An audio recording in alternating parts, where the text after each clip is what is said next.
Welcome to ZWO, the astronomical equipment brand that has been making astrophotography easy and fun for over a decade.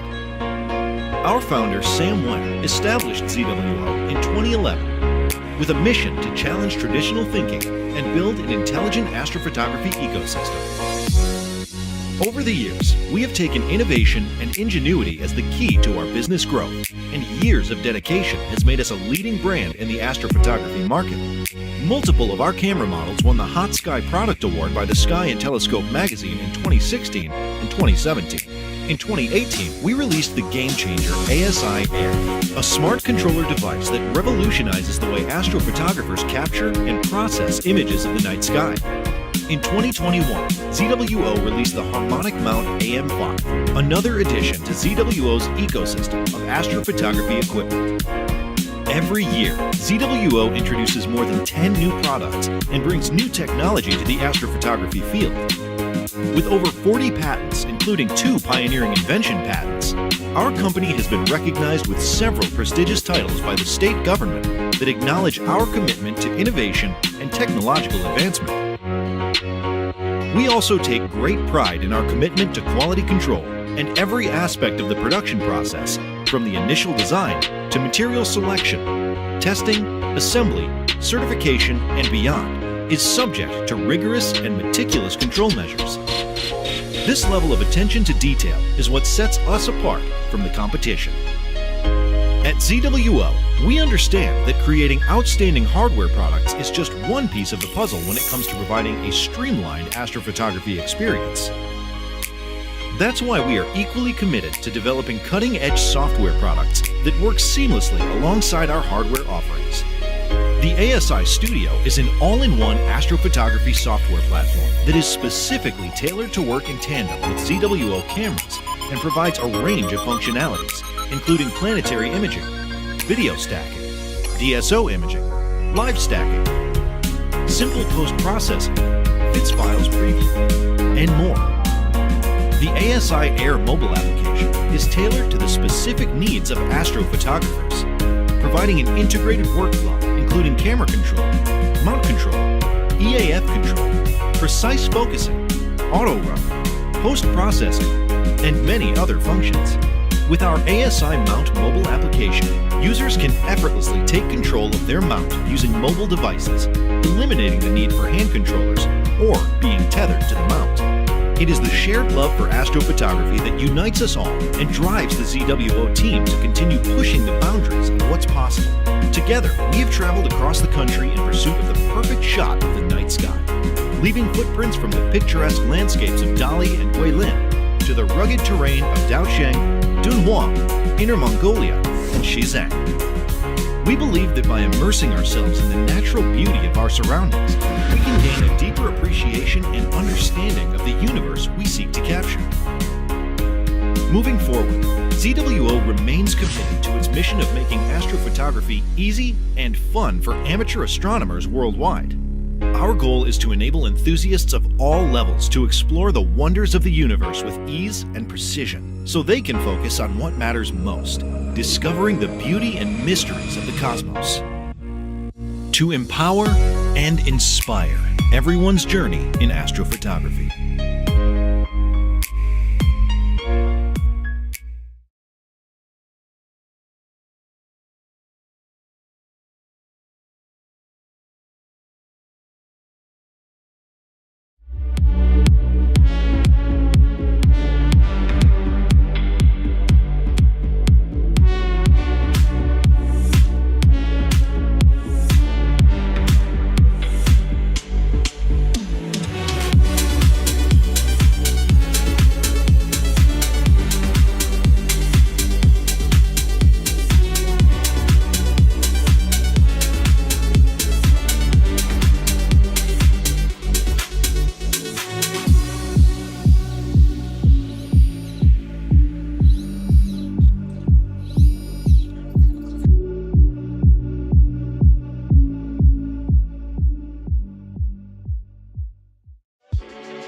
We're very pleased to announce our new StarSense Explorer Dobsonians. The telescope tube features a larger aperture than the other StarSense Explorer telescopes. It also has a 2-inch Crayford focuser that accepts both 2-inch and 1.25" format eyepieces, and also has a custom pointing knob to help you precisely aim the telescope at your target. Both the tube and base have carry handles at their balance points, and of course, the exciting StarSense Explorer dock. Simply place your smartphone in the dock and launch the app. Choose from the best objects to view, then just move the telescope to follow the arrows to your target. When it's ready to view, the bullseye turns green. It's easy to do because of the patented StarSense technology.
If you were asked to visualize a typical astrophotography rig, what would it look like?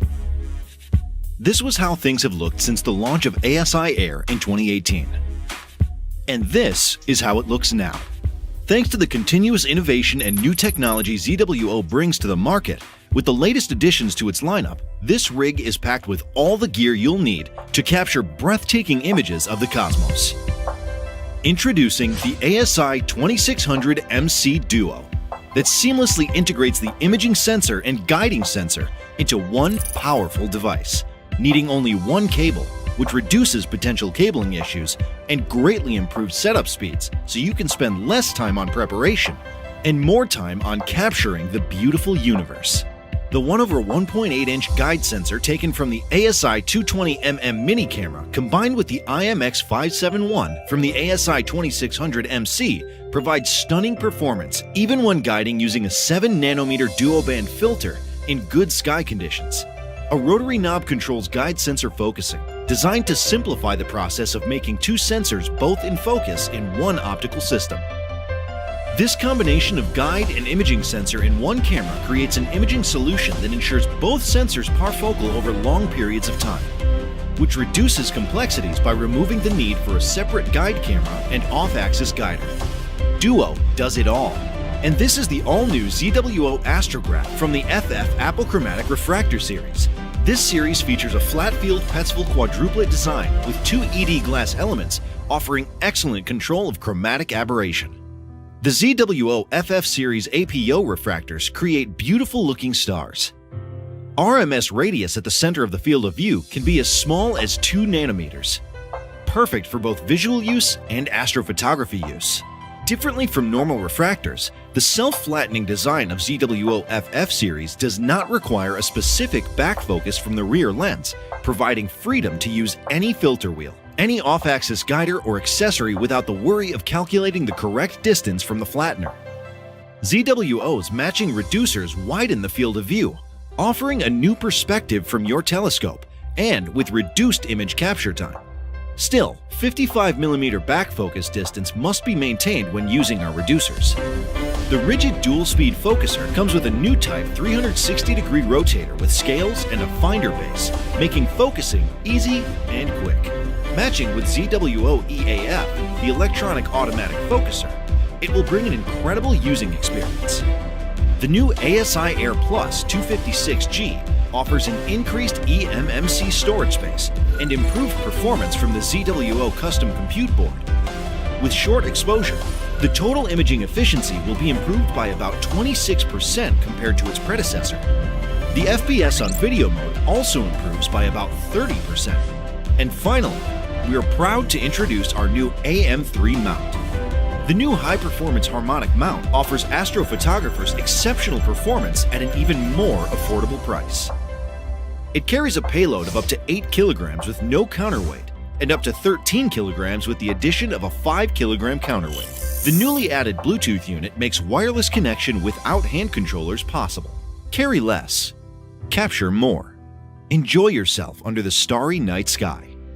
To empower and inspire everyone's journey in astrophotography.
Welcome to ZWO, the astronomical equipment brand that has been making astrophotography easy and fun for over a decade.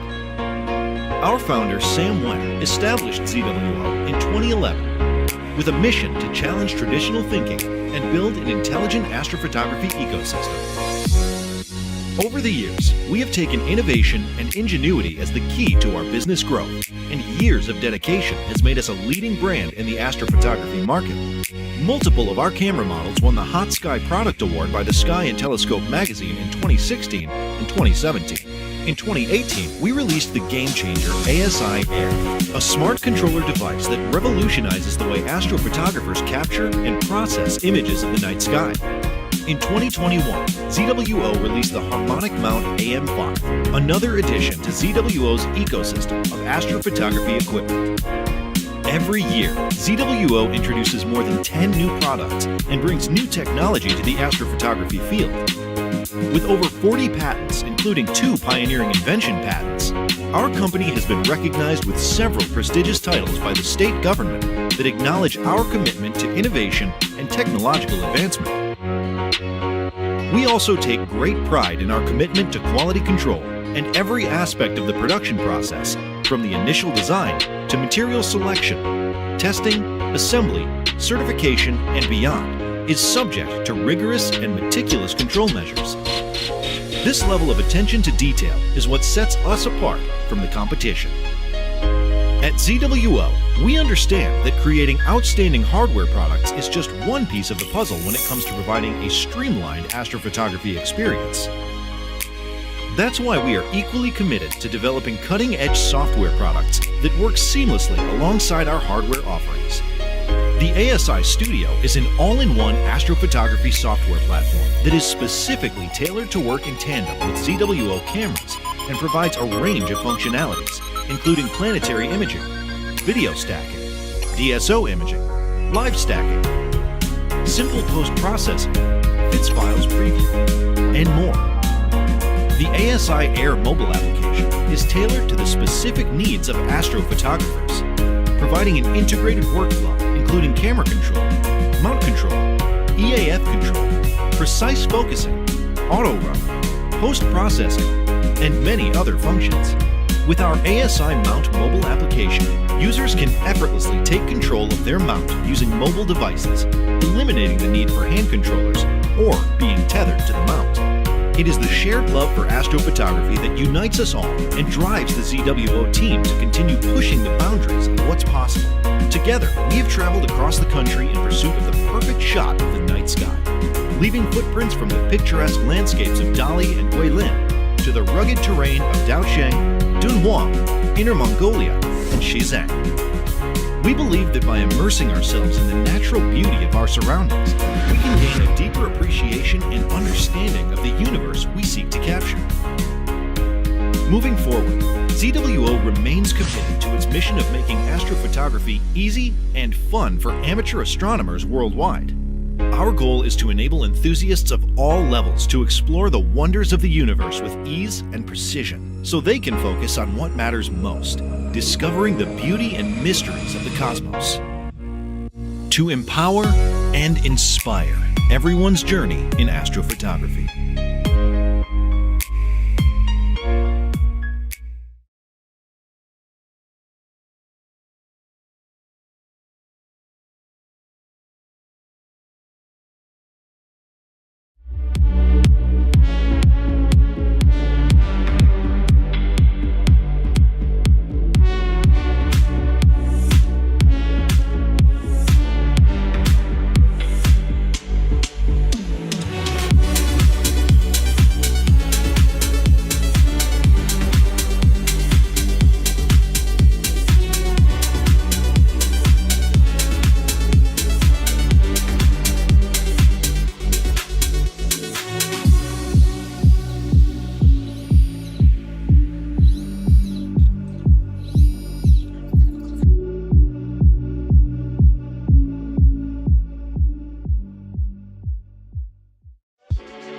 We're very pleased to announce our new StarSense Explorer Dobsonians.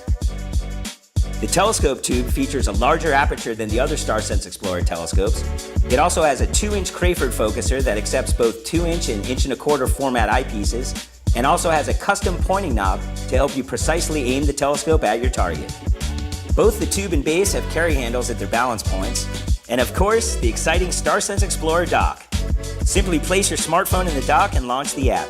Choose from the best objects to view, then just move the telescope to follow the arrows to your target. When it's ready to view, the bullseye turns green. It's easy to do because of the patented StarSense technology.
If you were asked to visualize a typical astrophotography rig, what would it look like?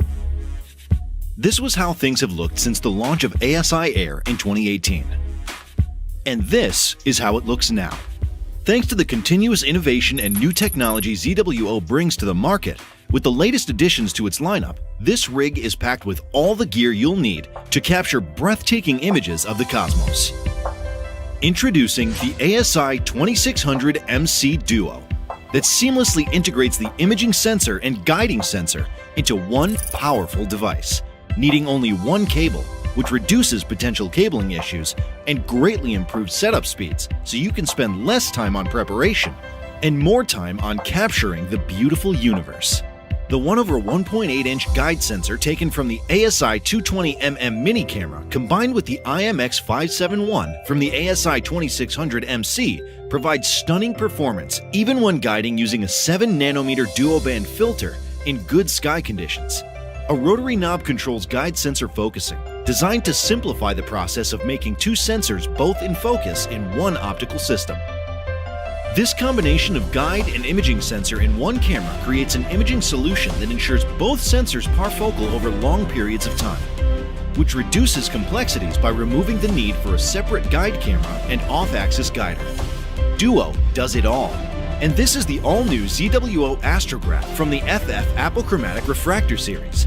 This series features a flat-field Petzval quadruplet design with two ED glass elements offering excellent control of chromatic aberration. The ZWO FF series APO refractors create beautiful-looking stars. RMS radius at the center of the field of view can be as small as 2 nanometers, perfect for both visual use and astrophotography use. Differently from normal refractors, the self-flattening design of ZWO FF series does not require a specific back focus from the rear lens, providing freedom to use any filter wheel, any off-axis guider or accessory without the worry of calculating the correct distance from the flattener. ZWO's matching reducers widen the field of view, offering a new perspective from your telescope and with reduced image capture time. Still, 55mm back focus distance must be maintained when using our reducers. The rigid dual-speed focuser comes with a new type 360-degree rotator with scales and a finder base, making focusing easy and quick. Matching with ZWO EAF, the electronic automatic focuser, it will bring an incredible using experience. The new ASI Air Plus 256G offers an increased eMMC storage space and improved performance from the ZWO custom compute board. With short exposure, the total imaging efficiency will be improved by about 26% compared to its predecessor. The FPS on video mode also improves by about 30%. And finally, we are proud to introduce our new AM3 mount. The new high-performance harmonic mount offers astrophotographers exceptional performance at an even more affordable price. It carries a payload of up to 8 kilograms with no counterweight and up to 13 kilograms with the addition of a 5 kilogram counterweight. The newly added Bluetooth unit makes wireless connection without hand controllers possible. Carry less, capture more. Enjoy yourself under the starry night sky. To empower and inspire everyone's journey in astrophotography.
Welcome to ZWO, the astronomical equipment brand that has been making astrophotography easy and fun for over a decade. Our founder, Sam Webb, established ZWO in 2011 with a mission to challenge traditional thinking and build an intelligent astrophotography ecosystem. Over the years, we have taken innovation and ingenuity as the key to our business growth, and years of dedication has made us a leading brand in the astrophotography market. Multiple of our camera models won the Hot Sky Product Award by the Sky and Telescope magazine in 2016 and 2017. In 2018, we released the game-changer ASI Air, a smart controller device that revolutionizes the way astrophotographers capture and process images of the night sky. In 2021, ZWO released the Harmonic Mount AM5, another addition to ZWO's ecosystem of astrophotography equipment. Every year, ZWO introduces more than 10 new products and brings new technology to the astrophotography field. With over 40 patents, including 2 pioneering invention patents, our company has been recognized with several prestigious titles by the state government that acknowledge our commitment to innovation and technological advancement. We also take great pride in our commitment to quality control and every aspect of the production process, from the initial design to material selection, testing, assembly, certification, and beyond, is subject to rigorous and meticulous control measures. This level of attention to detail is what sets us apart from the competition. At ZWO, we understand that creating outstanding hardware products is just one piece of the puzzle when it comes to providing a streamlined astrophotography experience. That's why we are equally committed to developing cutting-edge software products that work seamlessly alongside our hardware offerings. The ASI Studio is an all-in-one astrophotography software platform that is specifically tailored to work in tandem with ZWO cameras and provides a range of functionalities, including planetary imaging, video stacking, DSO imaging, live stacking, simple post-processing, FITS files preview, and more. The ASI Air mobile application is tailored to the specific needs of astrophotographers, providing an integrated workflow including camera control, mount control, EAF control, precise focusing, auto run, post-processing, and many other functions. With our ASI Mount mobile application, users can effortlessly take control of their mount using mobile devices, eliminating the need for hand controllers or being tethered to the mount. It is the shared love for astrophotography that unites us all and drives the ZWO team to continue pushing the boundaries of what's possible. Together, we have traveled across the country in pursuit of the perfect shot of the night sky, leaving footprints from the picturesque landscapes of Dali and Guilin to the rugged terrain of Daosheng, Dunhuang, Inner Mongolia, and Xizang. We believe that by immersing ourselves in the natural beauty of our surroundings, we can gain a deeper appreciation and understanding of the universe we seek to capture. Moving forward, ZWO remains committed to its mission of making astrophotography easy and fun for amateur astronomers worldwide. Our goal is to enable enthusiasts of all levels to explore the wonders of the universe with ease and precision, so they can focus on what matters most, discovering the beauty and mysteries of the cosmos. To empower and inspire everyone's journey in astrophotography.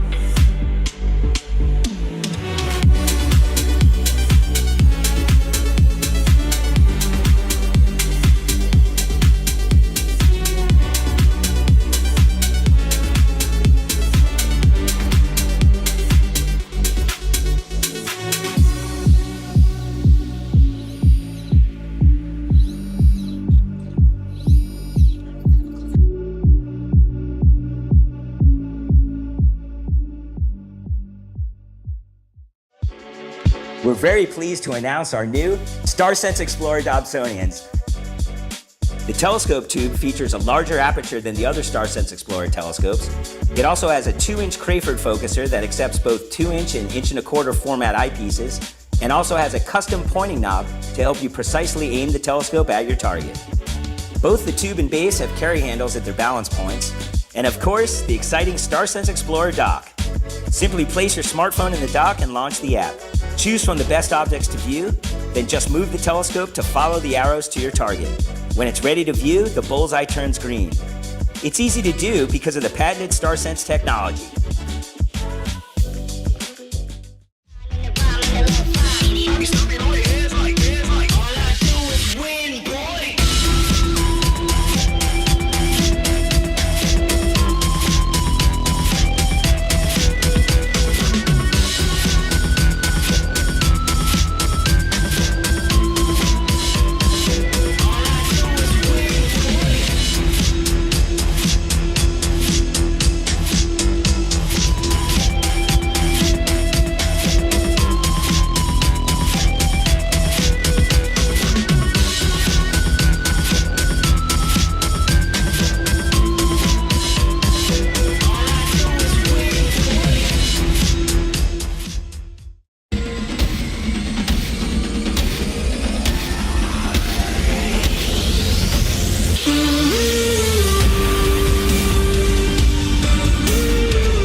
If you were asked to visualize a typical astrophotography rig, what would it look like? This was how things have looked since the launch of ASI Air in 2018. And this is how it looks now. Thanks to the continuous innovation and new technology ZWO brings to the market, with the latest additions to its lineup, this rig is packed with all the gear you'll need to capture breathtaking images of the cosmos. Introducing the ASI 2600 MC Duo that seamlessly integrates the imaging sensor and guiding sensor into one powerful device, needing only one cable, which reduces potential cabling issues and greatly improves setup speeds so you can spend less time on preparation and more time on capturing the beautiful universe. The 1/1.8-inch guide sensor taken from the ASI 220mm mini camera combined with the IMX571 from the ASI 2600 MC provides stunning performance even when guiding using a 7nm dual-band filter in good sky conditions. A rotary knob controls guide sensor focusing, designed to simplify the process of making two sensors both in focus in one optical system. This combination of guide and imaging sensor in one camera creates an imaging solution that ensures both sensors parfocal over long periods of time, which reduces complexities by removing the need for a separate guide camera and off-axis guidance. Duo does it all. And this is the all-new ZWO Astrograph from the FF Apochromatic Refractor series. This series features a flat-field Petzval quadruplet design with two ED glass elements offering excellent control of chromatic aberration. The ZWO FF series APO refractors create beautiful-looking stars. RMS radius at the center of the field of view can be as small as 2 nanometers, perfect for both visual use and astrophotography use. Differently from normal refractors, the self-flattening design of ZWO FF series does not require a specific back focus from the rear lens, providing freedom to use any filter wheel, any off-axis guider or accessory without the worry of calculating the correct distance from the flattener. ZWO's matching reducers widen the field of view, offering a new perspective from your telescope and with reduced image capture time. Still, 55mm back focus distance must be maintained when using our reducers. The rigid dual-speed focuser comes with a new type 360-degree rotator with scales and a finder base, making focusing easy and quick. Matching with ZWO EAF, the electronic automatic focuser, it will bring an incredible using experience. The new ASI Air Plus 256G offers an increased eMMC storage space and improved performance from the ZWO custom compute board. With short exposure, the total imaging efficiency will be improved by about 26% compared to its predecessor. The FPS on video mode also improves by about 30%. And finally, we are proud to introduce our new AM3 mount. The new high-performance harmonic mount offers astrophotographers exceptional performance at an even more affordable price. It carries a payload of up to 8 kilograms with no counterweight and up to 13 kilograms with the addition of a 5 kilogram counterweight. The newly added Bluetooth unit makes wireless connection without hand controllers possible. Carry less, capture more. Enjoy yourself under the starry night sky. To empower and inspire everyone's journey in astrophotography.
Welcome to ZWO, the astronomical equipment brand that has been making astrophotography easy and fun for over a decade.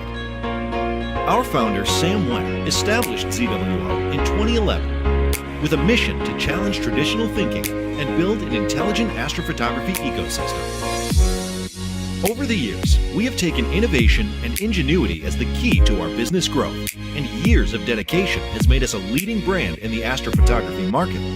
Multiple of our camera models won the Hot Sky Product Award by the Sky and Telescope magazine in 2016 and 2017. In 2018, we released the game-changer ASI Air, a smart controller device that revolutionizes the way astrophotographers capture and process images of the night sky. In 2021, ZWO released the Harmonic Mount AM5, another addition to ZWO's ecosystem of astrophotography equipment. Every year, ZWO introduces more than 10 new products and brings new technology to the astrophotography field.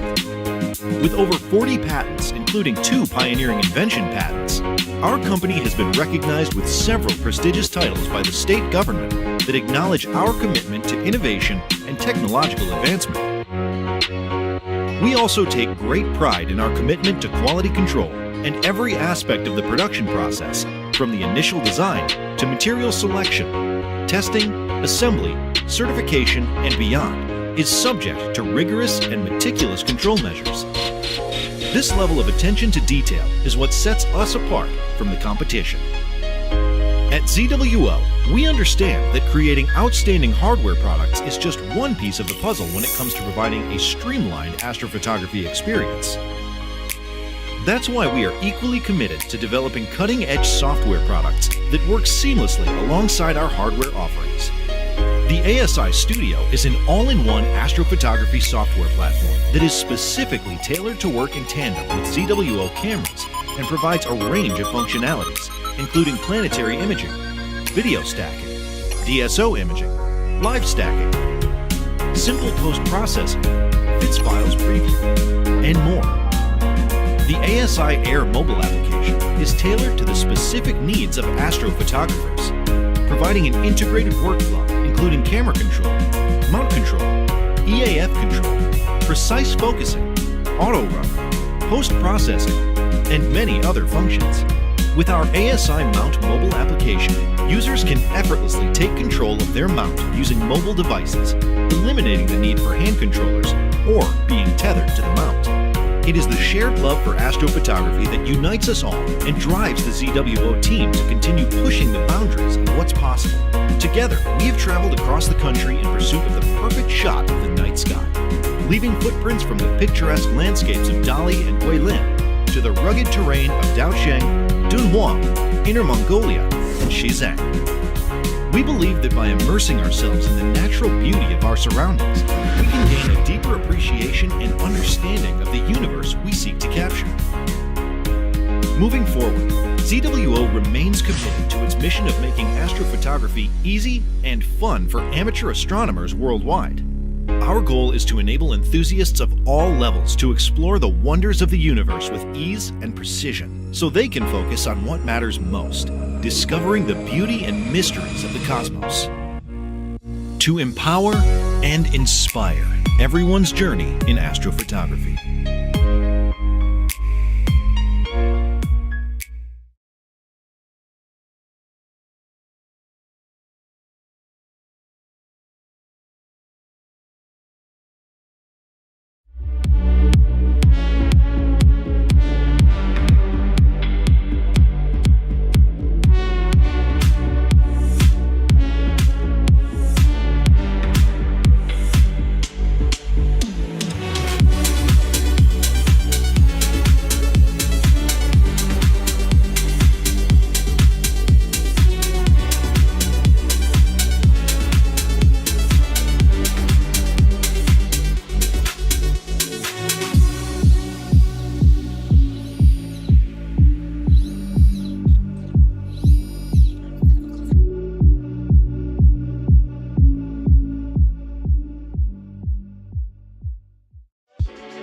We're very pleased to announce our new StarSense Explorer Dobsonians. The telescope tube features a larger aperture than the other StarSense Explorer telescopes. It also has a 2-inch Crayford focuser that accepts both 2-inch and 1 1/4 format eyepieces, and also has a custom pointing knob to help you precisely aim the telescope at your target. Both the tube and base have carry handles at their balance points, and of course, the exciting StarSense Explorer dock. Simply place your smartphone in the dock and launch the app. Choose from the best objects to view, then just move the telescope to follow the arrows to your target. When it's ready to view, the bullseye turns green. It's easy to do because of the patented StarSense technology.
If you were asked to visualize a typical astrophotography rig, what would it look like?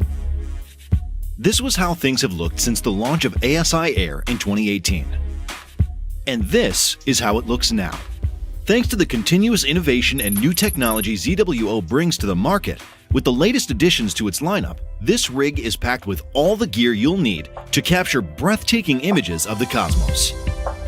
Introducing the ASI 2600 MC Duo that seamlessly integrates the imaging sensor and guiding sensor into one powerful device, needing only one cable, which reduces potential cabling issues and greatly improves setup speeds so you can spend less time on preparation and more time on capturing the beautiful universe.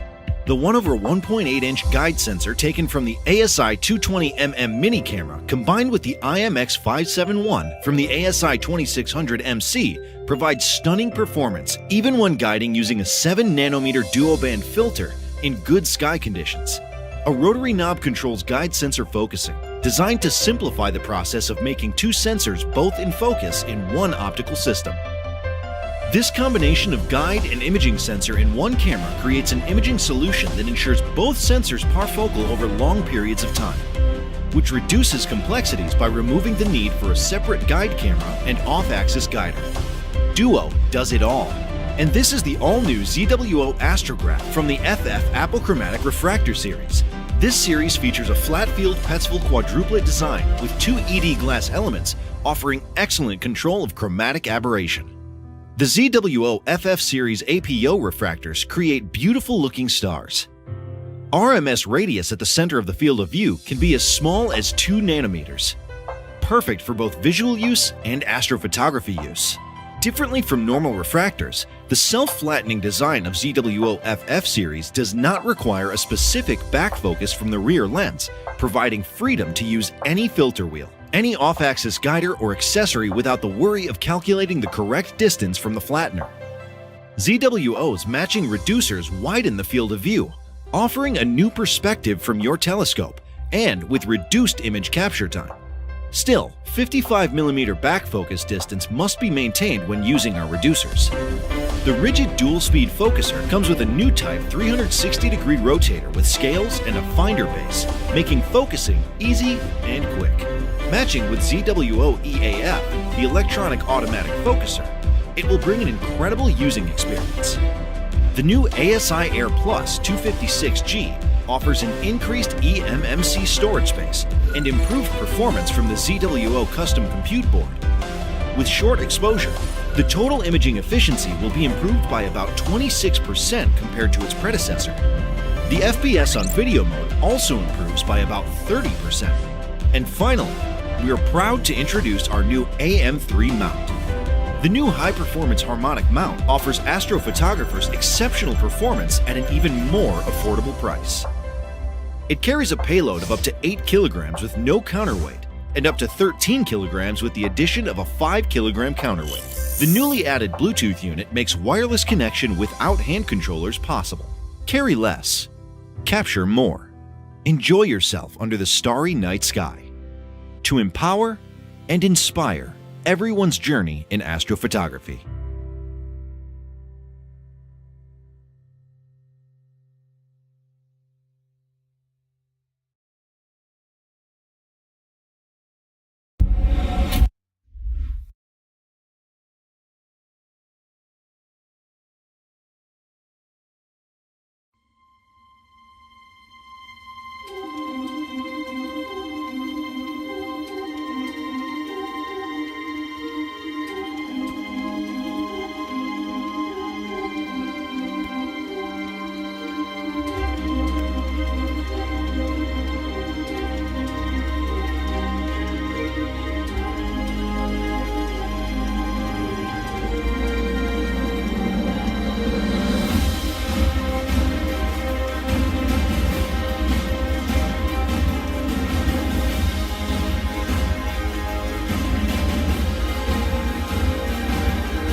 Welcome to ZWO, the astronomical equipment brand that has been making astrophotography easy and fun for over a decade. Our founder, Sam Webb, established ZWO in 2011 with a mission to challenge traditional thinking and build an intelligent astrophotography ecosystem. Over the years, we have taken innovation and ingenuity as the key to our business growth, and years of dedication has made us a leading brand in the astrophotography market. Multiple of our camera models won the Hot Sky Product Award by the Sky and Telescope magazine in 2016 and 2017. In 2018, we released the game-changer ASI Air, a smart controller device that revolutionizes the way astrophotographers capture and process images of the night sky. In 2021, ZWO released the Harmonic Mount AM5, another addition to ZWO's ecosystem of astrophotography equipment. Every year, ZWO introduces more than 10 new products and brings new technology to the astrophotography field. With over 40 patents, including 2 pioneering invention patents, our company has been recognized with several prestigious titles by the state government that acknowledge our commitment to innovation and technological advancement. We also take great pride in our commitment to quality control and every aspect of the production process, from the initial design to material selection, testing, assembly, certification, and beyond, is subject to rigorous and meticulous control measures. This level of attention to detail is what sets us apart from the competition. At ZWO, we understand that creating outstanding hardware products is just one piece of the puzzle when it comes to providing a streamlined astrophotography experience. That's why we are equally committed to developing cutting-edge software products that work seamlessly alongside our hardware offerings. The ASI Studio is an all-in-one astrophotography software platform that is specifically tailored to work in tandem with ZWO cameras and provides a range of functionalities, including planetary imaging, video stacking, DSO imaging, live stacking, simple post-processing, FITS files preview, and more. The ASI Air mobile application is tailored to the specific needs of astrophotographers, providing an integrated workflow including camera control, mount control, EAF control, precise focusing, auto run, post-processing, and many other functions. With our ASI Mount mobile application, users can effortlessly take control of their mount using mobile devices, eliminating the need for hand controllers or being tethered to the mount. It is the shared love for astrophotography that unites us all and drives the ZWO team to continue pushing the boundaries of what's possible. Together, we have traveled across the country in pursuit of the perfect shot of the night sky, leaving footprints from the picturesque landscapes of Dali and Guilin to the rugged terrain of Daosheng, Dunhuang, Inner Mongolia, and Xizang. We believe that by immersing ourselves in the natural beauty of our surroundings, we can gain a deeper appreciation and understanding of the universe we seek to capture. Moving forward, ZWO remains committed to its mission of making astrophotography easy and fun for amateur astronomers worldwide.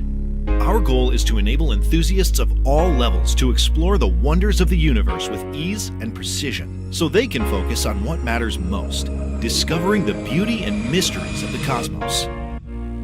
To empower and inspire everyone's journey in astrophotography.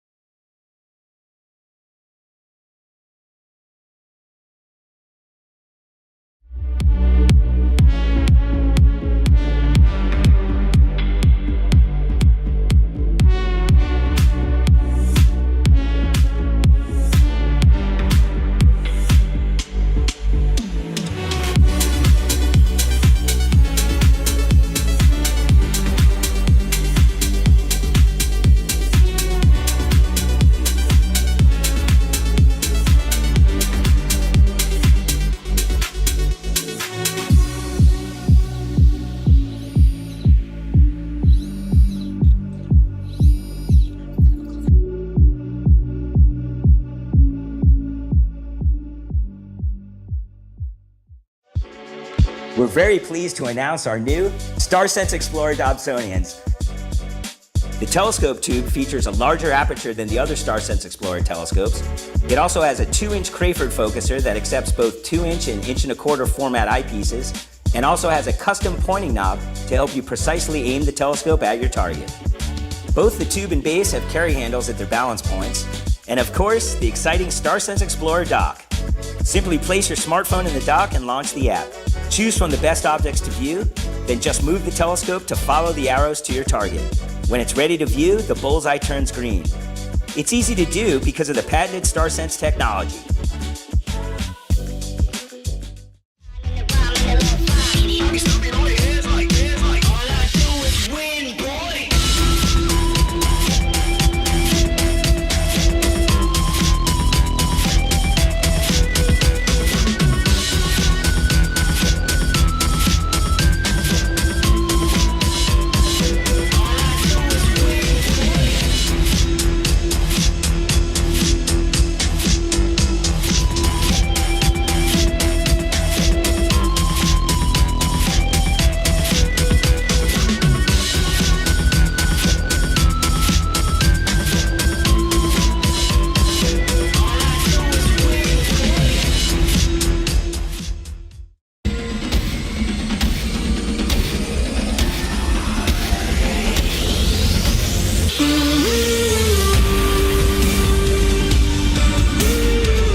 If you were asked to visualize a typical astrophotography rig, what would it look like?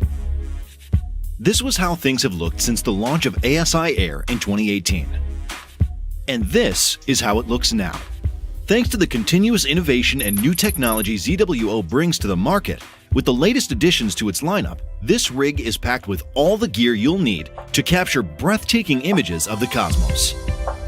Introducing the ASI 2600 MC Duo, that seamlessly integrates the imaging sensor and guiding sensor into one powerful device, needing only one cable, which reduces potential cabling issues and greatly improves setup speeds so you can spend less time on preparation and more time on capturing the beautiful universe. The 1/1.8-inch guide sensor taken from the ASI 220mm mini camera combined with the IMX571 from the ASI 2600 MC provides stunning performance even when guiding using a 7nm duoband filter in good sky conditions. A rotary knob controls guide sensor focusing, designed to simplify the process of making two sensors both in focus in one optical system. This combination of guide and imaging sensor in one camera creates an imaging solution that ensures both sensors parfocal over long periods of time, which reduces complexities by removing the need for a separate guide camera and off-axis guider. Duo does it all. And this is the all-new ZWO Astrograph from the FF Apple-Chromatic Refractor series. This series features a flat-field Petzval quadruplet design with two ED glass elements offering excellent control of chromatic aberration. The ZWO FF series APO refractors create beautiful-looking stars. RMS radius at the center of the field of view can be as small as 2 nanometers, perfect for both visual use and astrophotography use. Differently from normal refractors, the self-flattening design of ZWO FF series does not require a specific back focus from the rear lens, providing freedom to use any filter wheel, any off-axis guider or accessory without the worry of calculating the correct distance from the flattener. ZWO's matching reducers widen the field of view, offering a new perspective from your telescope and with reduced image capture time. Still, 55mm back focus distance must be maintained when using our reducers. The rigid dual-speed focuser comes with a new type 360-degree rotator with scales and a finder base, making focusing easy and quick. Matching with ZWO EAF, the electronic automatic focuser, it will bring an incredible using experience. The new ASI Air Plus 256G offers an increased eMMC storage space and improved performance from the ZWO custom compute board. With short exposure, the total imaging efficiency will be improved by about 26% compared to its predecessor. The FPS on video mode also improves by about 30%. And finally, we are proud to introduce our new AM3 mount. The new high-performance harmonic mount offers astrophotographers exceptional performance at an even more affordable price. It carries a payload of up to 8 kilograms with no counterweight and up to 13 kilograms with the addition of a 5 kilogram counterweight. The newly added Bluetooth unit makes wireless connection without hand controllers possible. Carry less. Capture more. Enjoy yourself under the starry night sky. To empower and inspire everyone's journey in astrophotography.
Ladies and gentlemen, please welcome Mr. Joe Rayo. Thank you. Thank you so much. Glad to see all of you here in this nice, warm, cozy room. 1,469 days ago, the last NEAF closed shop on Sunday, April the 7th, 2019, and we all said goodbye to each other, and we all said, we'll see you next year. And then, of course, the pandemic arrived, and 2020 was postponed. We said, okay, it was postponed. We'll see you next year. And 2021 came, and 2021 left, and again, we were set with a postponement. And then 2022 came, and again, we were postponed. So it has been 4 long years that I have finally now back with all of you in the Celestron Theater to say these 3 words. NEAF is back.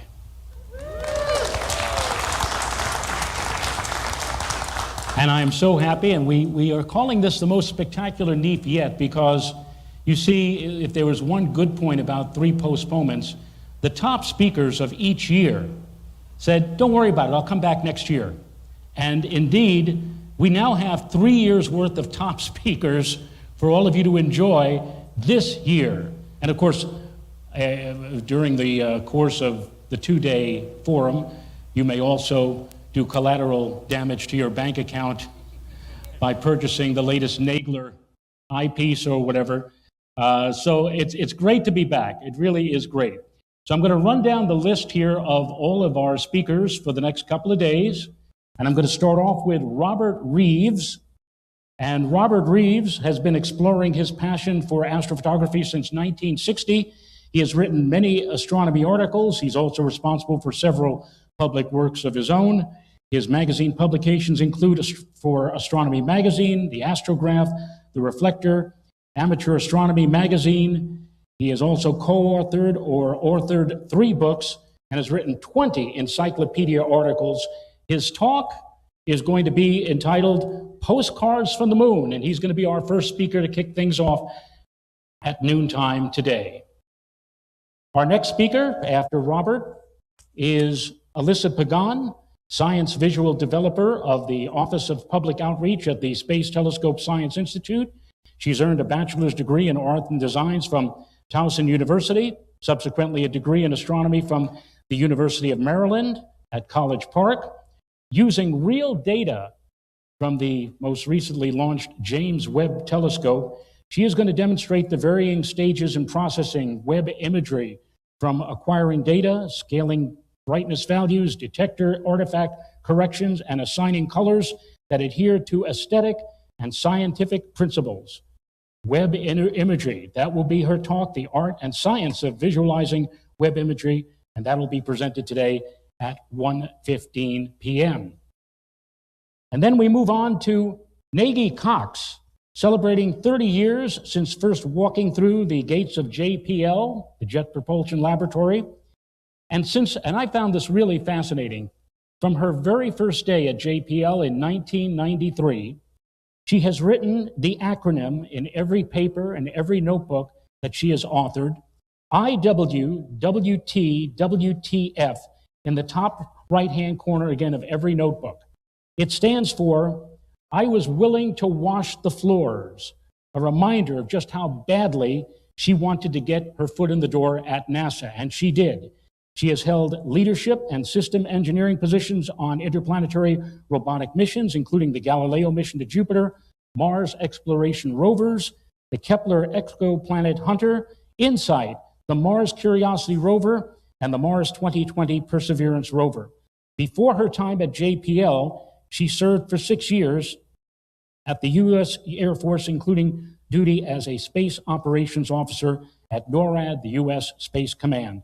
Her talk this afternoon at 2:30 is called Dare Mighty Things, Mars Rovers Leading the Way. Again, that's at 2:30. Then we move on to Holly Ridings, Holly Ridings is an American mechanical engineer and the first woman to be the chief flight director at NASA. She works at the Johnson Space Flight Center. She has won the NASA Outstanding Leadership Medal for Expedition 16 and the SpaceX Dragon mission. In September 2018, Ridings was announced as the chief flight director at NASA. She is responsible for 32 flight directors who are overseeing human space flight, and she will also oversee missions to the International Space Station, and she will also be in charge of the Artemis spacecraft as well as the Gateway program. So when we send the first human beings to fly around the moon, hopefully later this year, the person who's going to be in charge and leading all of that is going to be Holly Ridings, and she is with us today. She is going to give a talk at 3:45 p.m. On the Artemis missions. Again, she will be talking about this in greater detail at 3:45 this afternoon. Now, our keynote speaker, we have two keynote speakers for each day, today and tomorrow. And our keynote speaker today, and we're all very, very humbled to have her with us. I think she was supposed to be here last year, but she was so kind to say, don't worry about it. I'll be back when you get your feet on the ground and the pandemic is over in this year of 2023. And that is Eileen Collins, retired NASA astronaut, United States Air Force colonel, former flight instructor and test pilot.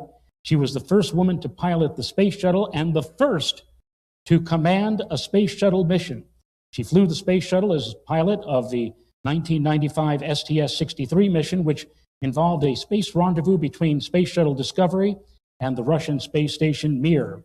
She was also the pilot for STS-84 in 1997. She became the first woman to command a U.S. spacecraft with STS-93, the Chandra X-ray Observatory, and in 2005 commanded the STS-114, NASA's return to flight mission. This was after the Space Shuttle Columbia disaster to test safety improvements and resupply the International Space Station. She was also the first astronaut, the very first to fly the Space Shuttle orbiter through a complete 360-degree pitch maneuver so that astronauts on board the ISS could take photographs of its belly to ensure that there was no threat from debris-related damage during re-entry. We have a short video, and Kyle, if you want to start it, let's take a look at Eileen Collins.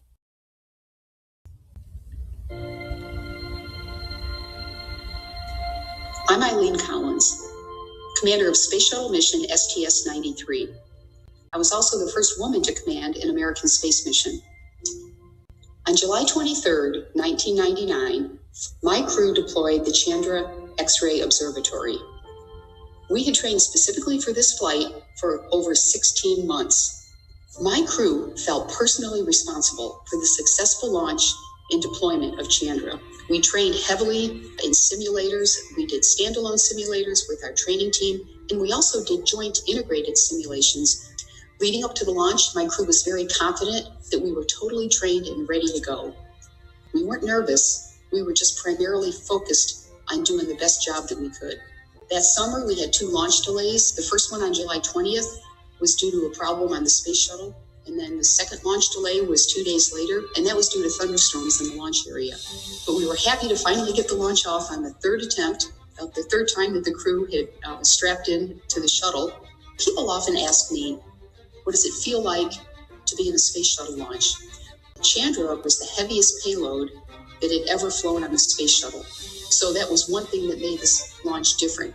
I'll often talk about the feelings that is on your body as you launched into space. And one of them is the sound. So it sounds like you're in a room that's on fire as you've got the boosters and the engines burning around you in what we call a controlled explosion. The other is all the shaking that's going on.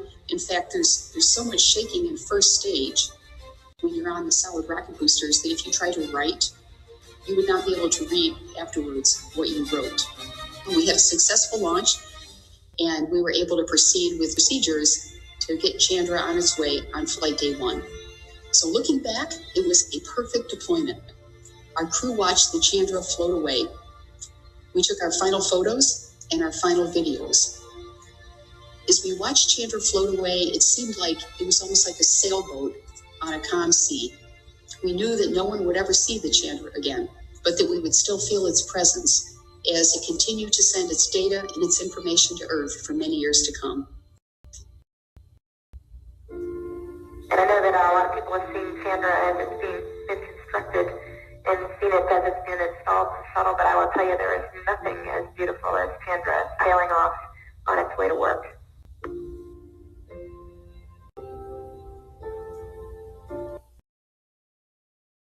And again, Commander Collins will be with us this afternoon, and she will be aided and abetted by another person, Jonathan Ward, who is the author of space history books and also a cruise ship astronomer and enrichment speaker, an avid astrophotographer. His most recent book, Through the Glass Ceiling to the Stars, was written in collaboration with astronaut Eileen Collins. They are going to be here together. After Eileen gives her talk this afternoon, we are going to have a book signing. So we also hope that if you do come and hear astronaut Collins and purchase her book, after her talk, she will be ready and willing to autograph her book, as well as I'm sure Jonathan Ward, Through the Glass Ceiling to the Stars. And again, that is at 5 to 6 o'clock this afternoon. And again, after the talk, a book signing for all. So that's it for today, but then we continue into tomorrow. Tomorrow, we're going to have, as our first speaker, Janie Radabar, an American planetary scientist and professor of geology at Brigham Young University, who specializes in field study of planets. Radabar's research focuses on Saturn's moon Titan, Jupiter's moon Io, and our own moon, as well as Mars and Pluto. Radabar is a science team member of the Dragonfly spacecraft mission to Titan, the IVO-Io mission proposal, and the Mars Median project. In December of 2012, she and her colleagues on the Cassini mission announced the discovery of Vidfluba, a liquid methane river on Saturn's moon Titan, over 300 kilometers, that's about 200 miles long, and resembling the Nile River. Her talk is going to expound on all of this, I'm sure in much greater detail than what I'm just telling all of you now, and her presentation will be tomorrow at 12:15 in the afternoon. By the way, have any of you noticed something out of all of the speakers that I've talked about to this point in time? Have you noticed that 5 out of our 6 key speakers are all women? Believe it or not. I think I've been here since the very first NEAF in 1992. And I can tell you, quite honestly, that we didn't have any women speakers in 1992. In fact, I think it wasn't until the late 90s that we had either Carolyn Porco or Carolyn Shoemaker, one of those two women, I think it was in 1998 or 1999, as our first women speakers at NEAF. And here we are today with the first 6 speakers, 5 of which are women. You talk about breaking through the glass ceiling. Well, this year, women speakers have shattered the glass ceiling. And we're so very happy as I guess you could say it's like Petula Clark's hit song in 1966. It's a sign of the times. Felix Schlang. Yes, thank you. It took a while, but finally we do have some equality amongst the speakers here. But we do have men speakers too, and Felix Schlang is one of them. He is the creator and producer of the very popular YouTube channel, What About It?, where he talks about current astronomy and space-related topics. Felix currently reaches over 300,000 viewers on each of his videos. He posts twice a week. Now, the most successful YouTube channel about space and astronomy in Germany. My wife is German. I'm sure she would enjoy looking at Felix Schlang's lectures and talks online. Germany is Felix's homeland. He travels the world to talk to all sorts of experts, from scientists to Apollo-era astronauts. I'm sure if he hasn't done so already, he'll flag down Eileen Collins and speak with her over the next couple of days. It all deals with what the dawning of the second space race is all about, and why it makes sense to build giant stainless steel starships on remote fields somewhere in Texas. The success of new space will be Felix's topic tomorrow at 1:30 in the afternoon. And as far as this planet that we live on, this is a big place that we live on. I'm sure that if you got on top of a tall hill and were able to look out, you'd be able to see quite far. And if you were able to take an automobile, you may be able to go perhaps 30 times farther in one day before you had to sleep. By modern jet aircraft, we can travel that far in just 1 hour. And in the time it takes us to use one load of fuel, that plane has gone 1/4 the way around the Earth. Does that sound far? It is, but it's still only 1/4 the whole way. Here's a little trivia question. If you were able to walk 20 miles every day, it would take you 3 years and 5 months to walk around the Earth. But to 27 individuals, 24 I should say, 24 individuals, the Earth looks small. They, the Apollo astronauts, saw the Earth from the moon. To them, it looked like a beautiful blue and white and orange island in a great black sea. It looked like, a beckoning jewel set against black jade. Many have thought it and said it, but as they looped around the back of the moon and sent their crippled spacecraft home, hopefully to a successful landing back on the Earth, the Apollo 13 astronauts made the world aware of it. This is our home. This is the only place that we know in the solar system with intelligent life, and this is the only place that, this planet started on an uncertain and unknown beginning to an unknown and uncertain end. We are thrilled to have, as one of our speakers this weekend, one of the 3 men who were on that Apollo 13 probe, astronaut Fred Hayes. This is Fred as he looked back in 1970. That's 53 years ago. And I must tell you now that, unfortunately, Fred will speak to us, but he's going to speak to us virtually because he is 91 years old, and his doctors have told him just a few days ago that it would be uncertain and not the best idea to make the long trip to New York to talk to all of you in person. I am, and I'm sure all of you are just as disappointed. However, virtual is the next best thing. You may remember 10 years ago, we had Neil deGrasse Tyson speak to us virtually, and it turned out to be a great success. And we will have Fred speak to us tomorrow in the afternoon at 2:45. Now, I want to show you something very interesting.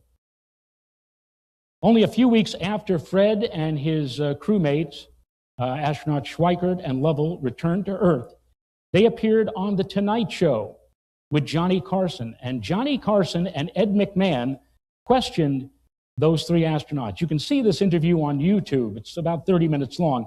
But we have a 2-minute snippet of that interview with Fred Hayes answering some questions from Johnny and Ed. Lyle, would you please run that? Kyle? I was wondering if it was planned beforehand that if something like this went wrong, was the LEM supposed to be used as this way? Was that planned in the program? Or was that a surprise thing that just developed because you had no other choice? Let me let Fred answer that. He's our LEM expert. They had some procedures way back in the back room somewhere where a long time ago someone had envisioned using the LEM as a lifeboat. They were pretty dusty. The only thing we had planned to use the LEM for in that regard was we had a procedure written in case the main engine on the command module failed burning in the lunar orbit partway. You then would scurry into the LEM and fire it up and use its engine to get you headed back home. And I'll bet they've done an update on that, haven't they? On how to use that again. But we never really envisioned powering down the command module. We always had the command module electrical system and oxygen system as a life support system. One of the great problems was the cold, wasn't it? It got down to what, 38? 38 degrees. 38 degrees, and one of you, of course, had to stay up at all times to monitor and do the readouts, I suppose, on the system. We have a short piece of film here. I think you did this on the way back, right? After all of this problem, still not really even knowing, I guess, whether you got into the right window, as they say, to re-enter. So watch the monitor here in the studio, and gentlemen, if you'll tell us what you're doing at the time. Bobby, you want to roll the tape, please? Here we are. What you're looking at now is the command module. It's down to about 38 degrees, very cold, and it's completely dead. Nothing's working, and you just saw the hatch that was... Now that's up through the tunnel, as they say? That's right, right into through the tunnel and back into the Aquarius, the lunar module. And, okay? The interesting thing is that when you're right side up in the command module and you come down the tunnel, you're upside down in the LEM. So it takes a while to get reoriented. Do you have any sense of direction here at all, whether you're upside down or not? Since there's no direction really such in space, is there? Only visual. You have no balance, of course. But since you're weightless, no gravity, that's right. Up or down is relative, right? There's our little tape recorder, which we played the theme from 2001. After all of this trouble, you're listening to a radio show. And Jack's asleep back there near the hatch. He was trying to get a little shut-eye at the time. The thing about our photography is we had to take it just when the light came around because we didn't want to use any interior lights because it used power. Oh, I see. So we had to shut down everything that wasn't necessary to save power for the way. Are you turning at this time? Yes, we are turning. And there's Fred with his hand in his shirt there, going sound asleep, trying to get a little shut-eye. Keeps your hands from floating up, bother you when you're sleeping. I never thought of that.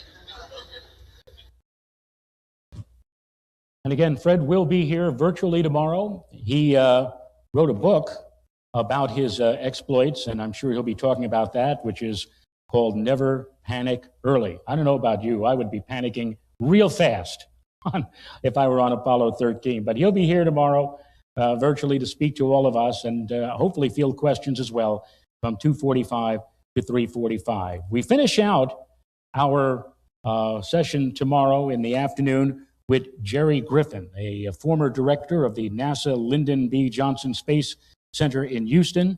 His career in the United States space program began in 1960.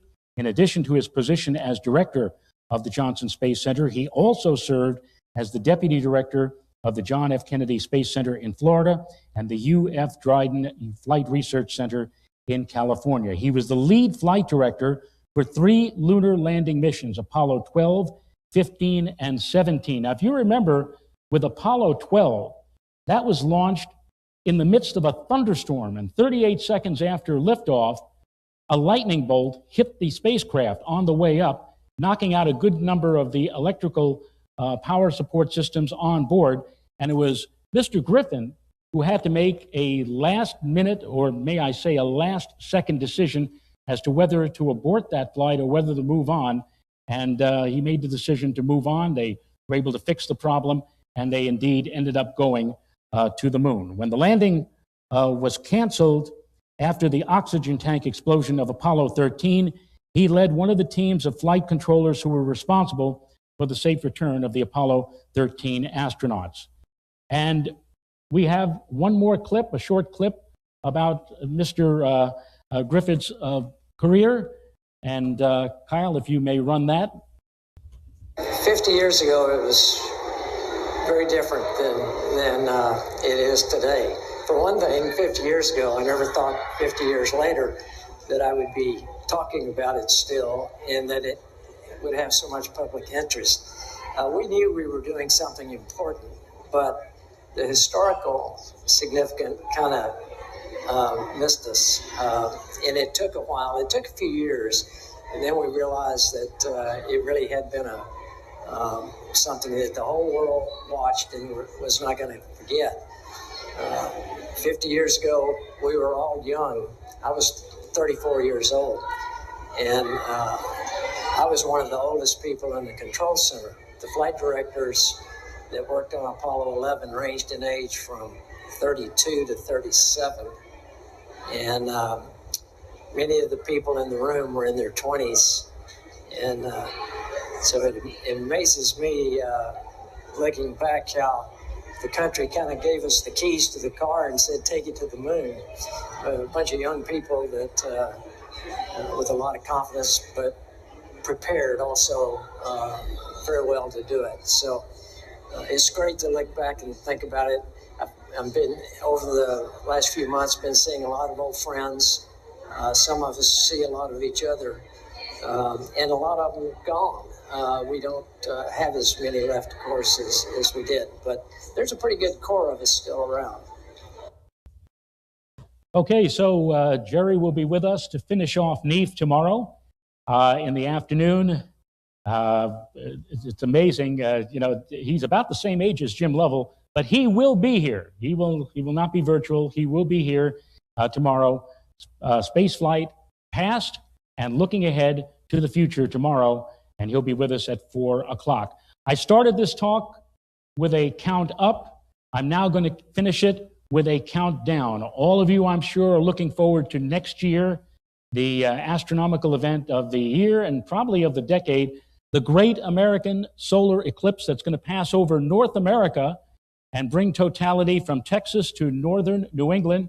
I know a lot of you are looking forward to it. A lot of you plan to be there. And that is just 359 days from now. So I'm looking forward to it. I'm sure all of you are as well. But I know that was then. This is now. NEAF 2023 begins. And thank you very, very much for coming. Have a great weekend, and we'll see you again next year.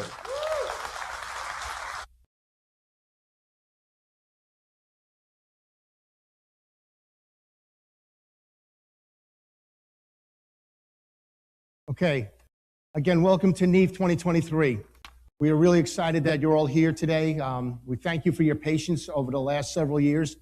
Before we get started with our speakers, I want to take this opportunity to recognize the folks at Rockland Astronomy that have made this program and programs for today and tomorrow. They're really going to be spectacular, as Joe said. So can I give a big round of applause for Ed, Mies, Karen, Joe, Sarah, Frankie, and all the volunteers we have here supporting this program. So give them a big round of applause. And so now it gives me great pleasure to introduce our first speaker. He's been exploring the cosmos and took his first image of the moon in 1959. He has thoroughly enjoyed speaking at conventions and gatherings where astronomers are there. As Joe said, he's published many, many articles in astronomy, sky and telescope, deep sky. And his today's talk, Postcards from the Moon, provides a very detailed description and image that he provides daily for all of us. Please give a big round of applause welcoming to NEAF 2023 from San Antonio, Texas, Robert Reeves. Welcome, Thank you. Thank you very much. Well, I can't tell you how much of a thrill it is to be here. This is my second time on the NEAF stage, and I'm a little bit less nervous this time, so I'm going to have some fun. A lot of you have come over. I work for Celestron. I'm at the Celestron booth. I'll be there for the next 2 days. So if you have any questions about the moon or anything about Celestron itself, come over and have a chat with me. If you have any questions about the presentation here and you can't get your question in later, I'm available at the Celestron booth. Now, a lot has been said. Well, let me back up a little bit. The Artemis 3 crew, the Artemis 2 crew has been announced. We now know who the next humans to go to the moon will be, including a Canadian. So interest in the moon is going to be ramping up considerably. But when you get right down to it, in the past half century since Apollo, much has appeared in the media about how we got to the moon, the politics of why we went to the moon, and about the personalities who engineered and controlled and actually did the moon landings. But when you get down to the basics of it, after half a century since humans last set foot on the moon, how much does the average person really know about the moon? Well, surprisingly little, unless you're a very passionate lunar astronomer like me. So I'm going to try and help you out with that today and explain a little bit about how the moon came into being, how its face evolved, and let you become friends with the moon. Once you understand the face of the moon, it's not just this boring place with bumps and holes that you see in an eyepiece and, oh, okay, that's the moon. The moon will become your friend. It'll become a friendly target that I hope you go back to and observe. So I've been in love with the moon my entire life. And my earliest memories of the moon were watching moonrise through the window when I was a young child. And that memory has always stuck with me. And today, the space explorations that have revealed all the science about the moon have not stripped away the wonder and mystery I felt for the moon before the space program. Now, there's a name for people like me, and it is not lunatic. No, I like to adopt the name selenophile, a person who loves the moon. And I hope that you'll get a little bit of twinge of that love after you understand a little bit more about the moon when I'm finished here. Now, some of you may know me from my astrophotography days where I wrote a series of books for Wilman Bell. In 2000, we came out with Wide Field Astrophotography.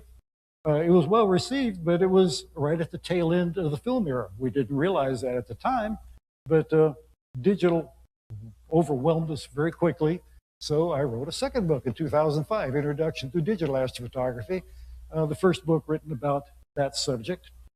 In the meantime, you know, although I'm well known for my lunar photography, I do enjoy deep sky photography.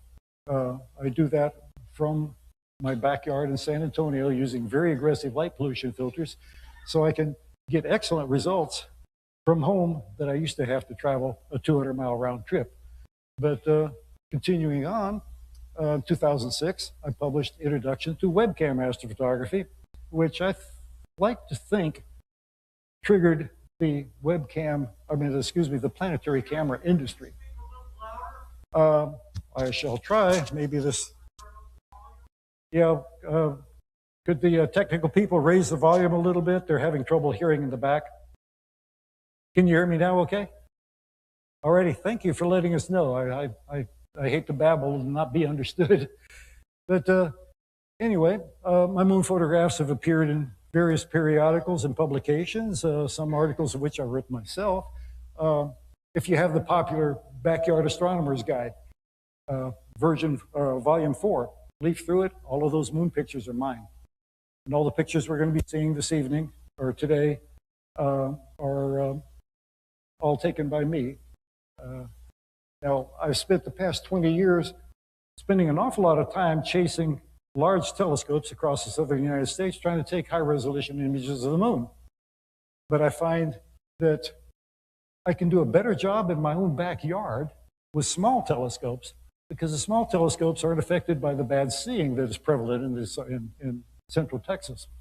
I use the Celestron 8 down in the lower right. That is my very first Celestron that I bought in 1975. It still works wonderfully.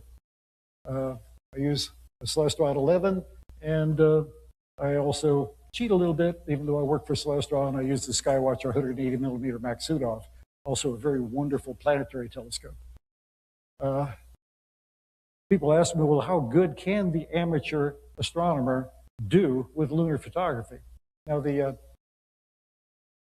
thing I'm holding on the right is a plate out of the famous Kuiper Lunar Atlas. Back in the 1960s, when we were gearing up for Apollo, that was the definitive lunar research atlas, photographic atlas. The image on the right, left, taken through my own Celestron 11 from my own backyard. It's the same region, except it's north up. Old atlases were printed south up. But it's the same area, and you can clearly see that the modern amateur telescope today outperforms what the professional did back during the heyday of Apollo. Any of you can do this. The equipment is sitting out there on the NEAF floor, and everything you need is there. Now, I like to say I have no special talent. I'm not a trained astrophysicist. I don't have a degree in astronomy. I'm just curious and very passionate about what I do. And the fact that you're here at NEAF says you are too. So I hope you join me. My playground is the moon, and I invite you to come out and play with me. So, when I was young, the moon was a big deal. This was back during the Apollo era. The moon was a dream, a goal, a destination, but still a place of mystery to be explored by brave heroes who dared to ride a pillar of fire and set foot on another world. But then, in the mid-1970s, there was a fundamental change in amateur astronomy. Very lightweight portable telescopes like the Celestron 8 became very available, and people were able to get out of Dodge and get out to dark skies. We weren't limited to our backyards with big, giant, clunky Newtonian telescopes. And the moon kind of faded from our dreams. Deep sky became king. Well, I'm here to try and revive our interest in the moon. So the presentation of my goal here is twofold. I want to bring the moon back within your astronomical realm and make it something that is not to be avoided because it's the big bright light in the sky, blocking out deep sky, but something to be embraced and enjoyed in its own right. And I want you to not just look at the moon, but to understand the moon. So, today, some astronomers consider the moon a boring place, a place covered with bumps and holes. But the moon is not visually static. It's a geologic wonderland that changes night to night as the shadows change, revealing the phases reveal different features. It's always changing different every night. It is not a static target. There's much to enjoy and see on the moon if you know what to look for. So I'm going to want you to go back to the moon with me and rediscover its wonders. Now, so today, we're going to look at the creation of the moon, the evolution of the moon, the creation of the face of the moon, understand the various forms of its geology, and explore some sentimental lunar favorites. Now, obviously, the earliest event on the moon was the creation of the moon itself, which we now theorize as the collision between two protoplanets, perhaps 20 million years after the evolution of the solar system. These two planets collided. From the debris, our Earth evolved, and the moon evolved from a ring of debris around the Earth that was perhaps 10 times closer to where the moon is today. The moon is slowly receding away, moving out about 2.5 centimeters per year, which means the moon is now about 1 meter further away than it was when Apollo 11 landed on the moon. So the early moon, a molten blob, so to speak, took me a while to solidify. All the heavy elements sunk to the middle, the silicates floated to the surface in a global magma ocean. But finally the moon solidified, and we began a series of time epochs. Now on the Earth, we measure geologic time.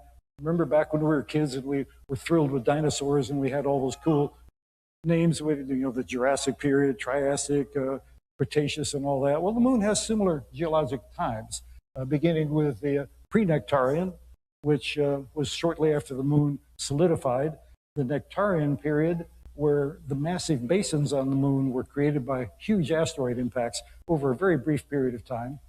Then there was the Imbrian epoch, where there was massive volcanism that formed the Maria, the dark features on the moon that formed the face of the man of the moon. And then a long Eratosthenian epoch, where a majority of the craters, post-Nectarian craters, formed. And then finally the modern era, the Copernican epoch, going back to about 1 billion years ago.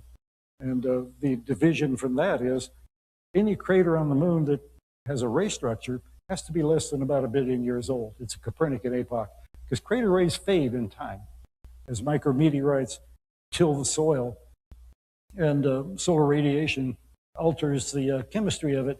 Crater rays fade. So if you see a crater that has a ray structure, it's a fairly young one. So moving on back to the Eratosthenian epoch, the moon looked much different than it does today. There were no Maria, there was no extensive volcanism. It was just a cratered wasteland. The crater formation rate back at that time was about 300 times higher than it is now. So the face of the moon was being altered tremendously because there was literally just a lot more buckshot floating around in the solar system that we were colliding with. So all the large basins were formed during this time, but there was not yet any Mare-forming volcanism. During the Imbrian epoch, extensive volcanism, continuous eruptions and lava flows slowly filled in the basins over a period of millions of years, and the dark regions filled in the low-lying circular basins. Now then the more modern Copernican epoch, just within the past billion years, a significant reduction in impact rate, which is a good thing, otherwise we might not be here. And Of course, the craters formed during this period still have the beautiful ray structures. Now, it boils down to two things. Any feature on the moon has been formed by only one of two processes, either impacts, creating a crater or a basin, or volcanism that subsequently modified it or created a feature exclusive to volcanic activity. Well, start off with the Maria, the dark regions on the moon. The Maria are sometimes called the lunar seas because early on in the telescopic period, the observers thought these dark areas were oceans, but they're not, of course. And these are volcanic deposits, basalt deposits, deposited in the low-lying basins that were blasted out during the Nectarian epoch. The basins and the Maria lying within them are not the same thing. You have to understand that a Maria is the basalt deposits in a basin. The basin and the Maria, two different things. The basins were created by asteroid impacts. The Maria were caused by lava flooding. And not all basins have lava fill in them. There's 50-something basins on the face of the moon backside as well, but not all of them have been lava flooded. Now, the Maria define the face of the moon. They create the caricature of the man of the moon that we see at moonrise. It's what's created all of the romance, the prose, the poetry over the years. Very beautiful apparition. There are 21 named Maria. 11 were named by Giovanni Riccioli in the 17th century when the initial mapping of the moon began. And 8 were named in the 19th and early 20th centuries. And 2 were named during the space age, during our lifetime. So the map of the moon is very dynamic. It's changing all the time. Now, the common theme of the lunar Maria is they're round. Mare Crisium, Mare Nectaris, a prime example. Mare Crisium, again, round. It appears egg-shaped because of the perspective on the close to the limb of the moon. Mare Serenitatis, again, circular. Serenitatis, the Sea of Serenity, perhaps one of the least cratered areas on the moon, thus one of the most serene, very smooth. Mare Imbrium, the Sea of Rains, visually appears to be the largest of the Maria, forms the man in the moon's left eye, but it's actually the second largest. Oceanus Procellarum is bigger, but because it's so slant view, inclined view on the western side of the moon, it doesn't even contribute to the face of the man on the moon. Again, humorum, the theme, round impact basins filled with basalt. And as I mentioned, Oceanus Procellarum, actually the largest of the Maria, twice the size of Mare Imbrium, covers 2 million square kilometers of the moon, but it's so foreshortened on the western limb that it doesn't contribute to the features of the man in the moon. Now, not all of the basins completely filled with basalt. On the backside of the moon, the crust is thicker, so it restricts the volcanic eruptions. Along the limb of the moon, Mare Austral never completely flooded, so it ended up being a collection of basalt-filled craters, so a very mottled appearance down the southeastern portion of the moon.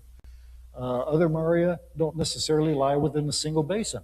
Frigoris goes across the northern part of the moon and kind of forms the eyebrow above the man in the moon's eyes. It lies in portions of 3 separate basins, 1,800 kilometers long, but only 200 kilometers in height. Lies in portions of the Procellarum, Imbrium, and Serenitatis basins. Now, lunar mountains form differently than they are on Earth. On Earth, we have tectonic activity that builds mountains, erodes them away, our weather, our plate tectonics, oceans erode mountains away, and new ones form in their place. Mountains don't last on the Earth more than 100 million years or so. But on the moon, it's a completely different process. Every mountain range on the moon is actually the rim of an impact basin. And it's been in place for the past 4 billion years. The mountains on the moon, once formed, stay that way. A very static process in that case. Earth's mountains renewing every 100 million years or so, mountains on the moon remaining there for 40 times longer, unchanged. Now, the rim of the Imbrium Basin, the eastern rim of the Imbrium Basin, is the most common source of looking at mountain ranges on the moon. Up near a Plateau crater, we have the Alps Mountains, and then there's a break by Cassini Crater, and we pick up the Caucasus Mountains. Lunar mountain ranges are named after terrestrial mountains. And down toward the south, the Apennine Range points like a finger down to Eratosthenes Crater. And then finally down at the bottom, just above Copernicus Crater, we have the Carpathian Mountains. Now, these all arc around Mare Imbrium and are the raised outer rim of the Imbrium impact basin. Now, one of the lunar mountain ranges, the Cordillera, is the outer impact ring around the Mare Orientale on the western limb of the moon. We can only see that one night every lunar month. The Terminator shadow doesn't reach this area until one day before full moon. So this mountain range is in shadow until just before full moon. You see it one night as the shadows are visible behind the mountains. One day later, it's full moon. Those shadows are gone. The mountains vanish. So the Cordilleras play peekaboo with us. Others like the Jura Mountains, a smaller impact basin overlaying the rim of the Imbrium impact basin. But you can clearly see the effect of the round impact basin rim creating these mountain chains. And not all of the prominent mountains on the moon have a name. There's a surprisingly large number of features on the moon that are not named. For instance, the mountains on the western side of Mare Imbrium, they have no name. Now, types of craters on the moon. You think a crater's a crater, it's a hole in the ground. You think of it like a pothole at the road that you run over. But no, there's different kinds of craters. Now, just like stars are classified in a main sequence from the blue stars to red stars, with our sun being in the middle as a yellow star, craters on the moon also have a main sequence. If a crater is less than 16 to 21 kilometers in diameter, the physics of the impact just create a simple bowl-shaped crater. But if it's a significant larger impact and creates a crater larger than 16 to 21 kilometers, it completely alters the appearance of the crater. The rebound of the rock, the subsurface rock, springs back up and creates a central peak, and the strength of the lunar crust isn't sufficient to hold the mountains, the walls, and they collapse into a series of terraces. Now, if the crater is larger than 300 kilometers, it's no longer considered a crater, it's a basin. Examples, simple craters like Helicon and Leverrier up on northwestern Mare Imbrium near the Jura Mountains. Complex crater, prime example, Copernicus. We're looking straight down on it, the beautiful central peak, easily visible.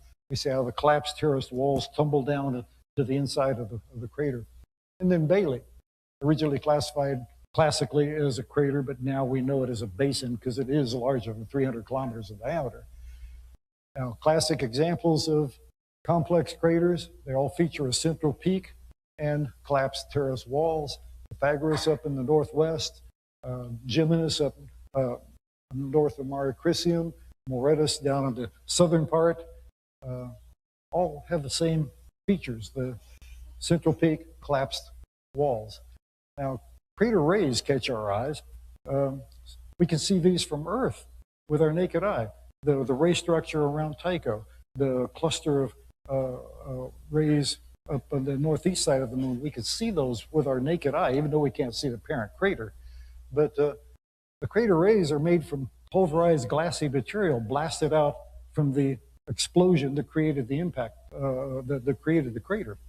And this pulverized material is very good at reflecting light back toward its source. So at full moon, when Earth is lined up between the sun and the moon, that is reflecting directly back at us. And these crater rays show up very well. Now, like I said earlier, if you see a crater with rays, it's less than 1 billion years old. It's a fairly new crater in geologic timescale.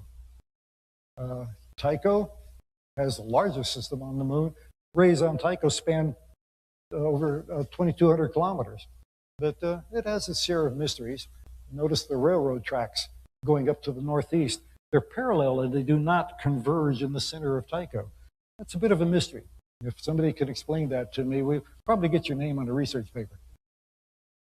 Now, monodirectional rays, such as those extending from Messier and Messier up at the upper left, or the butterfly ray pattern, like around Proclus, these indicate a very oblique, shallow impact. And there is no ray material splashed back in the direction the impactor came from.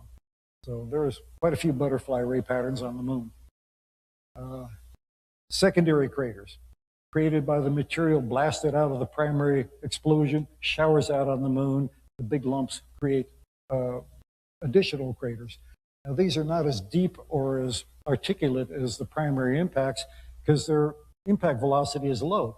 If it blew out of the crater and fell back to the moon, it did not reach escape velocity. So it cannot be any faster than 2.4 kilometers per second versus the cosmic velocities of 20 or more kilometers per second for the primary impact. So these small secondary craters fan out in a pattern, creating very small craters splattering out from the primary crater. Not all craters are round. Here's examples. We've got Haensel up at the top. Looks like a peanut. It's actually two overlapped craters, independent craters, merged into one. The same with Rhea E. Multiple impacts that give the impression of elongation. But Schiller, that's another story. Schiller is so long that if its length were translated into the diameter of a round crater, it would be one of the largest craters on the moon. But it is a single oblique impact that plowed this extremely narrow, long channel. And again, craters are not round, and as Emanuel makes this heart shape up on the north part of the moon, it's overlapping two craters. Meton, a good luck charm. 4 overlapping craters that look like a 4-leaf clover. Agrippa and Godin, the one on top, bullet shaped, the one on the bottom, shaped like a bell. There's all shapes of craters on the moon. Another type of crater are floor fractured. These started out as your standard complex crater, central peak, collapsed terrace walls, but subsurface volcanism pushed magma up through fractures in the crust and flooded the lava into the crater from below. It didn't spill over the walls. It came up from under the crater, and the volcanic uplift significantly modified the interior of the crater, often leaving it with a pattern of unusual rills on its floor. And these are very noticeable through even a modest telescope. Another type of crater are ghost craters. These are craters that existed before volcanism, flooded the Maria, and covered the flooding covered these pre-existing craters. And now we only see remnants of them, like Lamont, completely covered over, but the wrinkle ridges in the basalt reveal the original form of Lamont. Flamsteed P, almost 100 kilometers in diameter. All we see is the crown of the rim protruding. The same with Stadius, which is kind of hidden in the secondary crater field of Copernicus, but you can still see the circular rim protruding through the basalt. Another type of crater on the moon is a catena, a chain of craters. And this is an object that got broken up by the gravity of the moon or Earth and didn't strike as a single object, but struck as a long drawn out, broken up body where sequentially impact created a string of craters, all from the same common event. Now, let's crawl along the lunar terminator. Just past for a full moon, we're looking at the waning gibbous moon along this line of 60 degrees east latitude. We're going to see what we trip over just by going down this one line of latitude and see the tremendous variation of craters. They're not all the same. Each, like De La Rue, very old, pre-Nectarian, 136 kilometers in diameter. Below it, Endymion, kind of a plateau wannabe, another crater that's completely paved over like a parking lot with basalt. Also pre-Nectarian, very old, 4 billion years old. Masala, south of that, pre-Nectarian. Geminus, just above Mare Crisium. Eratosthenium, more modern. It looks more like a classic crater. It is a classic complex crater. Cleomedes, again, Nectarian, very old. Langrenus, again, classic complex crater, prominent central peak, collapsed terrace walls. Vendelinus, pre-Nectarian, very ruined, very old. Batavius, Rima Batavius, that radial rill, really sets this one out as unusual and different. It's worth looking at. And then Snellius, Stevinus, Turnerius, a cluster of old and new. You can see Stevinus in the middle, obviously very much fresher, not as eroded, still a Copernican epoch, less than 1 billion years old. So, looking at other types of lunar features that show up very well on an amateur telescope, wrinkle ridges are known by the scientific name of dorsum or dorsa, and they are folds in Mare basalts that are caused by the slumping of lavas toward the center of a basin. The weight of the lava depresses the basin floor, so the lavas all slump toward the middle and buckle up and form these fascinating wrinkle ridges that are only several hundred meters high. If the sun is too high, you can't even see it. There's no shadows. They're primarily visible right at sunrise when they do cast some shadows. They can be hundreds of kilometers long, but they're very shallow. The most popular wrinkle ridge is the Serpentine Ridge, which is the rope-like intertwining of dorsum Smirnov and dorsum Lister on eastern Mare Serenitatis. Dorsum Heim over on the western shore of Mare Imbrium extends downward from the Jura Mountains. And other unnamed wrinkle ridges look like frozen ocean waves washing into the horseshoe bay of Sinus Iridum. Like I said, some features on the moon are unnamed, such as the wrinkle ridges on eastern Mare Humorum. Rills on the moon are scientifically known as Rima or Rimae, and these are channels that are significantly longer than they are wide on the moon. And these are formed by 3 different processes, and they're all related to volcanism. A straight rill is formed by the slumping of land between 2 parallel faults, and this usually happens when a volcanic dike forces a sheet of lava up from the molten core of the moon, splits the surface, but doesn't breach the surface as a volcanic eruption. So the land parts, land in the middle collapses, and we end up with features like Rima Hesiotis on the bottom, or the extremely long Rima Cersalis on the left, on the right. Arcuate or curved rills, like those on eastern Mare Humorum, these are caused by stretching of the land at the edge of the Mare.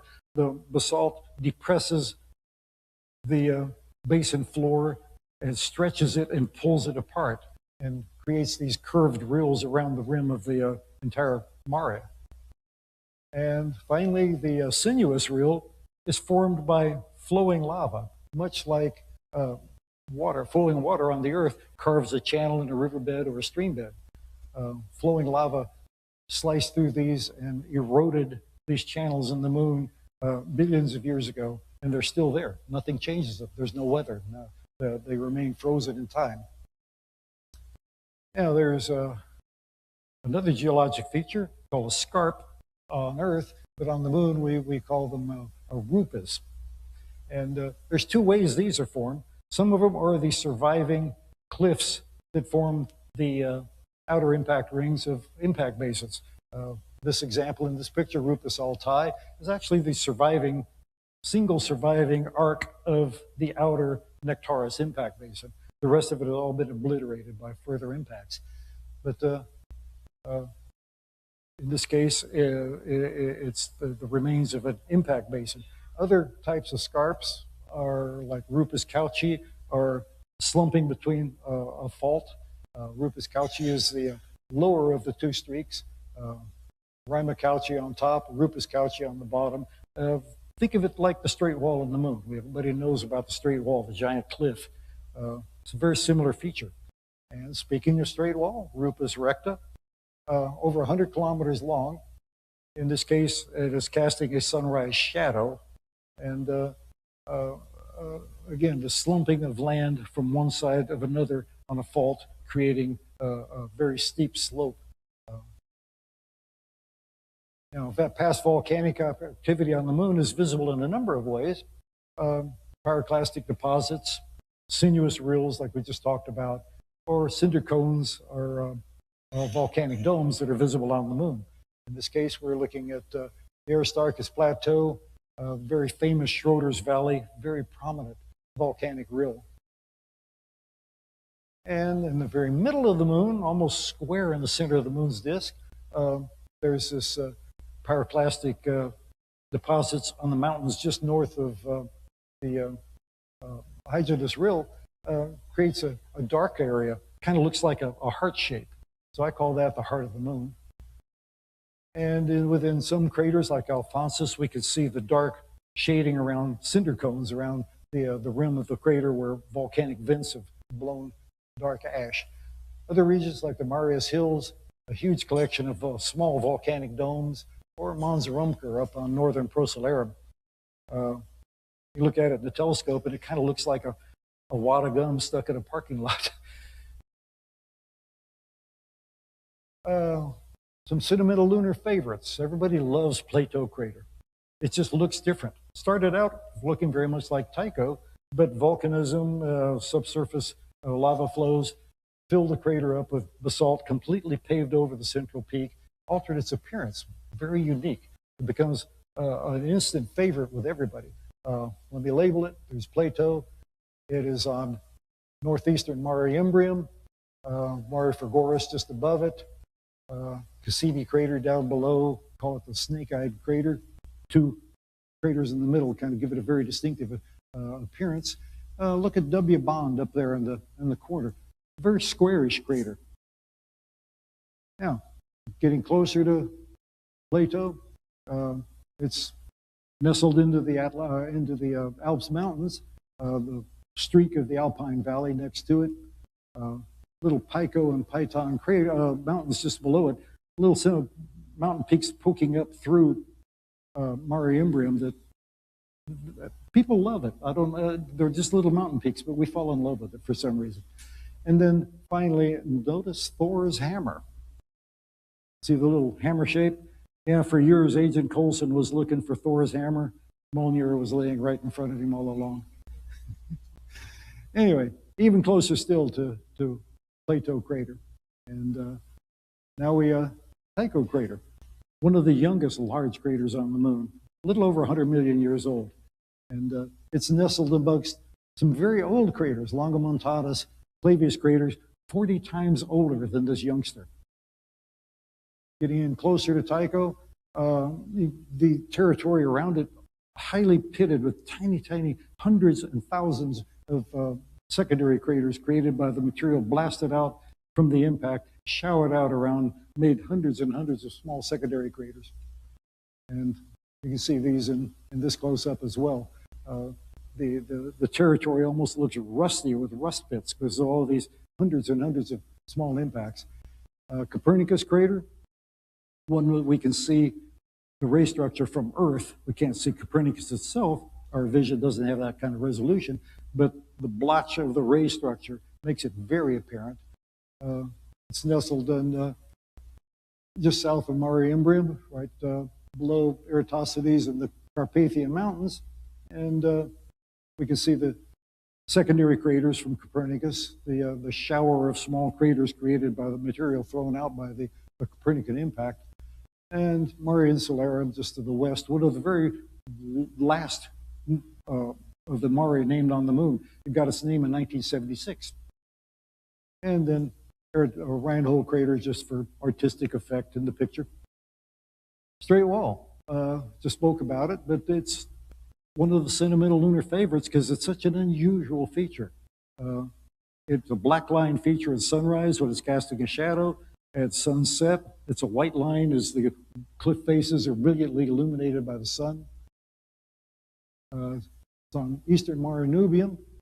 Rosacea crater up there, Thabit crater kind of mark the territory. And you notice that Straight Wall is kind of nestled in the middle of this circular structure. On the left, we see the Horseshoe Bay effect of a crater rim that has been overlaid by the Nubian basalts, and wrinkle ridges forming the rest of the arc. We like to call that hidden crater ancient Thabit. It has no official name, but we call that territory ancient Thabit. Now this picture, Straight Wall, at sunset. Contemplate this for a minute. You're standing on top of Straight Wall, looking out across the plains of Nubium, watching the sun go down. The moon rotates much slower than the Earth does. On Earth, we watch the sun, the ball of the sun, set within 2 minutes. The moon takes a lot longer to rotate. That sunset on the moon would take 1 hour. That's a long time to contemplate the beauties of what you're watching. Sunsets on Earth create reams of poetry and prose and beauty and art. But watching that sun go down for a full hour gives you a long time to reflect. So, we'll get to conclude this with looking at some nicknamed features on the moon. Not all features on the moon have official names. They're popular. It's like deep sky features. We give them particular names to endear them to us. But we do the same thing with lunar features. My lunar good luck charm, the overlapping forms of 4 separate craters of the Meton complex. They each have a Meton B, C, D, but when they all overlay and are commonly filled in with debris, forms this lunar good luck charm. I claim naming rights on that. The guardians are the 2-kilometer massifs on either side of the gorge that empties out into Mare Imbrium from the Alpine Valley. Now, Chuck Wood, the Sky and Telescope moon columnist, he's the one who named that. And another one that I claim for is Hammer. That's mine. The Python Gamma is what it's officially called, but it so much resembles Mjolnir, the hammer wielded by the mythical Norse god Thor. It just begs for a name. It's Thor's hammer. The Valentine Dome on the eastern Mare Serenitatis, very low pancake-shaped volcanic dome, about 30 kilometers across, barely more than 1 kilometer high. Takes very low sun elevation to see it. Kind of resembles a Valentine shape. We call it the Valentine Dome. Cobra Head, the volcanic source where the lavas flowed from the Aristarchus Plateau down Schroeder's Valley and emptied out onto Oceanus Procellarum. We don't know who named that one, but they did a good job. Another one of mine, the heart of the moon. This mountainous region just north of Ramahygetus has no name. So it has a heart shape. It looks like a Valentine heart. It almost looks like a human heart. So it's the heart of the moon. The lunar spider, Lamont, the ghost crater. The radial wrinkle ridges radiating out from it gives it the spider appearance. And the ghosts of Procellarum. Oceanus Procellarum, before it flooded with lava, it had just as many craters as the rest of the moon, and now only their rims protrude above the smooth lava plains of Oceanus Procellarum. So we call them the ghosts of Procellarum. And ancient Thabit, which I just explained, so I won't go too farther on that. And the railroad tracks, the parallel rays extending northwest from Tycho crater.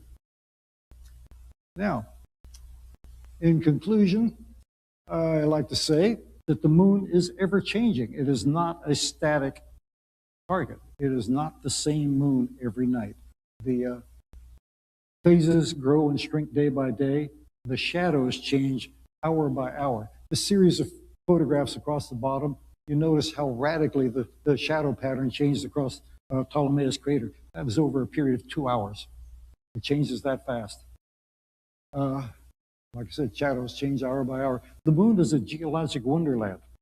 And it's the only world that we can see from our backyard in a modest telescope with kilometer resolution and recognize these geologic patterns on another world with our own eyes. So, main thing is the moon is accessible from your backyard. The moon does not care about light pollution. You can observe the moon in daytime. So it's a very viable target, and it breaks my heart that people ignore it. So, there's much to love on the moon, and I invite you to come join me on my playground. Thank you very much.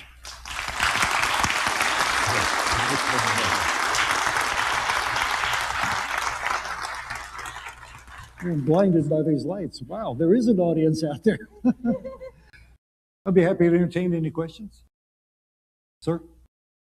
How do you get such clear photos? When I try to photograph the moon, the Earth's atmosphere blurs everything out. Well, yeah, the gentleman is asking how do I get such clear pictures, because the atmosphere distorts the image. Well, the images you see are over a span of many years. They're the best of what I get. What you don't see is the hundreds that I've thrown away because the seeing ruined them. You know, in planetary imaging, lunar imaging, we take videos of the moon. I do as much as 3,000 to 5,000 frames and use Registax or AutoStacker to do the best 500 frames into a single image. So, but it's not always a win. The seeing sometimes beats me. So you're just seeing the best of what perseverance is what it amounts to. Yep, just keep going, and the seeing eventually will be on your side. Anything else? No other questions? Well, if one here, okay, I can't see you, so speak out. I'll answer.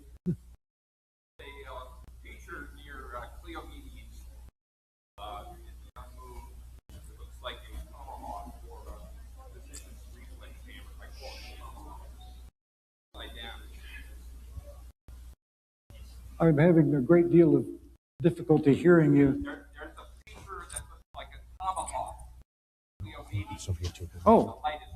Oh yeah. Well, when the lunar features are illuminated from different angles, they can take on differing appearances. The same feature can morph and evolve into a different type of apparition, and that's one of the things that I'm saying about it endears the moon to us. It's not static. It's not always the same.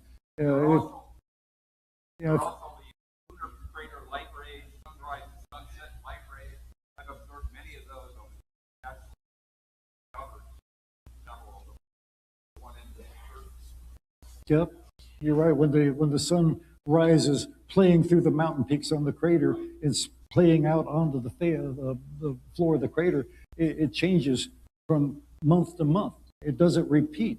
There's a 19-year cycle of the lunar libration on how it rotates and presents different faces to the Earth, and that doesn't repeat except for every 19 years. So from one year to the next, a particular feature can be illuminated differently and create a different shadow pattern. There's a list of the lunar crater rays on the Robinson Lunar Observatory page. Yep, something to look for, because, like I said, the moon is not static. It's different all the time. Any other questions? Somebody's point. Okay, I got you. Uh-huh.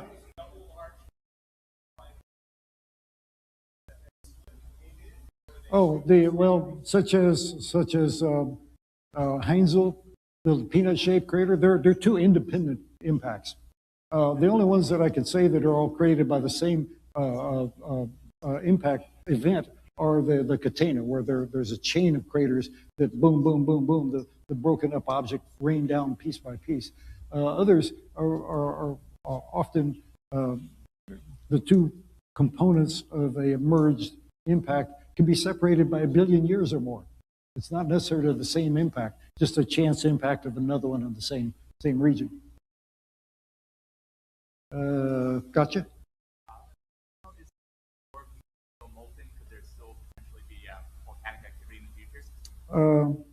It's a question we don't know the answer to yet.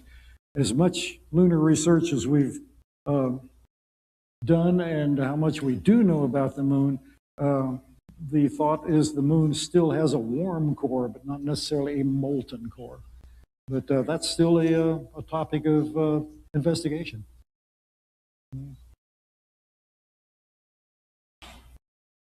Okay, I don't see anybody waving. If you have any comments, questions, or whatever about the moon, come on by the Celestron booth. I'm going to be there the next 2 days. I'm obviously with Celestron. Come down, talk to me about our telescopes, talk to me about the moon. So I've enjoyed talking to you again, my second time here at NEAF Talks, and I have sure enjoyed it, and I hope you've picked up just enough to pique your interest to look at that big bright thing in the sky. So thank you very much. Thank you very much, Robert. Thank you. You bet. Thank you. Our next speaker will be on at 1:15. It'll be Elisa Pagan, and I'm sure she'll have a wonderful presentation for us. Thank you all for being here. I'm going around the wrong way.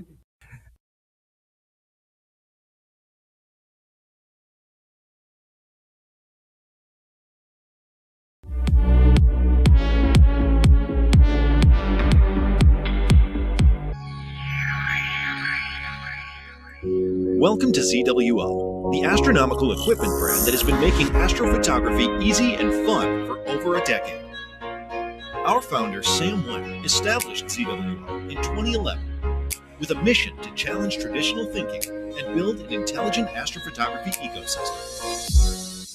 Over the years, we have taken innovation and ingenuity as the key to our business growth, and years of dedication has made us a leading brand in the astrophotography market. Multiple of our camera models won the Hot Sky Product Award by the Sky and Telescope magazine in 2016 and 2017. In 2018, we released the game-changer ASI Air, a smart controller device that revolutionizes the way astrophotographers capture and process images of the night sky. In 2021, ZWO released the Harmonic Mount AM5, another addition to ZWO's ecosystem of astrophotography equipment. Every year, ZWO introduces more than 10 new products and brings new technology to the astrophotography field. With over 40 patents, including 2 pioneering invention patents, our company has been recognized with several prestigious titles by the state government that acknowledge our commitment to innovation and technological advancement.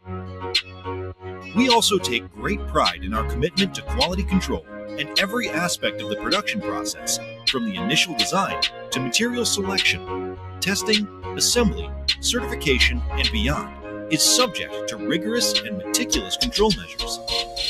This level of attention to detail is what sets us apart from the competition.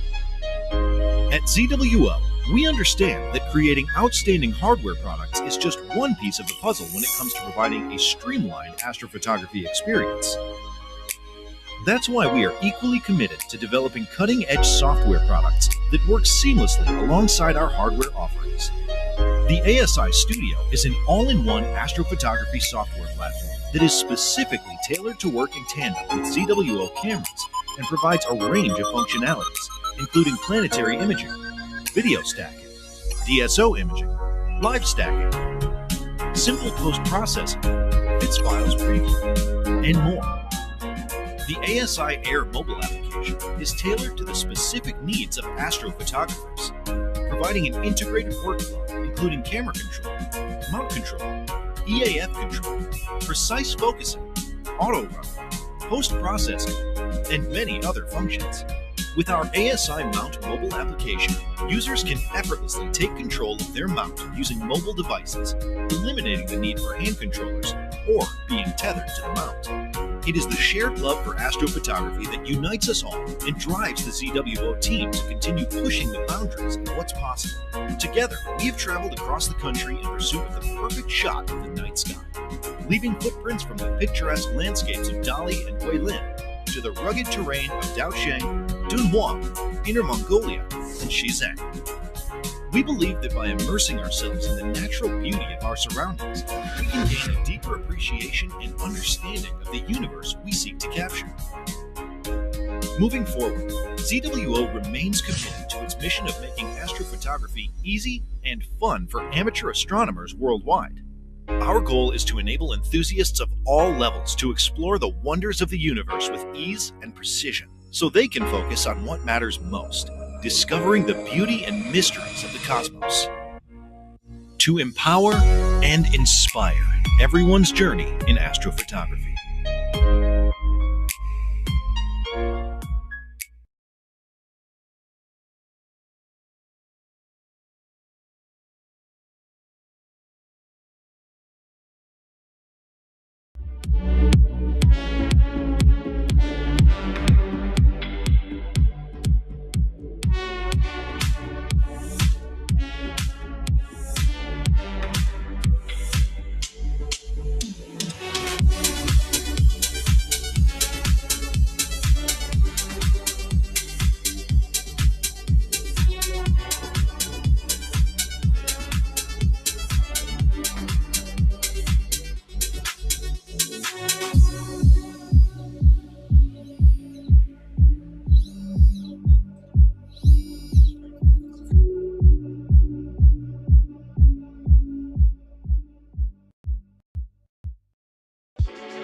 We're very pleased to announce our new StarSense Explorer Dobsonians. The telescope tube features a larger aperture than the other StarSense Explorer telescopes.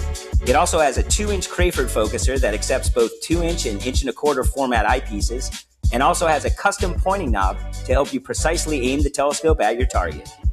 Both the tube and base have carry handles at their balance points, and of course, the exciting StarSense Explorer dock. Simply place your smartphone in the dock and launch the app. Choose from the best objects to view, then just move the telescope to follow the arrows to your target. When it's ready to view, the bullseye turns green. It's easy to do because of the patented StarSense technology.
If you were asked to visualize a typical astrophotography rig, what would it look like?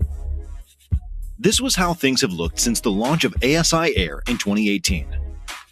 And this is how it looks now. Thanks to the continuous innovation and new technology ZWO brings to the market, with the latest additions to its lineup, this rig is packed with all the gear you'll need to capture breathtaking images of the cosmos. Introducing the ASI 2600 MC Duo, that seamlessly integrates the imaging sensor and guiding sensor into one powerful device, needing only one cable, which reduces potential cabling issues and greatly improves setup speeds so you can spend less time on preparation and more time on capturing the beautiful universe. The 1/1.8-inch guide sensor taken from the ASI 220mm mini camera combined with the IMX571 from the ASI 2600 MC provides stunning performance even when guiding using a 7nm duo-band filter in good sky conditions. A rotary knob controls guide sensor focusing, designed to simplify the process of making two sensors both in focus in one optical system. This combination of guide and imaging sensor in one camera creates an imaging solution that ensures both sensors parfocal over long periods of time, which reduces complexities by removing the need for a separate guide camera and off-axis guider. Duo does it all. And this is the all-new ZWO Astrograph from the FF Apochromatic Refractor series. This series features a flat-field Petzval quadruplet design with two ED glass elements, offering excellent control of chromatic aberration. The ZWO FF series APO refractors create beautiful-looking stars. RMS radius at the center of the field of view can be as small as 2 nanometers, perfect for both visual use and astrophotography use. Differently from normal refractors, the self-flattening design of ZWO FF series does not require a specific back focus from the rear lens, providing freedom to use any filter wheel, any off-axis guider or accessory without the worry of calculating the correct distance from the flattener. ZWO's matching reducers widen the field of view, offering a new perspective from your telescope, and with reduced image capture time. Still, 55mm back focus distance must be maintained when using our reducers. The rigid dual-speed focuser comes with a new type 360-degree rotator with scales and a finder base, making focusing easy and quick. Matching with ZWO EAF, the electronic automatic focuser, it will bring an incredible using experience. The new ASI Air Plus 256G offers an increased eMMC storage space and improved performance from the ZWO custom compute board. With short exposure, the total imaging efficiency will be improved by about 26% compared to its predecessor. The FPS on video mode also improves by about 30%. And finally, we are proud to introduce our new AM3 mount. The new high-performance harmonic mount offers astrophotographers exceptional performance at an even more affordable price. It carries a payload of up to 8 kilograms with no counterweight, and up to 13 kilograms with the addition of a 5-kilogram counterweight. The newly added Bluetooth unit makes wireless connection without hand controllers possible. Carry less. Capture more. Enjoy yourself under the starry night sky. To empower and inspire everyone's journey in astrophotography.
It's great to be here.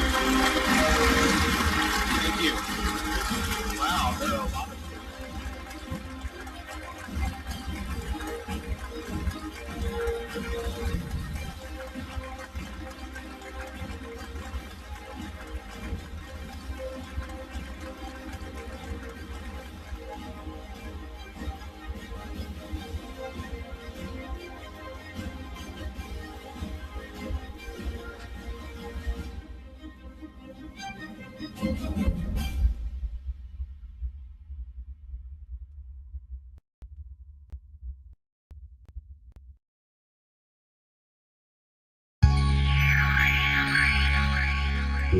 Welcome to ZWO, the astronomical equipment brand that has been making astrophotography easy and fun for over a decade. Our founder, Sam White, established ZWO in 2011 with a mission to challenge traditional thinking and build an intelligent astrophotography ecosystem. Over the years, we have taken innovation and ingenuity as the key to our business growth, and years of dedication has made us a leading brand in the astrophotography market. Multiple of our camera models won the Hot Sky Product Award by the Sky and Telescope magazine in 2016 and 2017. In 2018, we released the game-changer ASI Air, a smart controller device that revolutionizes the way astrophotographers capture and process images of the night sky. In 2021, ZWO released the Harmonic Mount AM5, another addition to ZWO's ecosystem of astrophotography equipment. Every year, ZWO introduces more than 10 new products and brings new technology to the astrophotography field. With over 40 patents, including 2 pioneering invention patents, our company has been recognized with several prestigious titles by the state government that acknowledge our commitment to innovation and technological advancement. We also take great pride in our commitment to quality control and every aspect of the production process, from the initial design to material selection, testing, assembly, certification, and beyond, is subject to rigorous and meticulous control measures. This level of attention to detail is what sets us apart from the competition. At ZWO, we understand that creating outstanding hardware products is just one piece of the puzzle when it comes to providing a streamlined astrophotography experience. That's why we are equally committed to developing cutting-edge software products that work seamlessly alongside our hardware offerings. The ASI Studio is an all-in-one astrophotography software platform that is specifically tailored to work in tandem with ZWO cameras and provides a range of functionalities, including planetary imaging, video stacking, DSO imaging, live stacking, simple post-processing, bits files preview, and more. The ASI Air mobile application is tailored to the specific needs of astrophotographers, providing an integrated workflow including camera control, mount control, EAF control, precise focusing, auto run, post-processing, and many other functions. With our ASI Mount mobile application, users can effortlessly take control of their mount using mobile devices, eliminating the need for hand controllers or being tethered to the mount. It is the shared love for astrophotography that unites us all and drives the ZWO team to continue pushing the boundaries of what's possible. Together, we have traveled across the country in pursuit of the perfect shot of the night sky, leaving footprints from the picturesque landscapes of Dali and Guilin to the rugged terrain of Daosheng, Dunhuang, Inner Mongolia, and Xizang.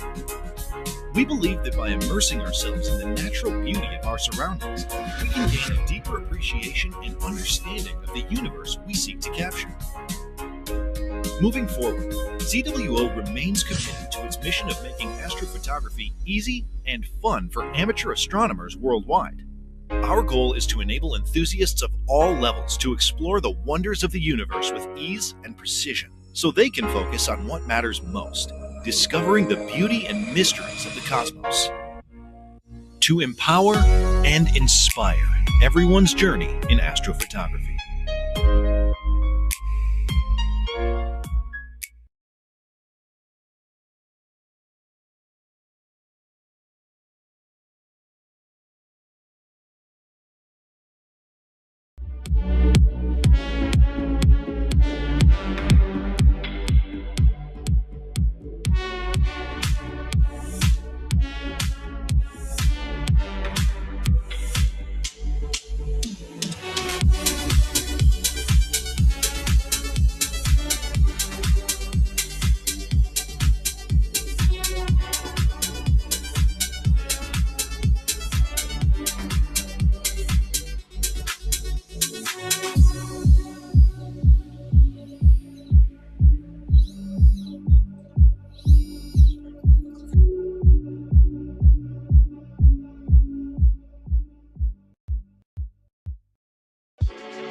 We're very pleased to announce our new StarSense Explorer Dobsonians. The telescope tube features a larger aperture than the other StarSense Explorer telescopes. It also has a 2-inch Crayford focuser that accepts both 2-inch and 1.25" format eyepieces, and also has a custom pointing knob to help you precisely aim the telescope at your target. Both the tube and base have carry handles at their balance points, and of course, the exciting StarSense Explorer dock. Simply place your smartphone in the dock and launch the app. Choose from the best objects to view, then just move the telescope to follow the arrows to your target. When it's ready to view, the bullseye turns green. It's easy to do because of the patented StarSense technology.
If you were asked to visualize a typical astrophotography rig, what would it look like? This was how things have looked since the launch of ASI Air in 2018. And this is how it looks now. Thanks to the continuous innovation and new technology ZWO brings to the market, with the latest additions to its lineup, this rig is packed with all the gear you'll need to capture breathtaking images of the cosmos. Introducing the ASI 2600 MC Duo that seamlessly integrates the imaging sensor and guiding sensor into one powerful device, needing only one cable, which reduces potential cabling issues and greatly improves setup speeds so you can spend less time on preparation and more time on capturing the beautiful universe. The 1/1.8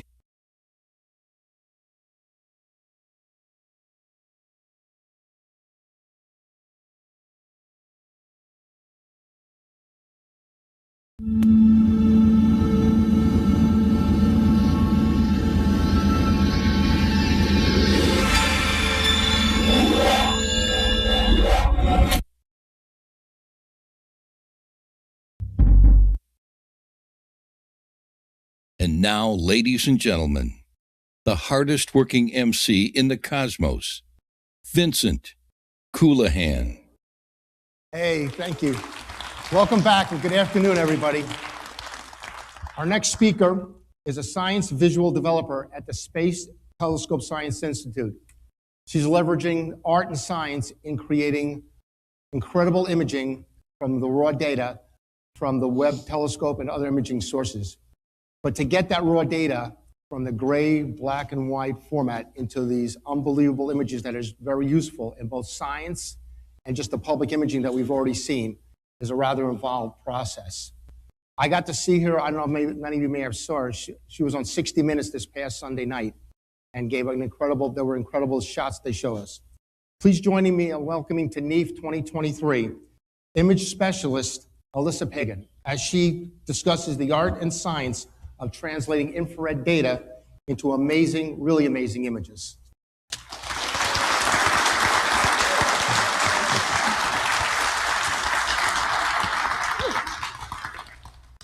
Hi, everyone. Thank you for joining me today. This is my first time on this awesome stage. It's such a privilege. It's such an honor, and my first time being at this conference. So I met a lot of you people, wonderful, do a lot for sort of the astro community. So I'm going to talk to you a little bit of how we create imagery, web imagery specifically. I am a science visuals developer, and all that means is that I take astronomical data from observatories like Webb, like Hubble, and other telescopes, and create color imagery that complement science releases or news releases, education products, and other outreach resources. But before I get too far into how we process the imagery, it's kind of nice to look back, reflect back, and see how far we come. Like, how did we get here? So Webb was over 25 years in the making, a huge project, lots of hands involved, scientists, engineers. Actually, at the conference, the NEAF conference, a lot of people were coming to me talking about how they know someone or an institute that was working on the mirrors, working on different instruments, the engineering. Just an incredible feat of human nature to build this telescope. And it's nice to look back, see how far we've come, and appreciate the significance of the data that we're seeing, and also understanding the instruments helps us understand what we're seeing in the images as well. Okay, so I'm not going to go too far back to conception, but I do want to go back to launch day. And so this was Christmas Day 2021, 7:20 a.m. early. How many people watched the launch that day? Okay, a lot of you. So I was on the couch with my PJs. You might have been doing the same, eating breakfast, probably getting up earlier than the kids, which is probably rare on a Christmas day. But very exciting times. It was launching by an Ariane 5 rocket in French Guiana. So in case you missed the launch, though, I can show you a little video of that launch.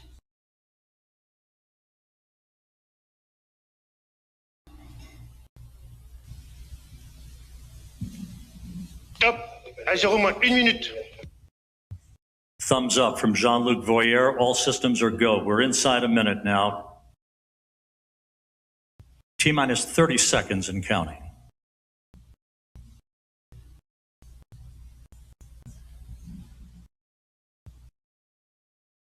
Standing by for terminal count. À tous de DDO, attention pour les décomptes finales. 10, 9, 8, 7, 6, 5, 4, 3, 2, unité, top. And we have engine start. And liftoff. UAP, décollage. Décollage, liftoff from a tropical rainforest to the edge of time itself. James Webb begins a voyage back to the birth of the universe. Punching a hole through the clouds, 20 seconds into the flight. Good pitch program reported. Woo. All right. So moving right along, that was a very historic event. In the Jupiter Control Center. We're done, right? We're good to go. Nothing to worry about. No, so this is where the real work begins. Not that that wasn't difficult work. We have to unfold this telescope in space, because as you may know, James Webb has got a 6.5 primary mirror that has to unfold. It has a tennis court-sized sun shield that has 5 layers that has to unfold, and it has to tense, and then it also has these struts that have to unfold.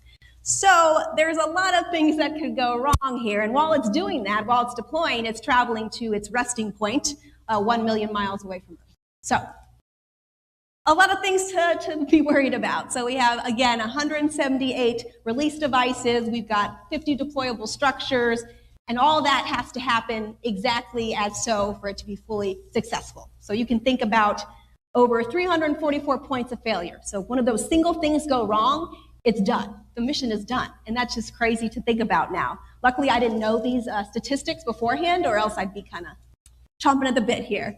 But again, we're deploying this telescope. It's unfolding. So that's including the mirror and the struts. We have to align the mirrors.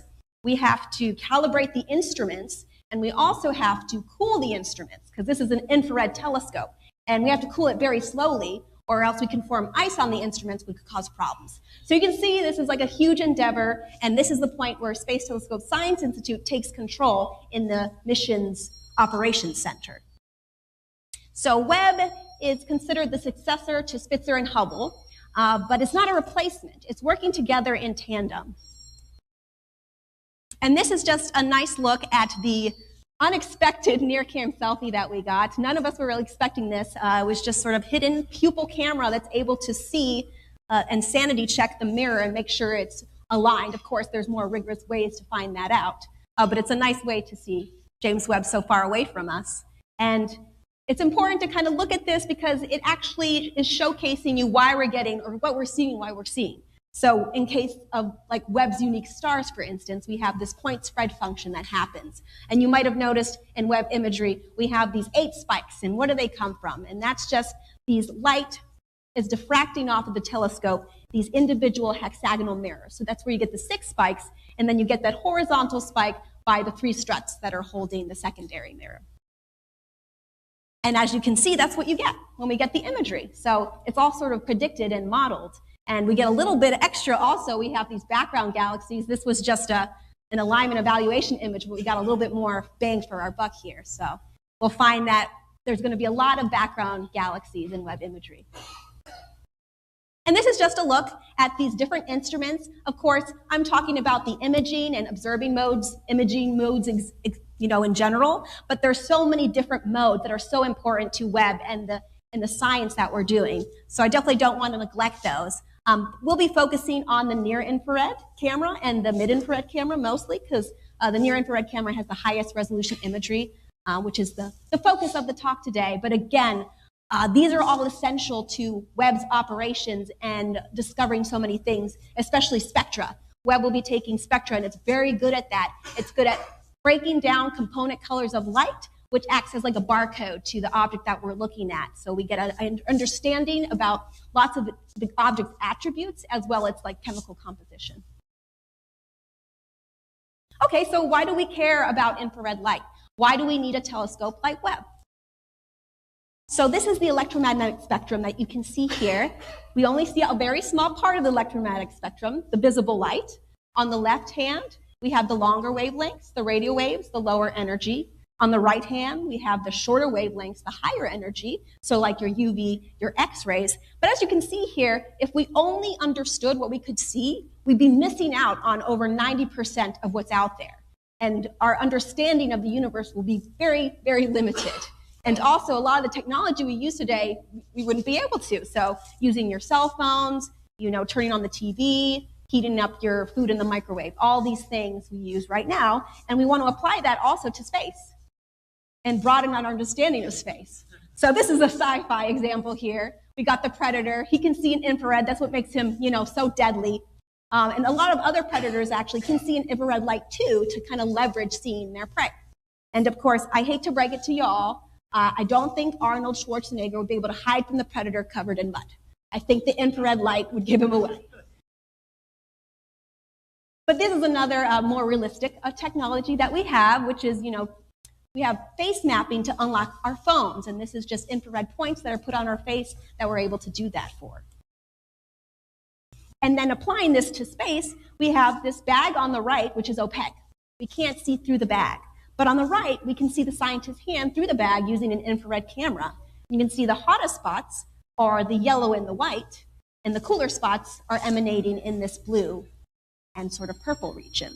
And if we point a camera to like a spiral galaxy and we're observing it in visible light and we're observing it in infrared light, we're also going to get a completely different picture.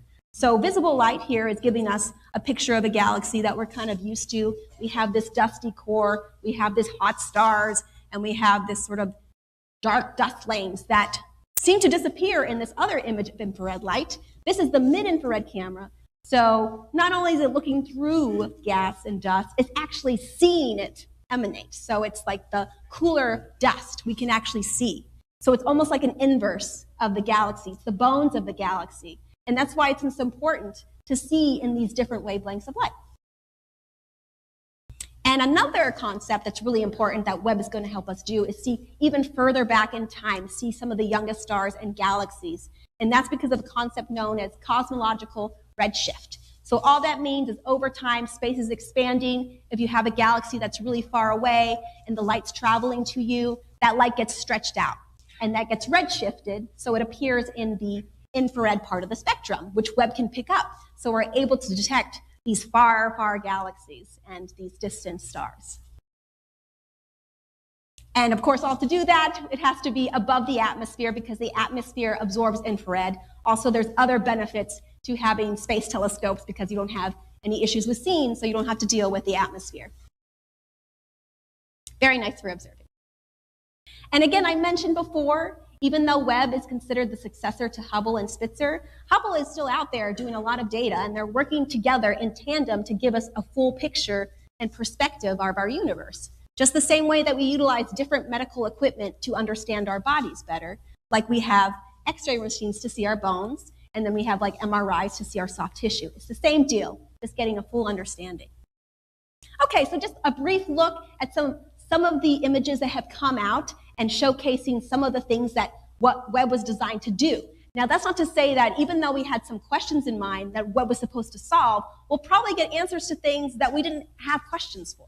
But this is just some of the first things that we've gotten back. So this is the Pandora cluster. So this is a deep field image, and these are really important because with Webb's capabilities, we're able to see some of the furthest galaxies. So this is one of the deepest fields that we have. But it's not actually a very long exposure time, but it's able to do that with infrared. And we also, because it's a cluster, it's bending the light, it's warping space so that actually we're able to magnify things that are even further behind it, maximizing basically what Webb can see. So it's really nice to look at these things. You can kind of see some streaks over there near the clusters, and those are background galaxies that we can study really well. And this is just a diagram showing how that works with a galaxy in the back, and then space is being bent by these really massive clusters, and then we get to see these galaxies in fine detail that are so far away. Okay, and then we're kind of starting like in the early universe, and now we're getting a little bit closer to us. This is galaxies. This is Stephan's quintet, which is actually a bit of a misnomer. Technically, it's a quartet because that guy in the front, that bluer galaxy, that's actually closer to us. So it's like 40 million light years away versus like 290 million light years away, which is what the major cluster is, the 4 galaxies are. And it's important to look at these galaxies that are interacting because it helps us basically understand how galaxies evolve, how these interactions influence how they develop over time, as well as how their supermassive black holes influence how they develop. Just like on the top right, we have a galaxy that you can kind of see in the mid-infrared, which has a supermassive black hole. And so from left to right, we have a Hubble image. In the middle, we have the near-infrared image. And then we have the mid-infrared combined with the near-cam image. So we're getting the addition of seeing through the gas and dust, but also seeing some of the dust emit. So you can look back at the Hubble image, and things that were being like dark dust lanes is like lighting up, showing us how the dust is interacting. And this is helpful for our understanding of how our universe, or how our galaxy, the Milky Way, is developing. And then we have this iconic image, the Pillars of Creation, very famous Hubble image, and we're looking at it again in the Webb. But in this case, this is a composite image again of the mid-infrared instrument and the near-infrared instrument. So we get the benefit of seeing both things happening here. We have these sort of regions of really red stars, so you can see through the dust, and you can also emit a bit. So, but you can see there's areas, what we call lava pools, or these embedded stars that we wouldn't be able to see that are sort of cocooned in this dust. And this is really important to understanding sort of the different stages of stars, which are very important to life. And basically, they speak to our origin. So if we understand star development, star birth, and star death, we're understanding how we came to be, how our planets and our solar system came to be. So it's the universe looking back at itself, essentially. And then, so on the other scale, or the other side of the spectrum, we have star death. So this is Cassiopeia A, and this is a stellar, or this is a supernova remnant. So this is a star that died about 340 years ago, which is not very long at all. It's the youngest one that we know. And we get a lot of information here about the heavy elements that are emitting in sort of this pink and yellow white color. And then we also have some emission here of the dust from the shock wave, the impact of the shock wave hitting that dust around it. So again, this really helps us understanding, fill the gaps of stellar evolution, how it develops, and see the origins of everything, essentially. And I would be remiss to not talk about spectra, even though we're focusing on imaging. A lot of what Webb do relies on spectra. So again, spectra is just when you take light, you break it down into component colors so you can start seeing things like composition. And this is really important for things like exoplanets, planets that are out of our solar system. And we can detect with very good clarity and refinement with Webb these exoplanets using these transit light curves. So we look at a star, the exoplanet passes in front of it, and then there's a dip in the light curve. And so we know we've detected something. And we can also measure the atmosphere or get light from the atmosphere in order to determine its composition. And then we can look at things like possibilities of life or habitability. They look for things like water and carbon dioxide. And then we also can directly image exoplanets, which is something that Webb can do very well. And it's crazy. This is exoplanet HIP 65426b, not a very significant name, but very significant exoplanet that was detected. This was the first exoplanet that was detected by Webb. And what makes it so hard to do is Webb is so sensitive that it is able to detect this exoplanet that's 10,000 times dimmer than its host star. That's crazy, 10,000 times dimmer. But Webb is able to do that with such clarity with this coronagraph instrument. And Webb can do more of just the same. And then, of course, in our own solar system, so we started way far and now we're getting close to us. This is Uranus. And so I apologize for the ratio, everything's a little squished. But this is Uranus, and it's seen in unprecedented detail. So the rings here are seen, they're the best view that we've seen since Voyager. So incredible what's coming here. And also, we're revealing this, just all these background stars, or background galaxies, I should say, in this wide field image here that you would never see. We're not used to seeing that when we're looking at solar system objects, but Webb captures that, even in those. Okay, so why do we make color images in the first place? Like, why do we care?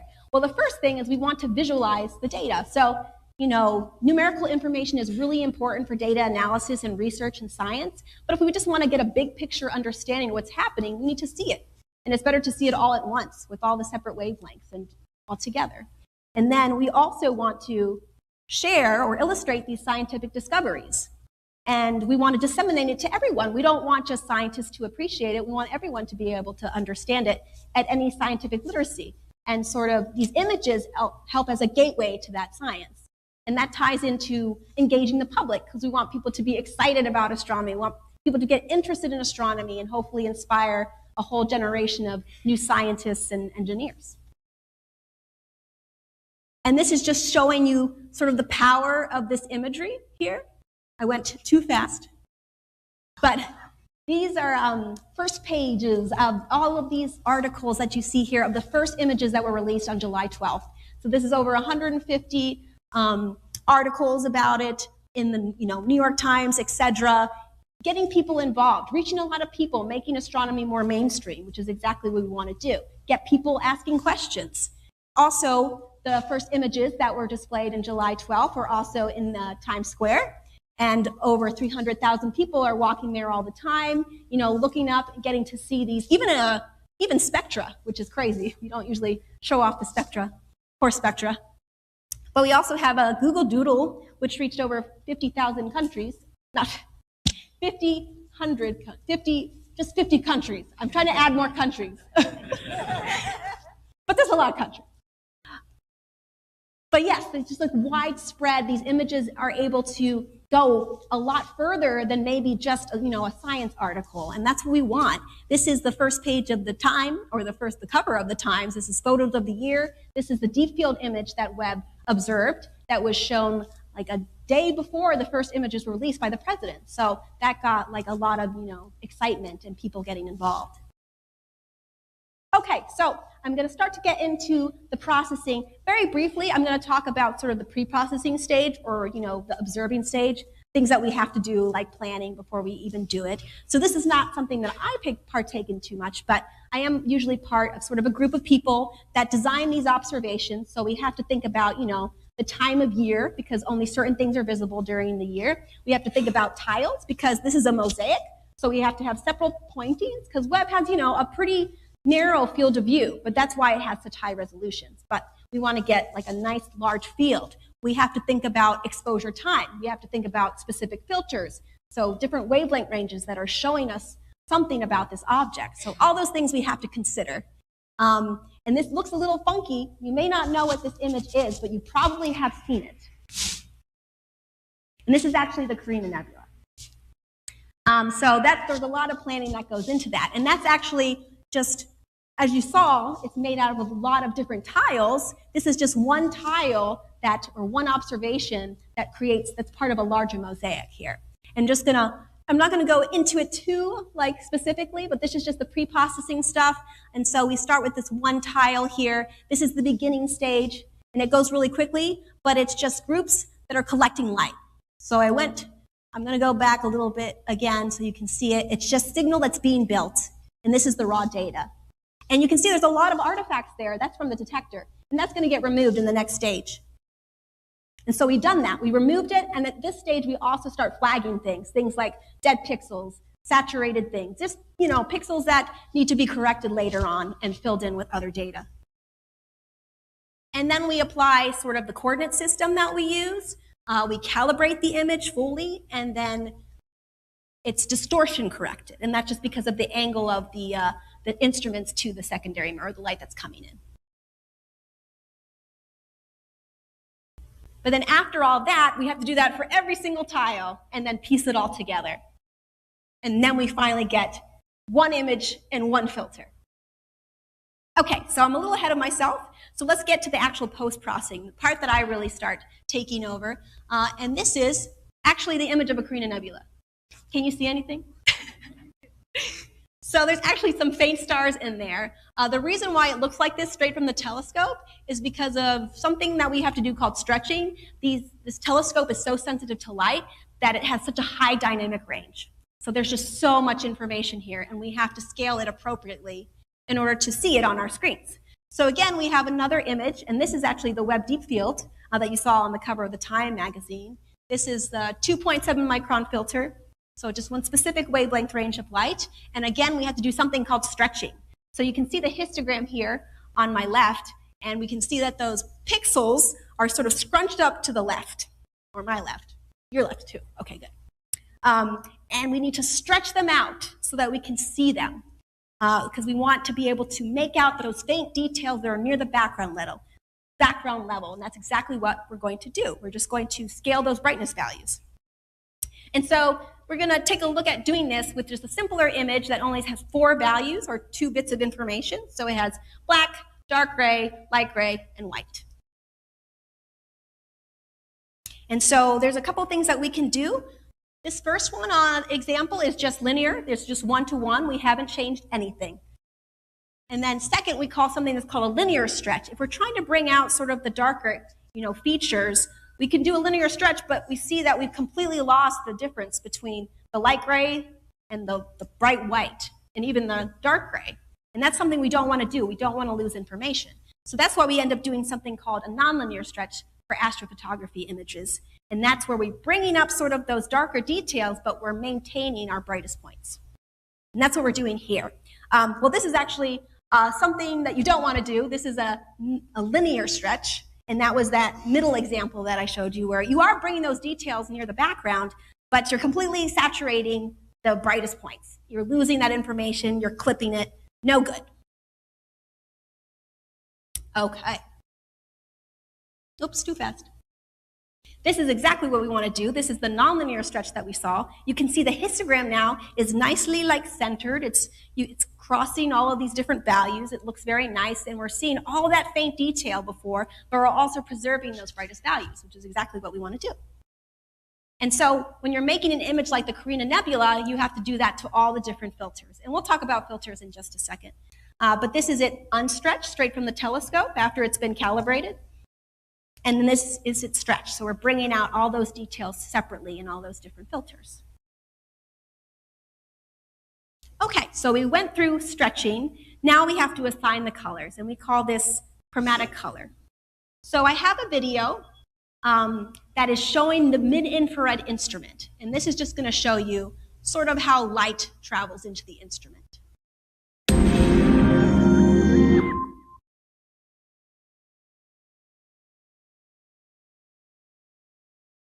So sometimes there's a misconception that these images start off in color, but they start off in black and white. And that's actually how your smartphones work too. You collect specific channels in red, green, and blue, and on the fly it makes a color image. And so it's essentially the same that we're doing. We just have a lot more filters to work with here. So the light gets redirected into this mid-infrared instrument, and then it gets directed to a filter wheel. And that filter wheel is collecting very specific wavelengths of light, which we then assign colors appropriately according to its wavelength. And then it gets picked up by the detector, and we get our image. And that's all we need for that guy. So we're done with this.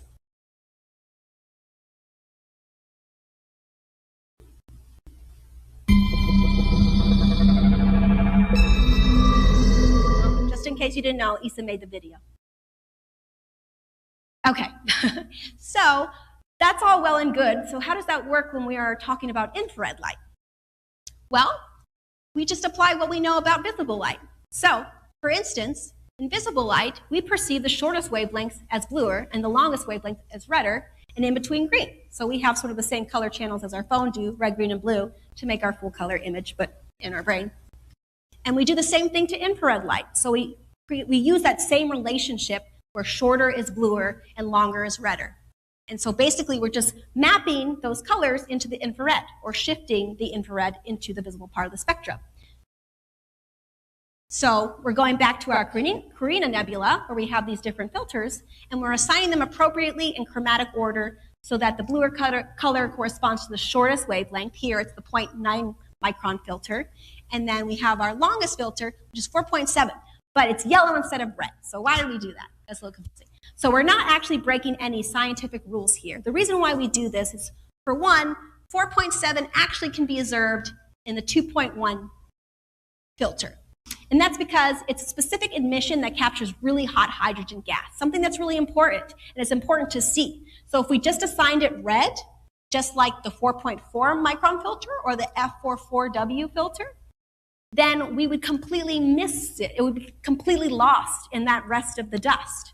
But it's really important because it's showing off these jets from these young stars that are embedded in this dust. So we have to make those decisions. Okay, now before we combine that all together to make our full color image, we have to remove some of the artifacts. And those are just things that are introduced by the detector, or the electronics of the detector.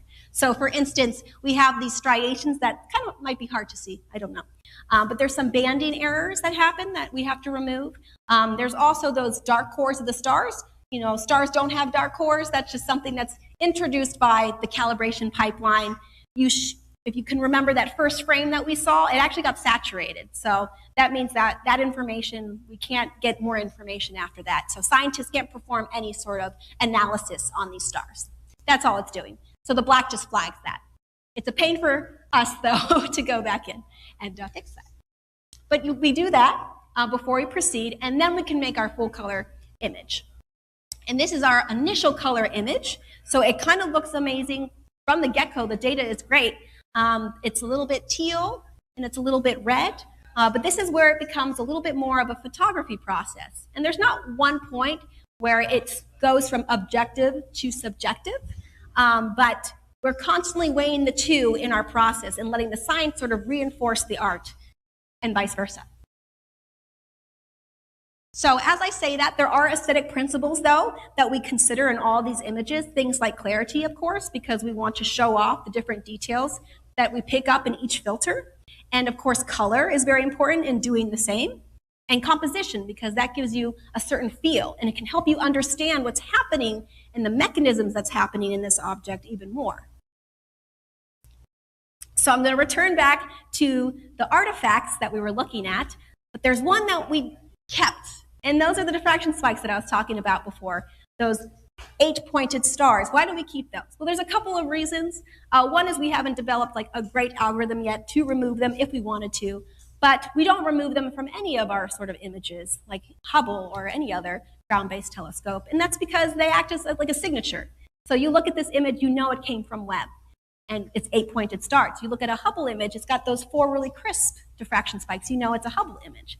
And also, when you look at something like this, you know it's a space image. It's got sort of that etherealness, that whimsicality. It feels like, you know, twinkling stars. And that's how we see space.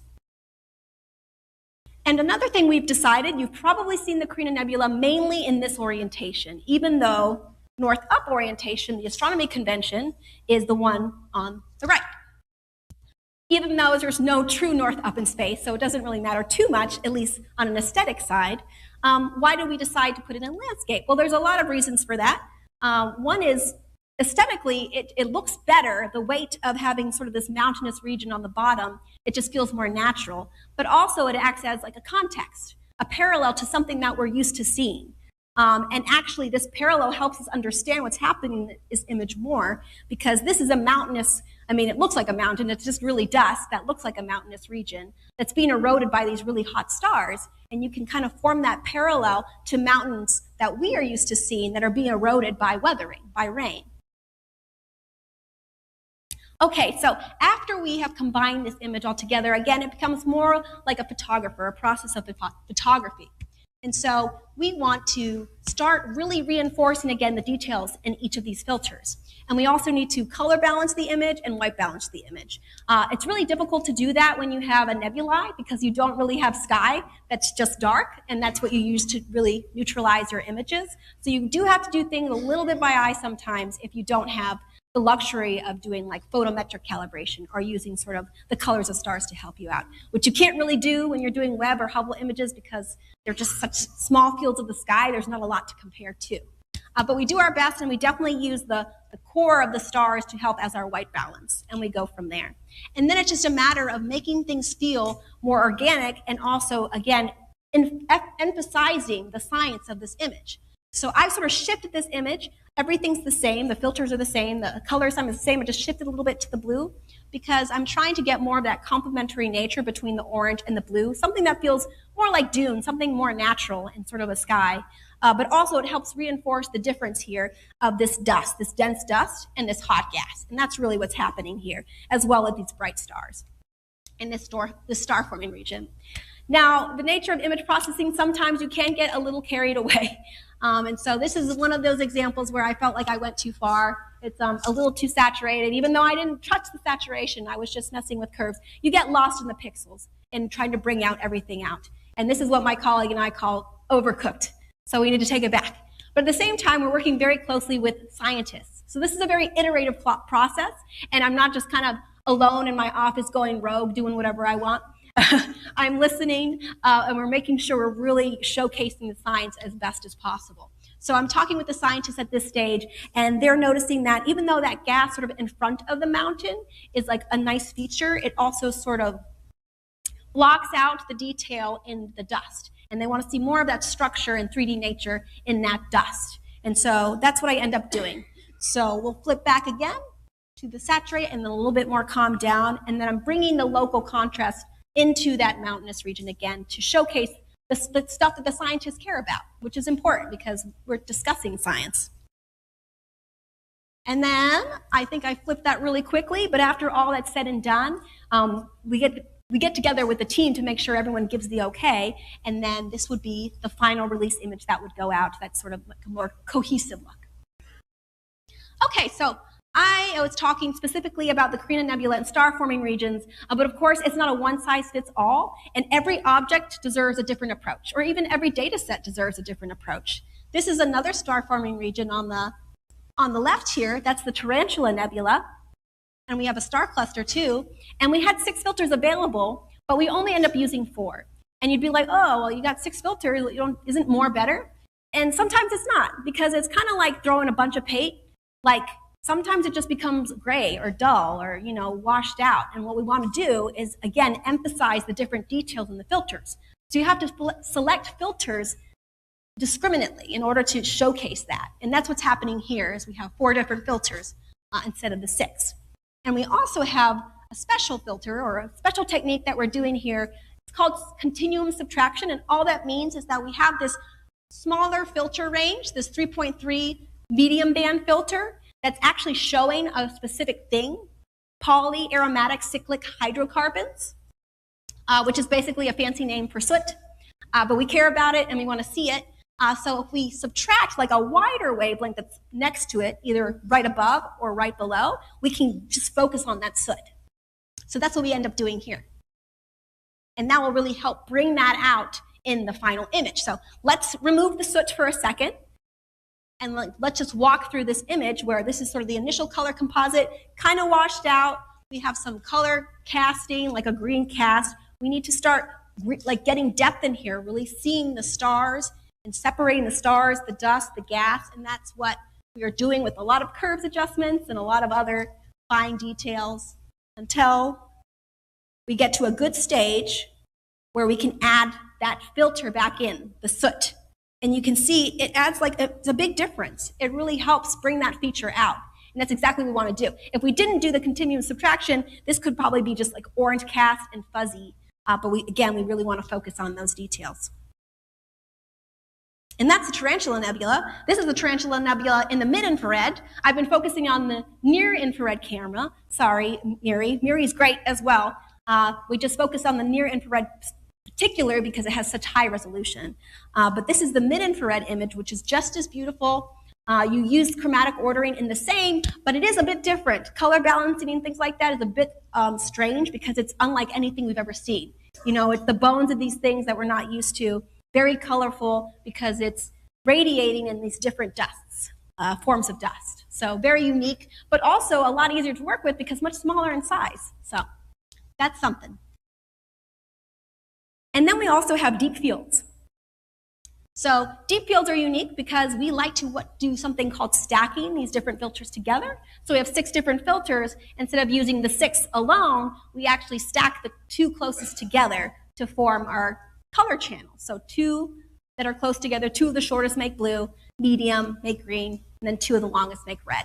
And the reason why we do that is because color separation and casing a deep field is really important in showing off the science and why we look at deep field images in the first place. And that's because we want to get an idea of distances. This is stuff that's far away from us, that's redshifted. And so if we can squeeze out that color separation as much as possible, that's what we want to do. And so you can see here when you look at a deep field image, or in this one particular, which is the SMAX 0723, we can see that the reddest galaxies are either really dusty or they're really far away. And then we can also tell that those white areas or those blue stars are like very close to us, just by color, just by utilizing color in that way. And then we have Neptune. So this is a different way to process imagery as well. Now, when you're dealing with solar system object, it can be very different, especially if you're talking about like Jupiter or Saturn, which as you're taking images, they rotate. So you actually have to de-rotate the images for all the filters to align up. We won't get into that, but it's just showing you the differences in sort of all this processing. In the case of Neptune, we don't have to do that because it doesn't rotate enough for us to really notice. So we don't have to go through all that. But we do have to do something where we have to stretch different parts of the image differently in order to see everything at once. So we're highly compressing the dynamic range of this image. So we can get these background galaxies, which we only see with Webb images in terms of solar system imagery. And also, we want to see these rings, which are faint. So we want to also apply a different stretch to that. And then we also have to apply a different stretch to the disk because it's so bright. And if we stretched it all the same, the disk would be blown out, the rings would be faint, and you probably wouldn't be able to see the galaxies. So that's why you end up doing that. We want to be able to see everything at once. And then this is a protoplanetary disk. So nothing too fancy with this. It's also in chromatic order. But you notice that we do have the narrowband filter, the 3.7 or other. You probably could see better than I can. But that's an orange instead of red. And it's 470, right? I remember now. 4.7. And the reason why we do that is because, well, first of all, 4.7 falls within the 4.4 or microns, or the 444, because that's a wide filter. So we're not breaking, again, the convention of chromatic ordering, but also we need to select colors that work against the background of color. So the narrowband would work better on orange against red versus vice versa. So you have to think about those things to really bring out those details again. Okay, so I have been talking a lot about sort of these outreach images. And outreach images are, ones that we prepare that, the outreach branch of STSCI does a lot of careful planning to produce very aesthetic, compelling images. But the truth is, 90% of the work we do is on images like this, science imagery, because that's what Webb's supposed to do. It's supposed to do good science. And yes, it does create good imagery, but it's a lot more complicated, it's a lot more dirty. Like, scientists are not worried about these gaps between the chips. They're not going to spend their time, their precious proposal time on the telescope, dithering these images to fill in those gaps. So that's why it looks more like this. This is generally the data that we get. This is NGC 346. It's a star-forming region in the small Magellanic Cloud. And you can see there's chip gaps. There's some areas where there's more signal, so longer exposures, and then there's areas where there's very little signal, so lots of noise, lots of banding, so things that we have to take care of. And so I end up doing that, and there's a lot of ways you can do that, but what we usually end up doing in something like this is we take the filter that's closest to it to fill in the gaps, if of course those filters don't have chip gaps. Luckily, on the web, the longer wavelength filters do not have that. Shorter wavelengths do, but not the longer wavelength filters, because web actually takes 2 different images through 2 different channels automatically between the long and the short. Pretty cool. Saves time. But as we can see, I have to reduce the noise, but also only in the areas that had less exposure time, and again, fill in the gaps, remove that banding that we talked about before, and all those artifacts like the star cores, which we have an algorithm in place to help us replace that, and etc. So we have to treat all of those individual filters again in order to do that. And so this is an image of us before we make those changes. So before we clean every individual filter, this is what you see. You can see the background variations between the filters. You can see where there's better signal and less signal, where there's banding. You can see in blue where there's some chip gaps, where we have missing data. So we got to clean that up in all of the filters. And then we finally get something like this. This is our initial color composite. So this is, again, where we start looking at it more of a photographer would, and we start, color balancing the images, white balance the image. We can definitely do that in this one. We can definitely neutralize the background in this one because we actually do have actual sky, which is nice. So that makes it easier. And then really it's about remembering the story that we're trying to tell with this image. What is the science? What are we trying to emphasize? So this has a lot of hydrogen. It has hot hydrogen gas, ionized hydrogen, and it has molecular hydrogen. And we want to separate that, showing these different colors that represent these different forms of hydrogen. So, the scientists can look at it and really pick it up, but it's really for, everyone to be able to understand it. So that's all I have for you guys today. Really, this is all about making imageries that are not just compelling, but obviously informative. So we're always leveraging art and science in order to produce this and get people engaged. So thank you for coming, guys.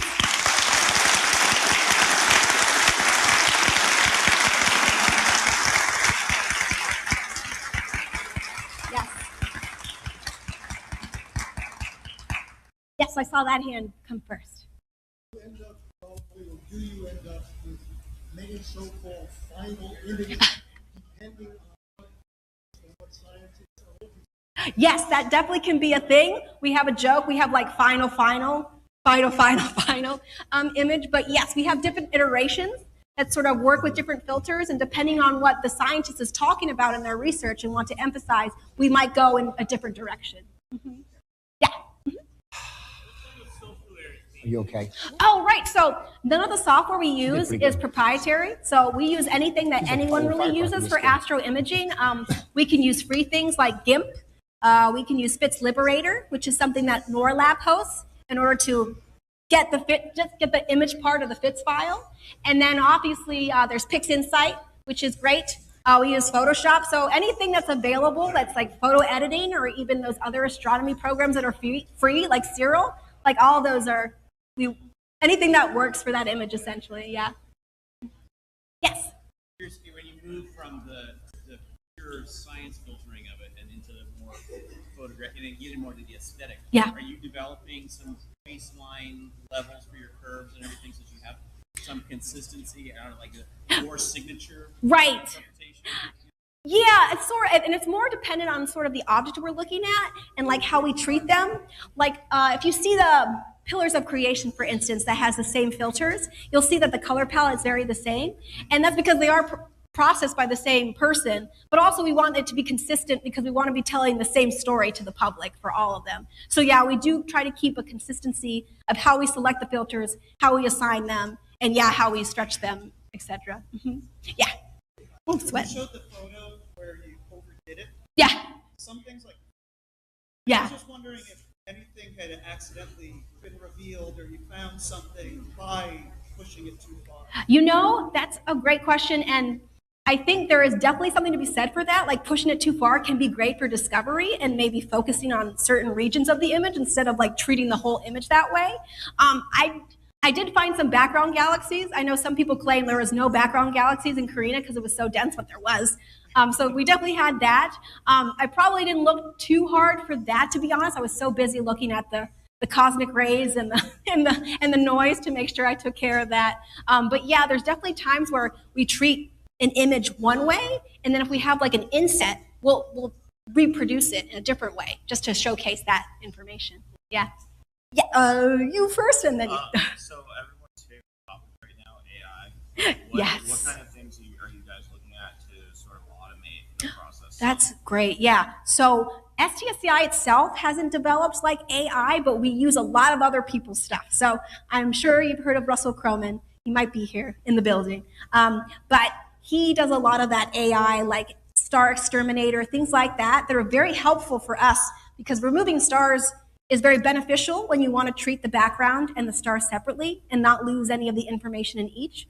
So we definitely utilize other people's that are, experts in signal processing and AI and stuff like that. So we tend to steal from their stuff. So yeah, it ends up working out really well. Yeah. What kind of data rejection do you see a significant amount, and what causes it? What was that? I'm sorry. Data rejection. Oh, data rejection. Oh, yeah. So usually the biggest things is cosmic rays, and we do have some dead pixels on board the instruments. I don't see that information very often because the raw data is usually hidden from me, even though I can, it is available to the public to get and like reprocess if you want to. But yeah, I would say mainly it's saturation. So it's cosmic rays hitting the detector that we have to flag, and then we'll have to replace. I haven't noticed anything from the micrometeorite that impacted. I know a lot of people talked about that. We haven't noticed anything in sort of the imageries being affected there. But mainly, yes, it's some dead pixels that are just innate to sort of any instrument. But otherwise, the calibration pretty much takes care of it. Sorry, I don't know why. So hopefully that hits. Mm-hmm. Anyone else?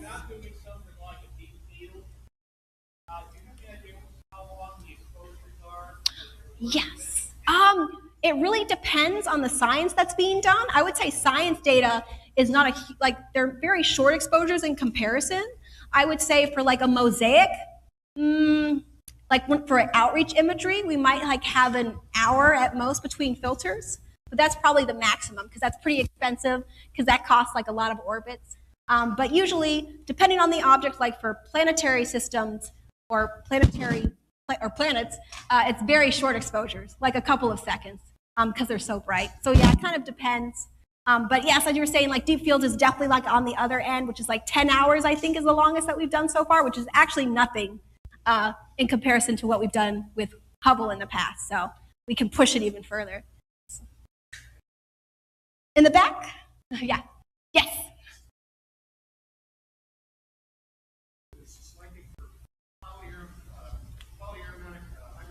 Yes.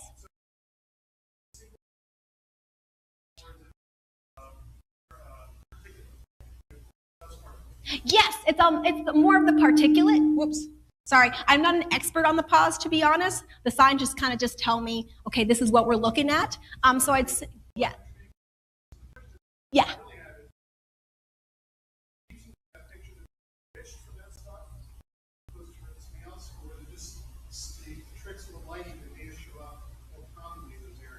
Oh, no, yeah. The filter was actually doing a good job of actually picking up that particular dust at those wavelengths. So that's actually a filter that's dedicated to looking at that specific emission. I don't think I heard the last part of that, sorry. Okay, sorry. Yes.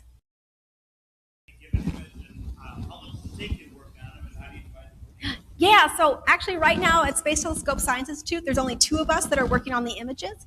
It's Joe DePasquale and I, and we fight. No, I'm just kidding. No, we just kind of like share the load. We have Hubble too, so it kind of depends. We'll both kind of share the load on Hubble and Webb. In terms of how long it takes, honestly, it really depends on how long they give us. If they're like, we need to put this out because a paper's coming out and we want this to be released, we'll do it. I would say the average for like a big like mosaic, like complicated several filters, I would say it's probably like 2 days. And that's the average that we did for the first images that you saw, because we really didn't have a whole lot of time because, pressure to get it out as soon as possible. But if it's like a comet or if it's like a 2-filter image, that can be done in a couple of hours. Yeah. Yes. Of course. What kind of background, education, experience do you have to get into this position? Because, it's not your typical rocket science position, Right. And one of the things that I think a lot of educators try to do is say to kids that you don't have to be a rocket scientist to work for NASA. Yes. Great things. Absolutely. No, that's great. And that's a point I like to make all the time, is that you do not need to get a PhD. You don't need to be involved in astronomy. It doesn't necessarily mean you have to have an education in astronomy. You just have to have skills that sort of can help. And so I actually have a background in art and design. That was my first degree at Towson University. And then I decided I really like space too. So I got another degree in astronomy at University of Maryland. And I really did not know how these two were intersecting, but I did take an observational astronomy class, and that's kind of where it clicked for me.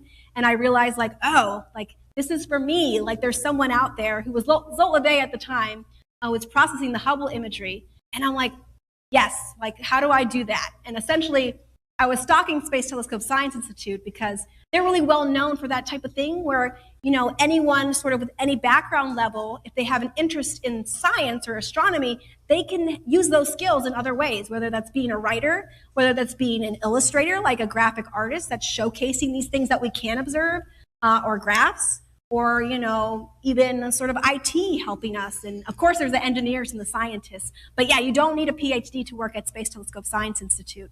You just have combine skills that you like and then and your hobbies, and then it works. Yeah. Yes. I don't know the answer to that. I'm very sorry. I'm sure it's in the handbook. But yeah, I can't even guess of a number right now, so I apologize. Yeah.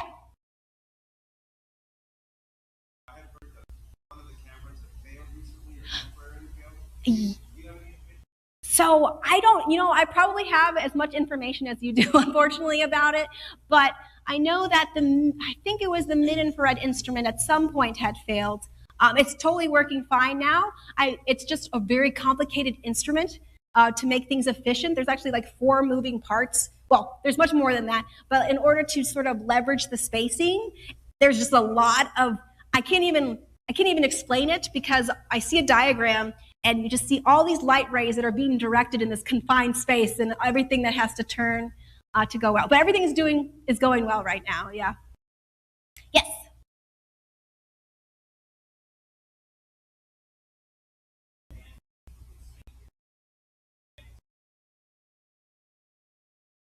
So it kind of depends when you're working with visible light. The only time we'll get something that actually translates into optical light is if it's being redshifted in that way, but some things are actually innately just sort of in infrared light. I'm not sure if I'm explaining that well.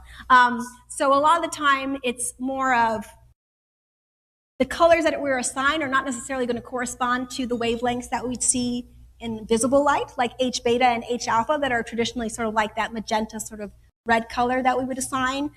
We can't do that exact color mapping, so it always has to be sort of a best guess according to shifting it and plotting it to that point in relationship to the visible spectrum. I'm not sure if that answered your question, but hope it helped. Oh, yeah, sorry.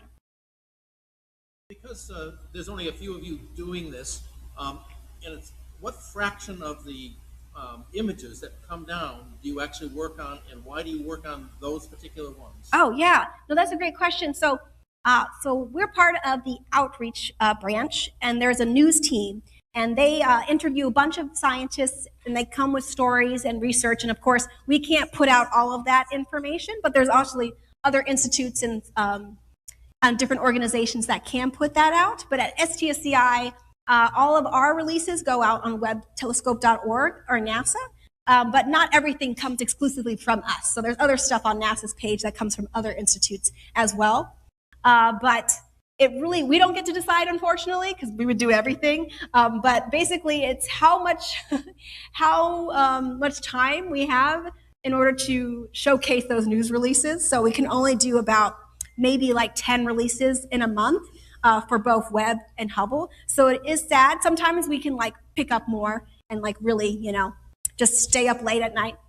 But it's not really up to us as much as the news team. They interview the scientists and they kind of see whether that is sort of really interesting science that's been peer reviewed and, you know, it all sort of works out in something that the public will be interested in. And that's generally what happens. And then if it doesn't get picked up by us, though, it'll be picked up by somebody else and a different institute, and their image processors will probably put together an image too, like ESA or Caltech or NORLab. Yeah. Anybody else? Did I miss anybody? Just shout if I did. Yes. So I can't recall like I would say it's about like 80 microns, but that really depends on the wide. I can't say for certain. Yeah, I would say it's about 80 microns, but I'd have to double check, to be honest. It's pretty wide though, the widest band filters, that is. Yes. So, you know, I don't know. It's been a lot though. I think we've got like at least like 15. Well, I should say, I don't know if it's more discovered as much as sort of imaged or gotten spectra from. Like some of them we already knew existed, but we didn't have the detail and the clarity of information that we got with Webb. Like we've, you know, refined their spectra so we could see like, oh, for sure this has carbon dioxide or for sure this has water. So at the top of my head, I honestly can't give you an answer, but I'm sure I can find you an answer eventually. Anybody else in the back? Okay. Well, thank you guys. It was so great to be here. Thank you very much, Elise. Thank you so much. Thank you. We'll see you in a little bit for our next presenter. Thank you.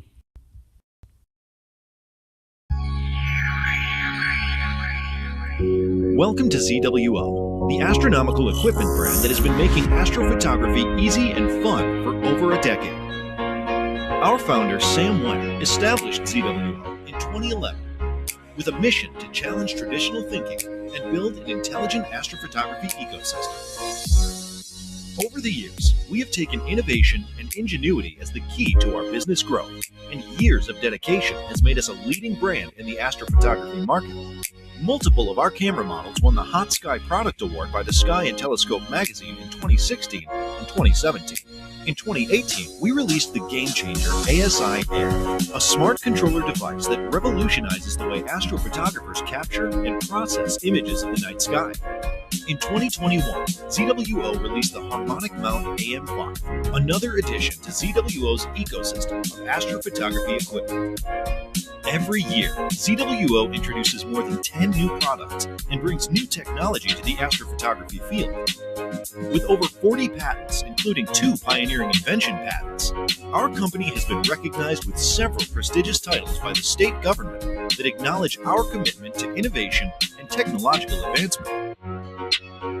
We also take great pride in our commitment to quality control and every aspect of the production process, from the initial design to material selection, testing, assembly, certification, and beyond, is subject to rigorous and meticulous control measures. This level of attention to detail is what sets us apart from the competition. At ZWO, we understand that creating outstanding hardware products is just one piece of the puzzle when it comes to providing a streamlined astrophotography experience. That's why we are equally committed to developing cutting-edge software products that work seamlessly alongside our hardware offerings. The ASI Studio is an all-in-one astrophotography software platform that is specifically tailored to work in tandem with ZWO cameras and provides a range of functionalities, including planetary imaging, video stacking, DSO imaging, live stacking, simple post-processing, bits files preview, and more.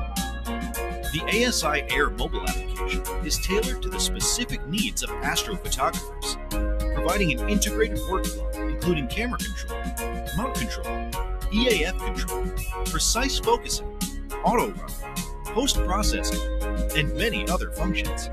With our ASI Mount mobile application, users can effortlessly take control of their mount using mobile devices, eliminating the need for hand controllers or being tethered to the mount. It is the shared love for astrophotography that unites us all and drives the ZWO team to continue pushing the boundaries of what's possible. Together, we have traveled across the country in pursuit of the perfect shot of the night sky, leaving footprints from the picturesque landscapes of Dali and Guilin to the rugged terrain of Daosheng, Dunhuang, Inner Mongolia, and Xizang. We believe that by immersing ourselves in the natural beauty of our surroundings, we can gain a deeper appreciation and understanding of the universe we seek to capture.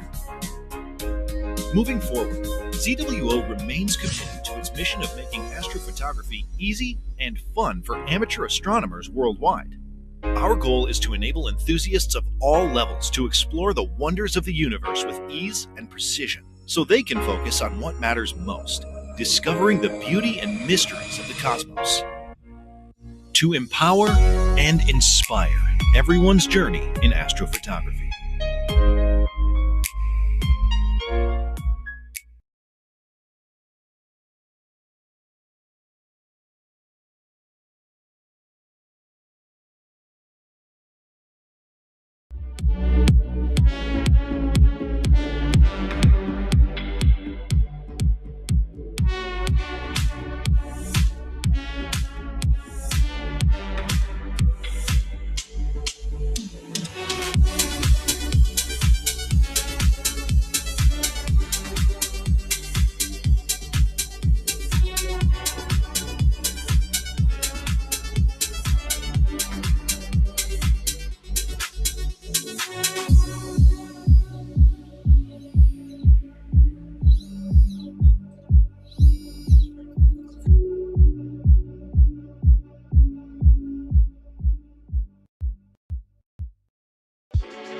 We're very pleased to announce our new StarSense Explorer Dobsonians.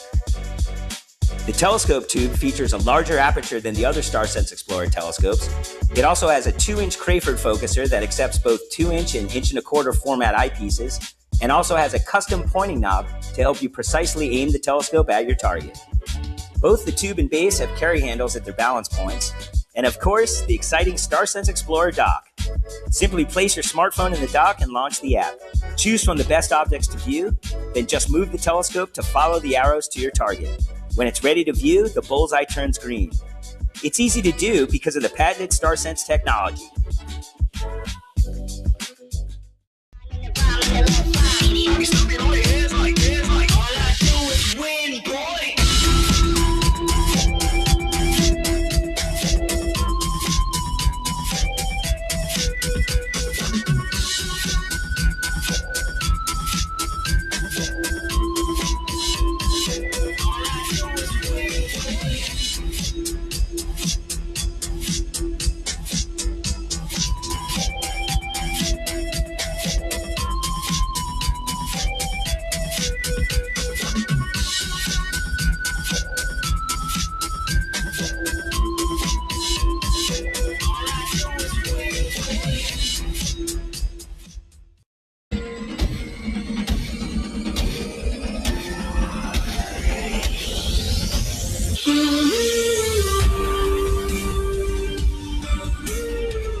If you were asked to visualize a typical astrophotography rig, what would it look like?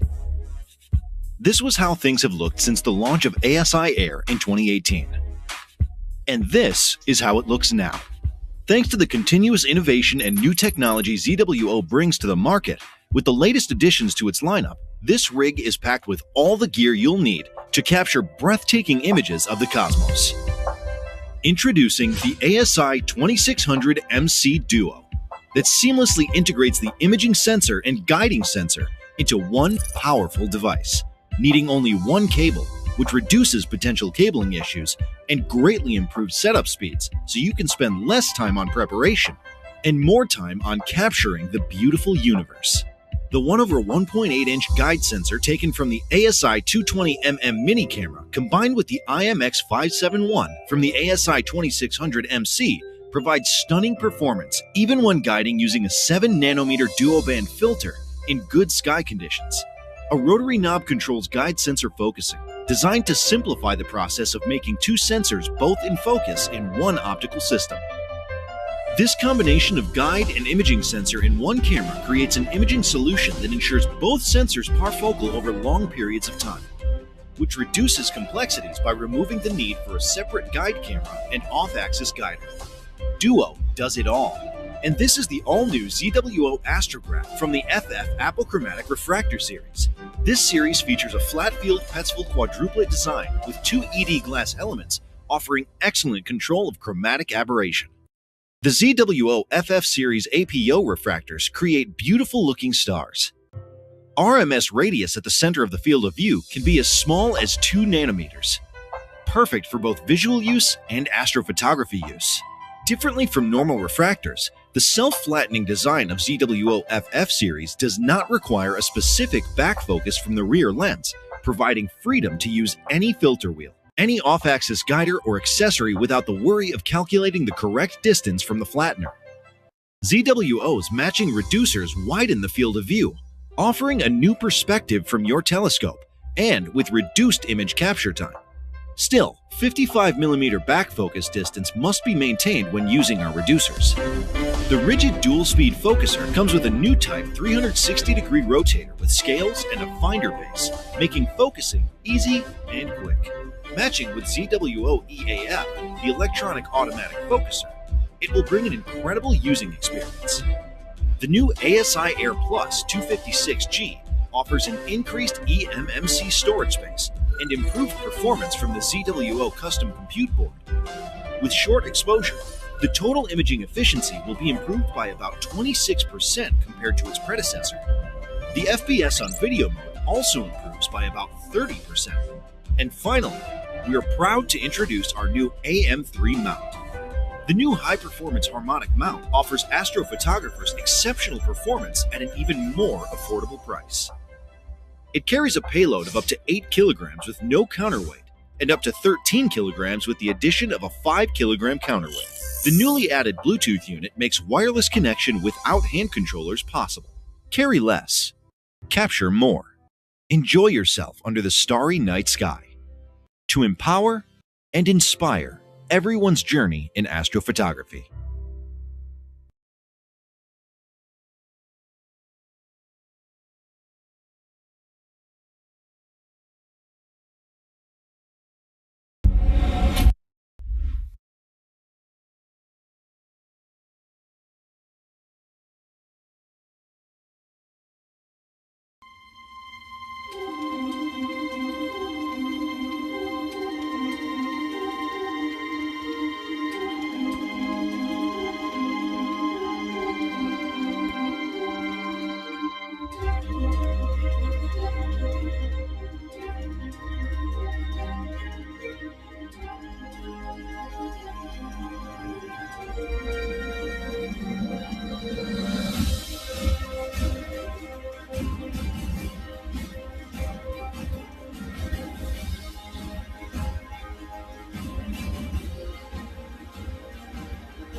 It's great to be here.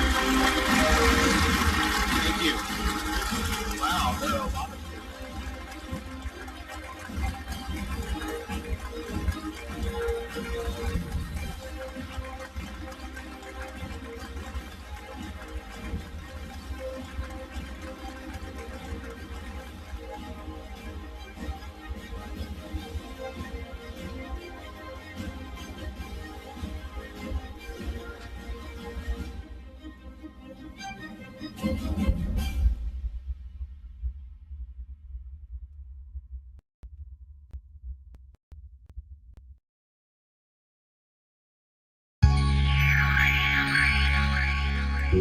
Welcome to ZWO, the astronomical equipment brand that has been making astrophotography easy and fun for over a decade.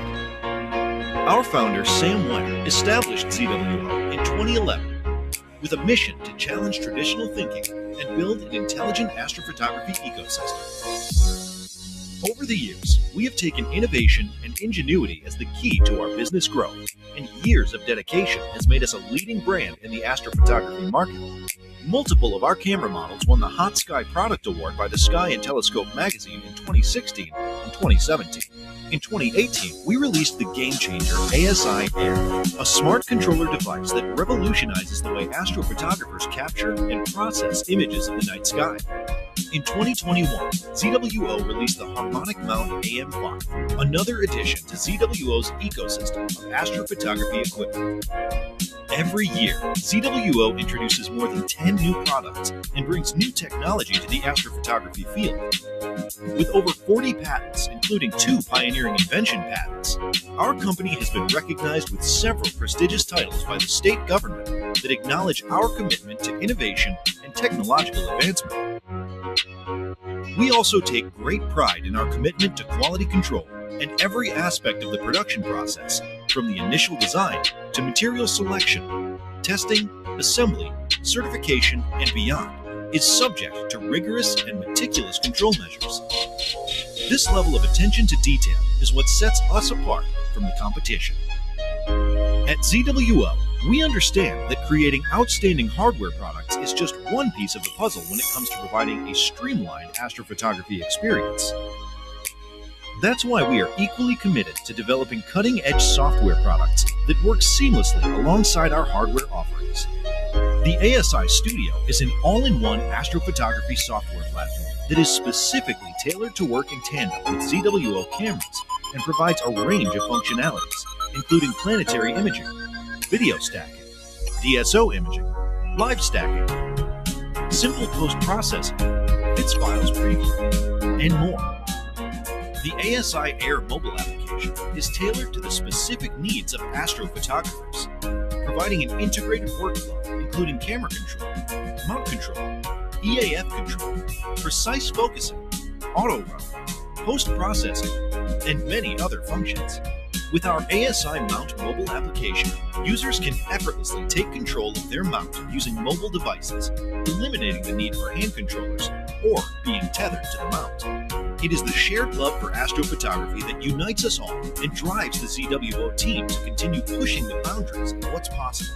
Together, we have traveled across the country in pursuit of the perfect shot of the night sky, leaving footprints from the picturesque landscapes of Dali and Guilin to the rugged terrain of Daosheng, Dunhuang, Inner Mongolia, and Xizang. We believe that by immersing ourselves in the natural beauty of our surroundings, we can gain a deeper appreciation and understanding of the universe we seek to capture. Moving forward, ZWO remains committed to its mission of making astrophotography easy and fun for amateur astronomers worldwide. Our goal is to enable enthusiasts of all levels to explore the wonders of the universe with ease and precision, so they can focus on what matters most, discovering the beauty and mysteries of the cosmos. To empower and inspire everyone's journey in astrophotography.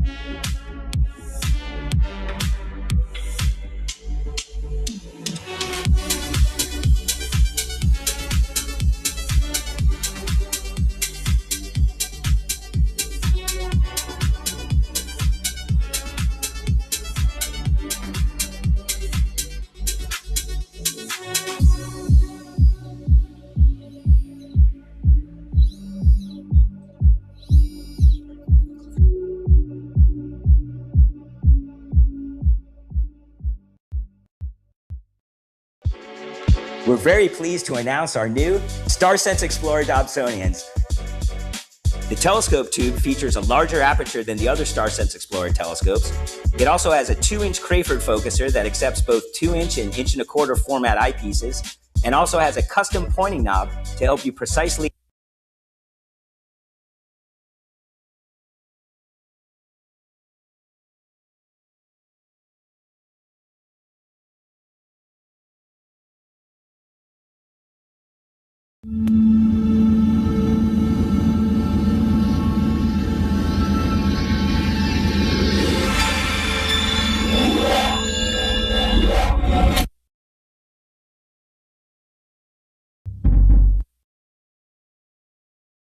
And now, ladies and gentlemen, the hardest working MC in the cosmos, Vincent Coulihan.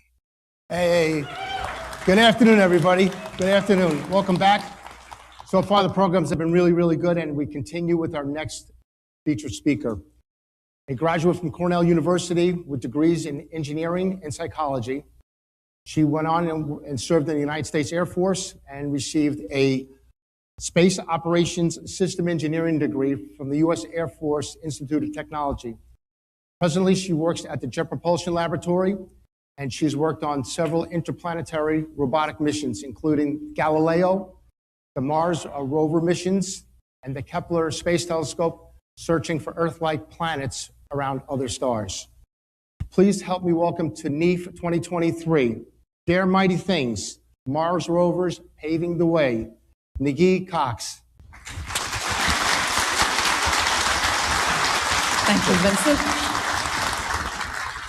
Okay, hi everybody. Let's see some of you. I'm super excited to be here. I've heard about NEAF for a while, and I'm glad to actually be here. So many stories to tell. There's actually a clock to try to keep me on time. So as Joe said earlier, and Vincent, my name is Nikki Cox, and I'm a mission lead on the Mars Curiosity rover, on the Perseverance rover, and I just started working on Mars Sample Return about a month ago. So I'm a first-generation Martian, where we live on the Earth and work on Mars.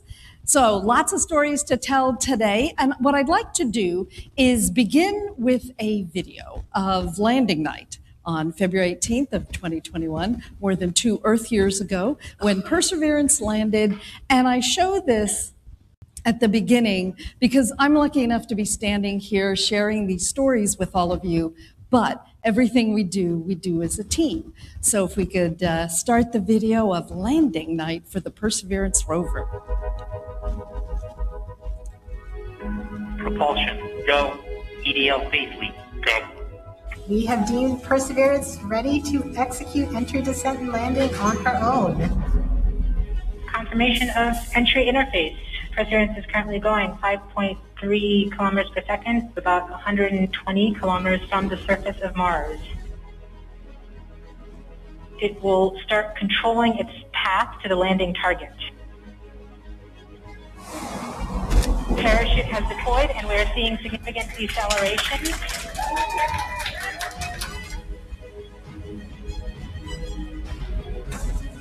The heat shield has been separated. Perseverance now has radar lock on the ground. The back shell has separated. Skysail maneuver has started, about 20 meters off the surface.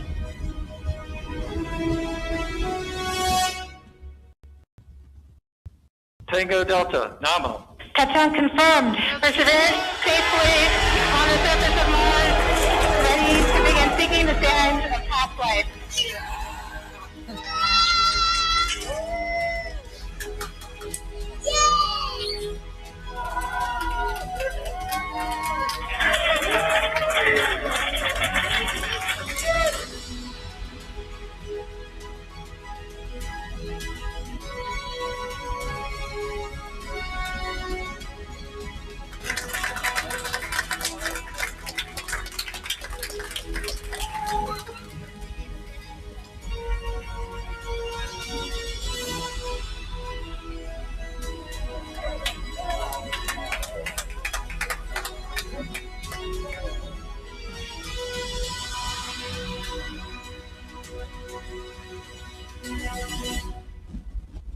Yeehaw!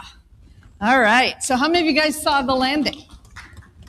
Yeah, I figured in this crowd it would be many of you. Let's see, so how's this working? So as Joe said, I've wanted to work at JPL since I was 14. It's actually the only place I ever wanted to work. So before we send people, we send robots. So if you really want to go where no one has gone before, that would be the robots. And that's why I focused on trying to get to JPL as opposed to being in the human exploration program. So I started out in the US Air Force because I was able to get a scholarship to go to Cornell University, get degrees in psychology and in engineering. I'm not sure which one I actually used more between the psychology and the engineering. And then while I was in the Air Force, I got a graduate degree in space operations systems engineering, served in U.S. Space Command at NORAD, which is now has the same mission as the U.S. Space Force. And so I've been at JPL actually in just a few days. It will be almost 30 years. And I have to tell you, thank you very much, thank you very much. I have to say, you know, it's not like every day is happy, happy, happy, right? But it is still as rewarding every day as the first day I walked in, which is why there are so many stories to tell. So as you know, JPL is one of the NASA centers, Pasadena, California. So when I was first deciding, when I saw Cosmos, you know, the original Cosmos with Carl Sagan, and heard about robotic exploration, JPL was truly one of the main places that was happening at the time. Now, fortunately, there are many universities, many NASA centers, and centers around the world and other space agencies that are involved in robotic exploration. So with this crowd, I can say, how many of you guys have watched The Big Bang Theory?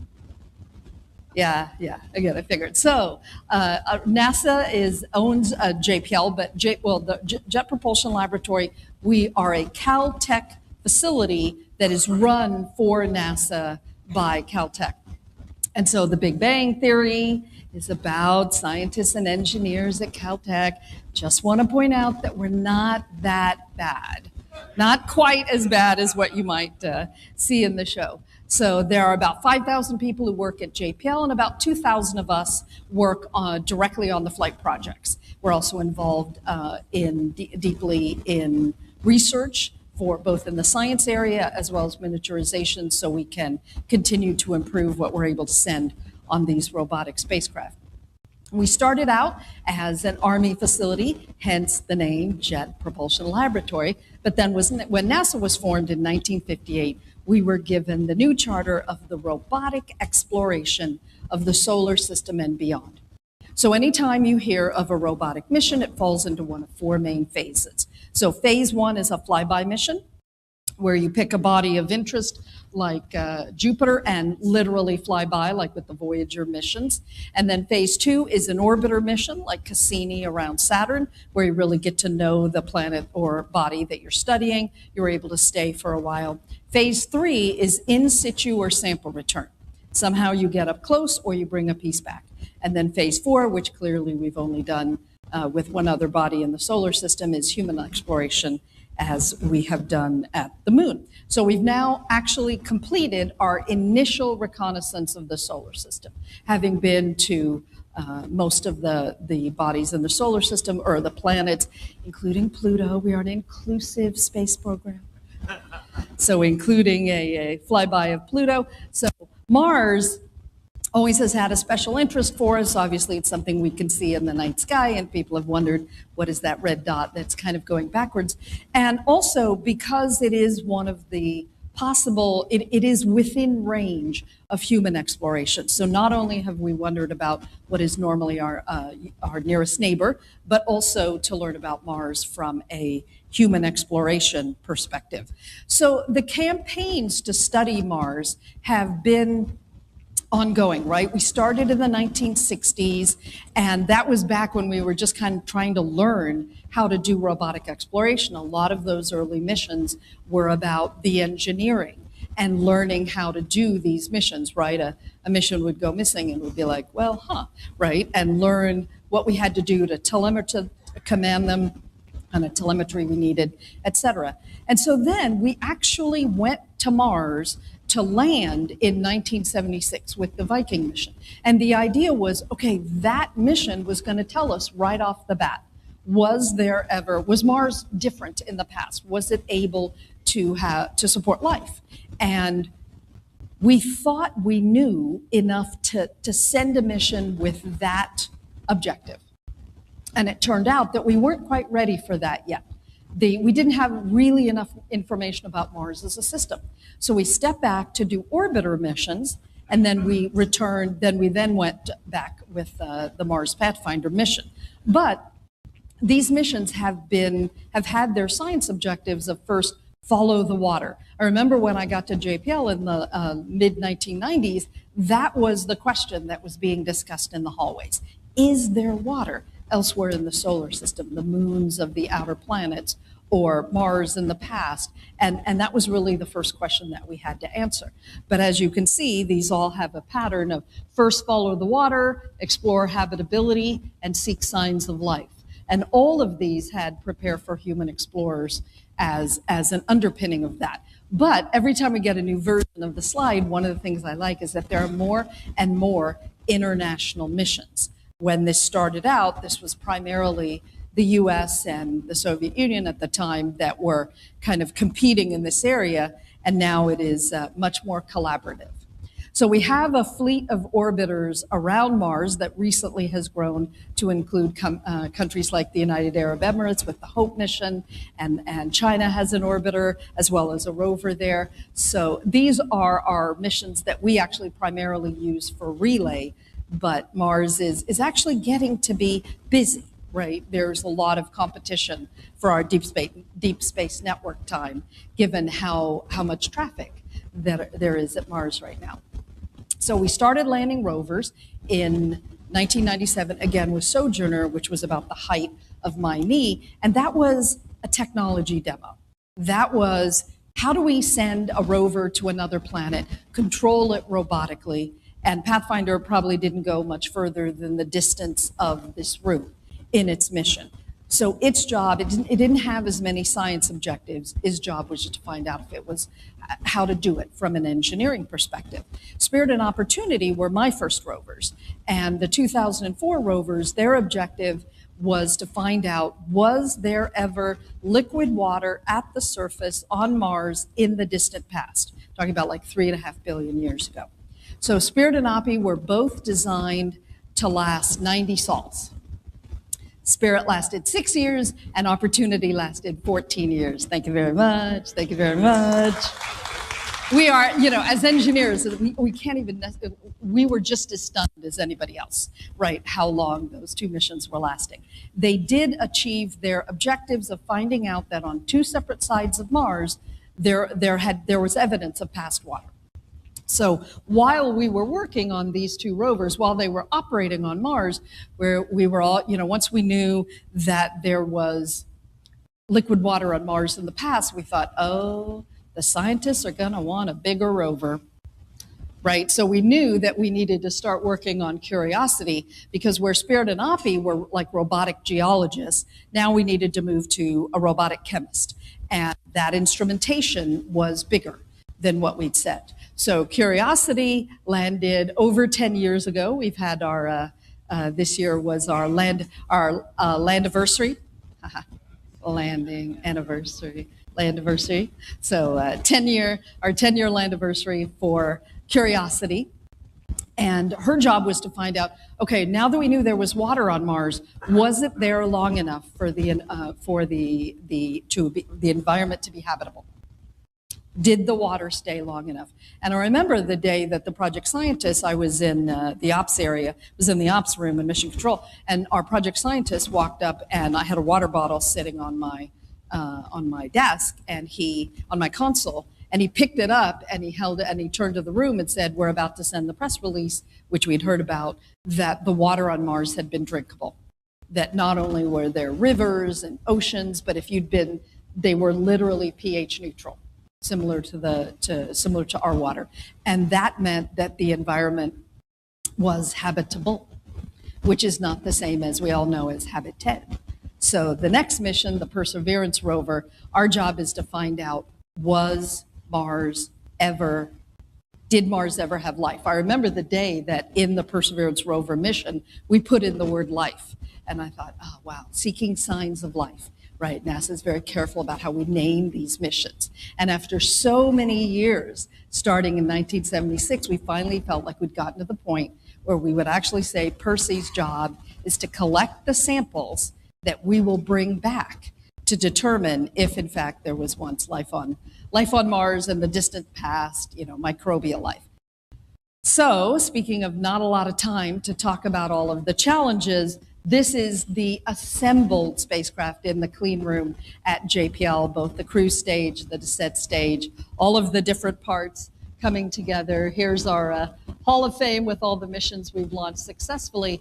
But there was literally a decade worth of work behind this, from the conception for the mission to when we were able to launch it. And the same was true of Curiosity. So much time evolves, it passes in the time from when you have the idea to when you actually start building it. Usually from when we start building it to launch is about 5 to 7 years. So we launched in July of 2020.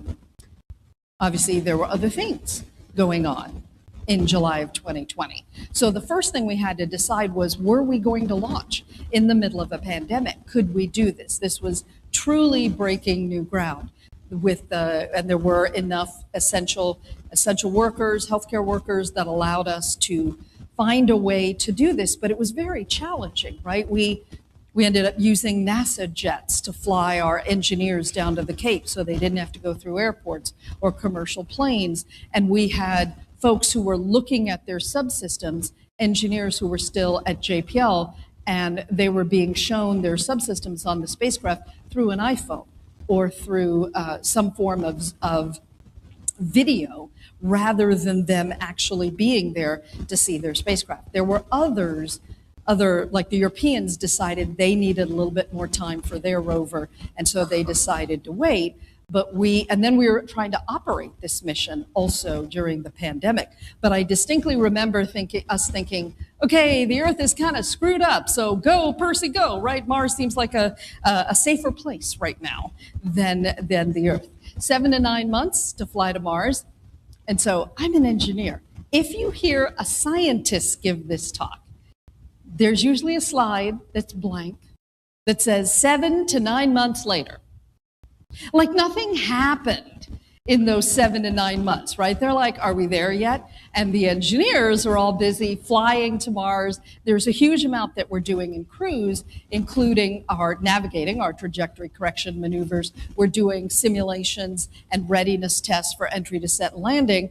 And something that we learned on my first mission on Galileo, you don't have to have the flight software done when you launch. You just have to have the flight software done when you land.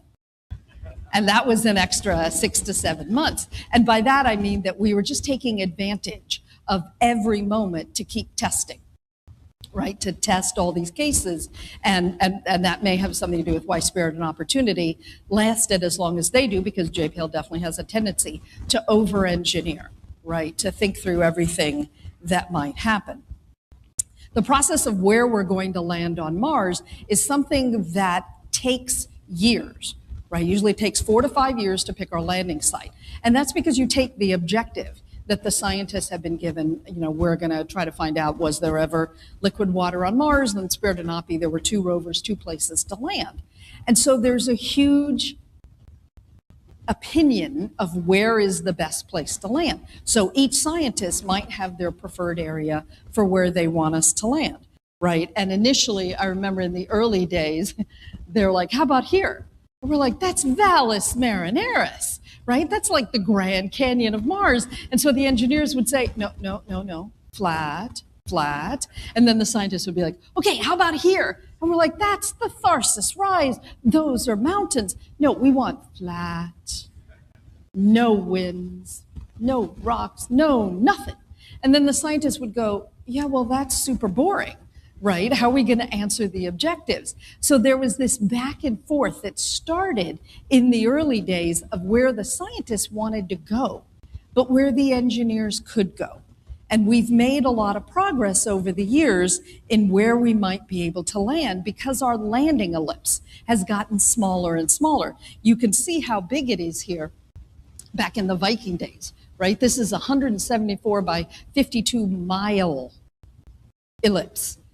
And here it was for Pathfinder, Spirit and Opi, Phoenix, and even Curiosity.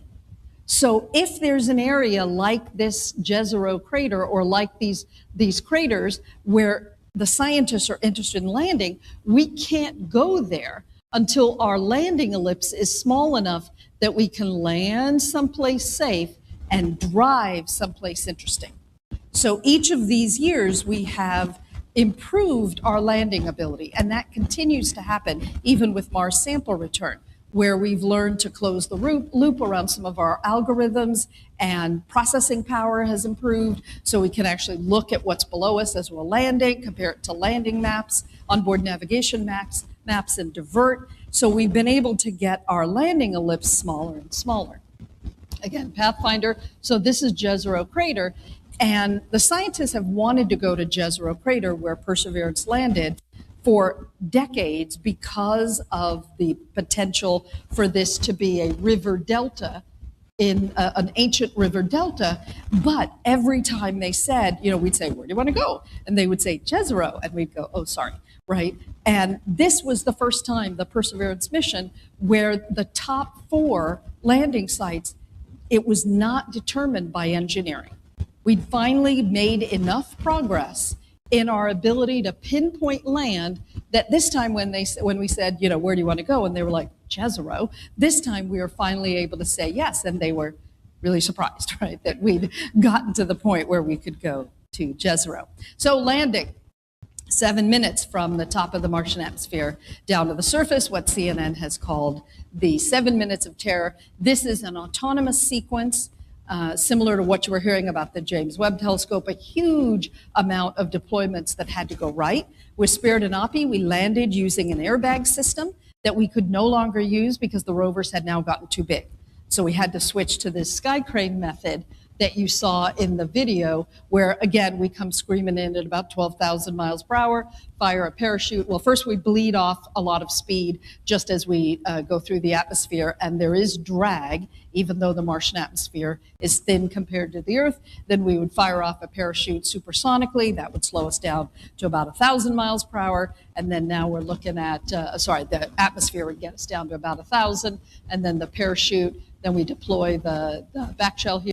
Shield, the radar finds lock, and then we use this system where we have a set of propulsion that would fly us closer to the surface, and then we literally lower the rover on a rope. A lot of these landing systems, when they were first proposed to NASA, when Adam Stelzner took them to NASA, the administrator would say, no, find a different way because it seems crazy, but eventually he said, well, it looks like it's the right kind of crazy, because we tried to find other ways to do this, but we had to take a chance on this landing system because our payloads are getting bigger and bigger. And so we needed the ability, and you had to take the chance. And this time was, we're still using Viking era data on the parachutes because it is super expensive to re-qualify the parachutes. But for this and for MSR, the parachutes are so much bigger that we had to do a new landing system. So I have been, new parachutes. So I have been in this room in Mission Control 4 different times. This time, we were actually, the video that you saw, we were quite spread out because of COVID. So there were people, like I was one floor up in the surface landing area. And so the building was full, but not as many people at all as has been in these rooms in the past. So part of the reason that, I remember with Spirit and Opi, my first time in the JPL critical events room when this was happening. And just because you've landed successfully once on Mars in the past does not mean that it's going to happen again. The chances of failure are very high. And it always seems like the stakes are very high, like each time. If it doesn't succeed, it's going to be a massive blow to the planetary program.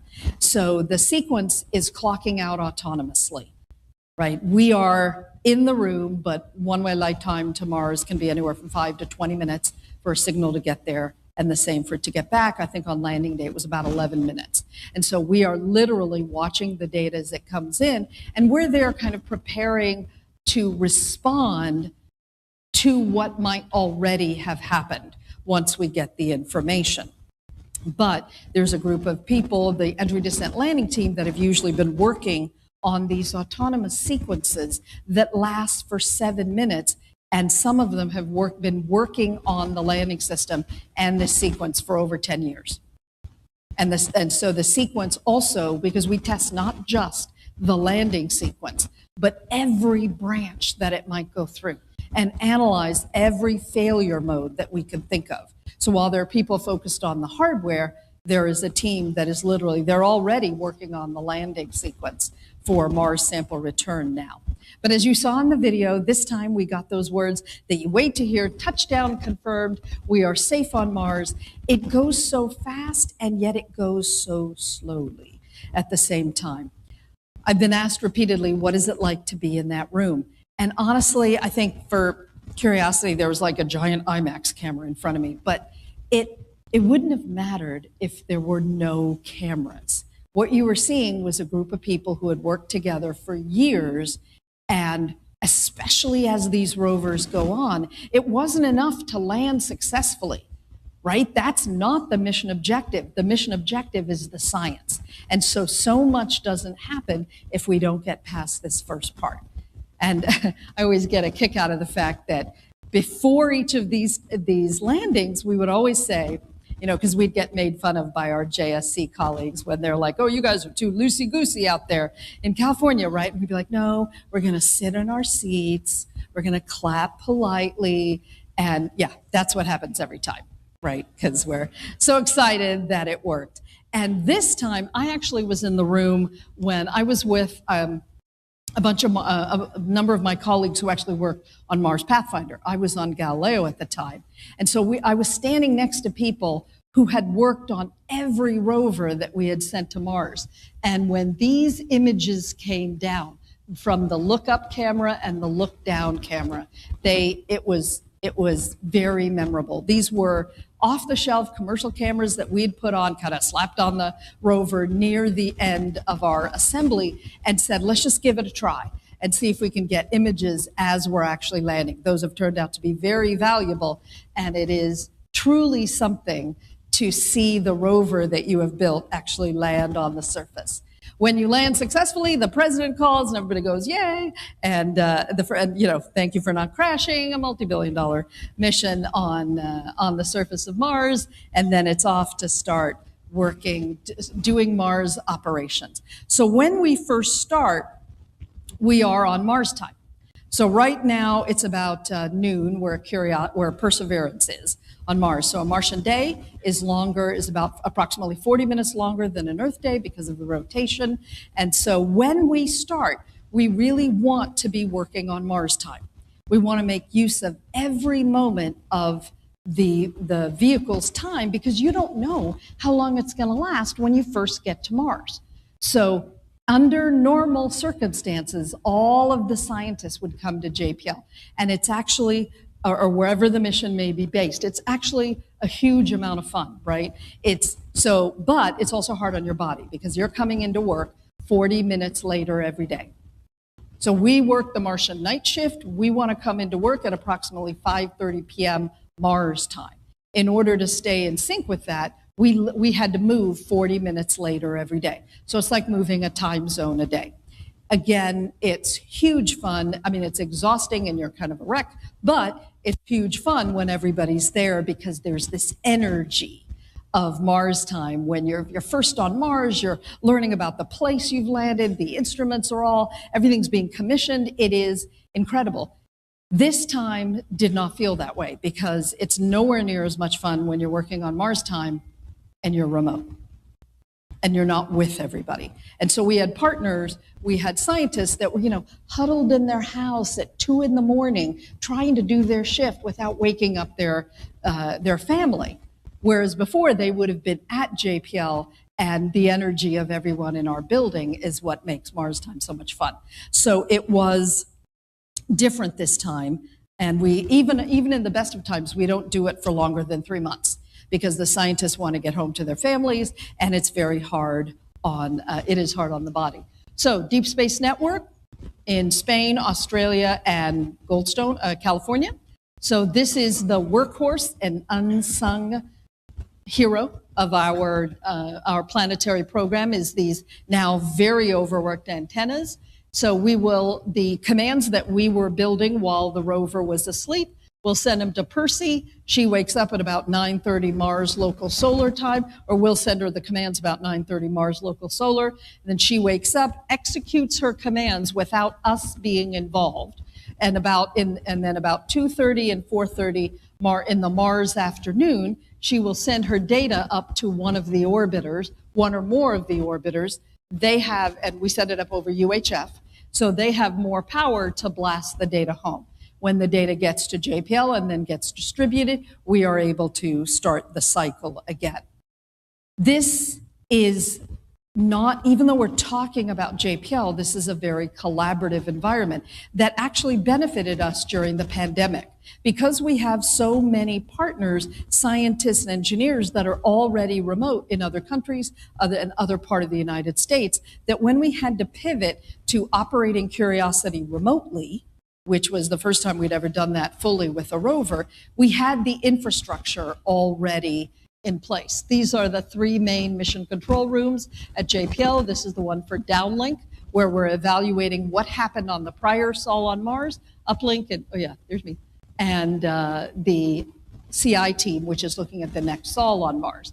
And these are some of the operations teams, this one is in France, that are elsewhere in the world. So they each have their own control center to participate in these in the development of the assessment of the prior sol and the development of the next commands.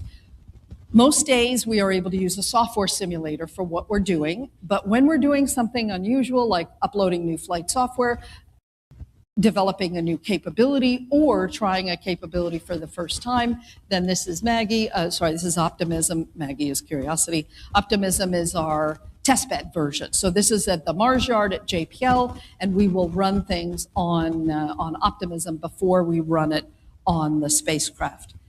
We have a huge array of instruments with us on Perseverance, 23 cameras, and an immense amount of instruments to answer this question of was Mars once habitable by bringing back these samples. We also carry instruments that are specifically to further human exploration. We have MOXIE, like the oxygenator in The Martian, right? It's a prototype of taking the Martian atmosphere that's mainly carbon dioxide, pulling it apart into carbon monoxide and oxygen so that we can start later sending larger production plants that will make oxygen while the astronauts are on their way.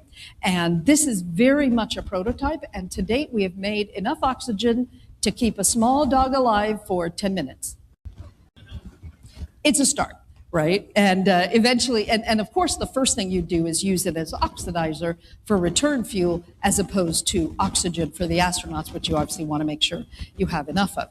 We have a weather station, as we always do on these missions. We had, Curiosity has a radiation detector, which we needed in order to know how much radiation was on Mars so we could build spacesuits. So that's on Curiosity. So Percy actually has samples of 5 samples of spacesuit material that we brought with us to see how it does when it's exposed to the Martian atmosphere, again, for the purpose of finalizing Martian spacesuits for the astronauts. And let's see, oh yes, and this time we have a friend. There's the heli, Ingenuity. So we're used to being alone on Mars, right? And this time we brought with us the first helicopter, the first drone on Mars. And this is a family portrait. This plaque is on the rover. And there's the heli. And so we had our Wright brothers moment in 1903 here, and this was April 18th. Was it the 18th? Yeah. Oh no, the 19th. April 19th of 2021, our first powered flight on another planet. Again, this was a technology demo, right? Mission success for the heli was 1 flight. one flight, just to see if it could be done. It's quite challenging to fly on Mars. And I just heard, what day is today on Earth? Saturday. I left on Friday. Right. So yesterday we got confirmation that the heli had completed flight number 50. Flight number 50. And this is again, a technology demo. So we'll come back to that in a minute. But there are days at JPL when images come down that just stop work, right? And it flashes around the lab and everybody looks at it. For so many years, our choices have been rover level views or orbital, not something about 10 meters up.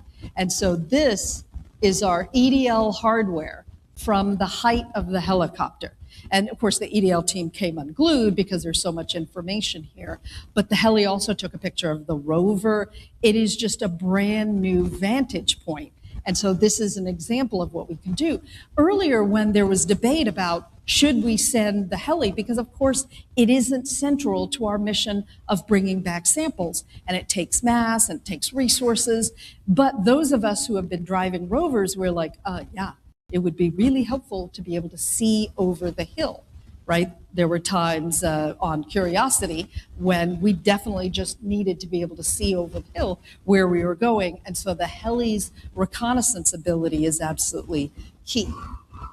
So this is where, this is where we started the mission. And then we, there's always where we were supposed to go over there towards the Delta. But like with other missions, there's a certain squirrel tendency with the scientists because you land someplace new and there's so much to see. And so sure enough, we went down here to check out the crater floor to see what the rocks in that region were like.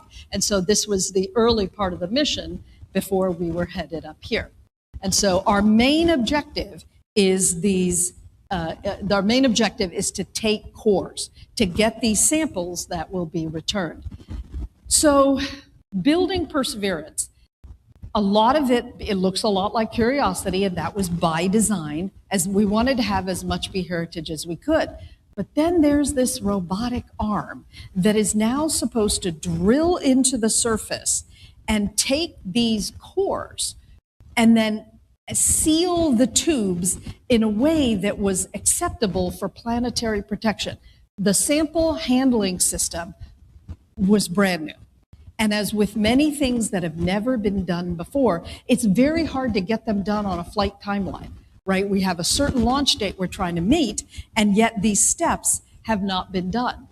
And, it's similar to, you have to take it, exchange the bits, abrade, then drill, change the bits, move it to all the different stations where you image it. But then this step of sealing it, we have to robotically seal the tubes so they meet backward planetary protection requirements. Forward planetary protection is protecting the planet you're headed to, which we have. Backward is when you're going to return something to Earth. And those requirements are very, very stringent. So we have to seal the tubes in a way that we know where they were taken. We have all the information about where this happened and that they're acceptably sealed to come back to the Earth. So here's our drill bit, and this is the area now that we were going to take our initial samples and then deposit them. So tubes 1 through 21 were filled up, and then meanwhile, so there was other stuff happening at the same time here. We were, and I'll get to that in a minute. It's all kind of been happening in the last 6 months. So our job was to take a set of samples. Then for the first 10, they were paired samples. Every place we took a sample, we took 2. One to store on board the rover and the other to drop on the ground and make a sample depot. This was going to be the first time, and it sounds simple, just kind of chuck it off and drop it on the ground. But again, dropping something from the rover on the surface, not running it over, knowing exactly where it was, building it up so that we could then come get it in 2033, this was absolutely brand new. So it took us a month when we finally started doing it to lay down these 10 samples. And here they are on the surface of Mars. And so this is the first time we've constructed something on another planet. So now why were we doing this? Let's see, should I wait till later to explain this? Yeah, no, I'll say now. So the mission that's going to bring back the samples, I'll talk about it a little bit more in a few minutes. That mission was originally the European rover, the Sample Fetch rover, was going to go and pick up our samples and bring it back to the Sample Retrieval Lander, to SRL. Then that was the baseline. But the Europeans were launching on a Russian launch vehicle. Then the Ukraine war started. They no longer had the Russian launch vehicle as an option. So this is another case of where the Earth messes up stuff we're trying to do on Mars. So now the Russians, the Europeans, once again, don't have a launch vehicle. They're still trying to launch their earlier rover, and now we cannot baseline the sample retrieval, sample retrieval rover. Yeah. And Sample Fetch rover, that was the name. So we had to come up with another option of what to do. How are we going to get these samples? Well, this is where a brand new capability, that we weren't sure we were going to fly. So suddenly the discussion was, well, what if we send the helicopters to go get them? And Teddy, who's the head of the helicopter team, said, what? Right? And so suddenly he was asked literally, we've just gone from a technology demo, one flight, and now it's working very well, and suddenly it becomes the backup option for Mars sample return, is to send 2 helicopters to Mars, attach wheels to them, and have them trundle over, pick up the tube, and fly it back to the lander. And they're already behind. Right, the team is already behind trying to take this approach. The baseline is now Perseverance. So our prime mission was done February of 2023. We were done. That's what we had been engineered for, was 2 years on Mars. And now we are told, we're going to come get this. You're going to come deliver the samples to SRL in 2023. Or 2031. We're like, what? That's 10 years from now. So suddenly we are now what's called an extended prime mission, which means we now have to last until Sample Return Lander gets there. And this is all due to what was happening on Earth. So that's why this construction got harder, because now it's not a robotic arm picking it up. It's little helicopters driving over. So we basically ended up with landing pads about this size. So we had to drive to the center of the landing pad and then go and drop our tube and then carefully back up, take images, go, is that in the right place? And then we would turn, don't run over the tube, and drive to the next pad. And we had to do this 10 times because this is the amount of room that the heli needs to land, drive over, pick up the tube, and take it back to the lander. So that's what made this suddenly much harder, was how careful we had to be in where we put everything. So this is one of our mosaics that shows all 10 tubes, yay. So now the Mars Sample Return mission actually has something to go get. So where we are now, so after we dropped the sample depot, now we've gone up. This was the crater floor, where we basically found that we thought we were going to find a lot of sedimentary rocks, and instead we found a lot of igneous rocks that were volcanic in nature that wasn't entirely expected. Now we climbed up the delta, and we're up here now. So we're in, and let's see, as of yesterday, we're right about here. And so we're on this path. Yeah, we're about right here, of exploring the top. And now we are not coming back here. So SRL is going to land here, right? And then, or they'll either land here depending on what we're doing. And then we also will have to try to deliver samples back to them. So now we are, and the heli has been doing this, right? We're in a little bit of a race. right? Where we are, the heli, we now have partners on Mars. So of course it turns into a little friendly rivalry. Can the heli get somewhere before we can? And the heli flies much faster and farther than we do. And so the heli has now become a reconnaissance mission. It tries to fly ahead of us and tell us what the terrain will be like, which, as you might expect, is hugely useful. Meanwhile, Curiosity is on the other side of the planet and I just had to put this in, right, because I'm still working on Curiosity, and now we're in this incredible terrain over in Gale Crater that has taken us 10 years to get to. So sometimes the extended missions really allow us to get places that we weren't sure we could make it. The last time that we brought samples back, it was easier, right? Like the astronauts would literally just walk over to a rock on the moon, pick it up, stick it in their bag, and get back in the ship, right? It's a little bit harder from a robotic perspective. In fact, I've even had one of the Apollo engineers told me that what we're doing now, and I'll finish up with this, is harder in some ways than Apollo was because it has to be done robotically. So there's a super cool new video that I'll be showing you in a minute to finish things up. But let me describe what's happening first. So here's Perseverance now, and we are supposed to drive up, and then basically our tubes are stored in will be in our bit carousel, right? And then we kind of present the bit carousel. The robotic arm on the lander will like reach over, grab each tube, and put it into the orbiting sample container that is housed in here, right? Once it's gotten all of them, then it now, again, because it now has the things that have to meet planetary protection requirements, so we back up, the OS gets sealed in here, and meanwhile, so on top of here were the helis first. So the helis had to like pop off, and then if they are also being used to get samples, they are flying around to get the samples. Once this has the samples, now the OS is in this container, and now we do the first rocket launch from Mars. That's part of the reason the lander is so big, is because we're landing a rocket.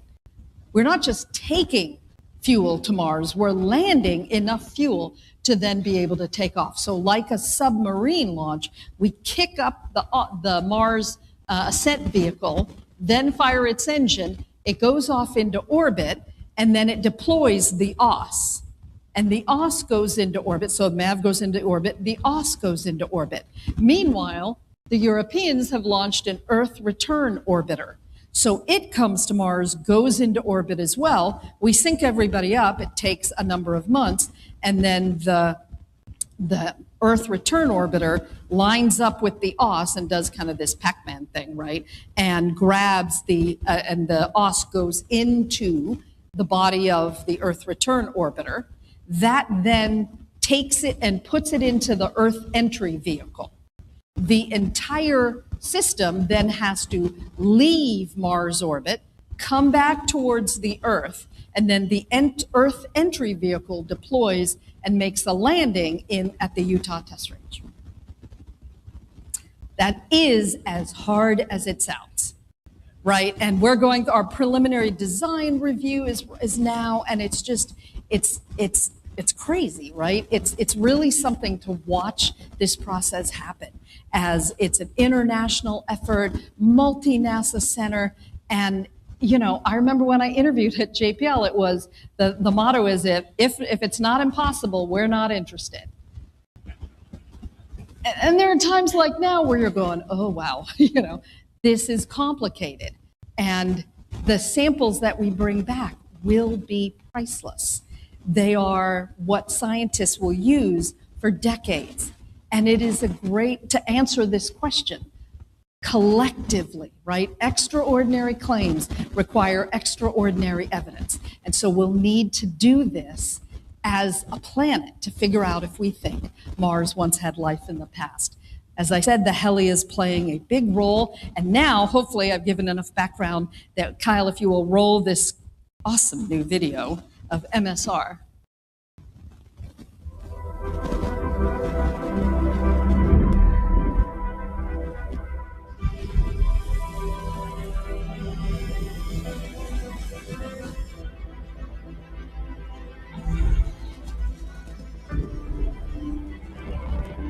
How cool is that? We'll be able to see it land. Oh my gosh. So we drive up, say, here are the samples. The robotic arm on the lander takes it, puts it into the OS, shuts the door, seals it. Now the MAV launches.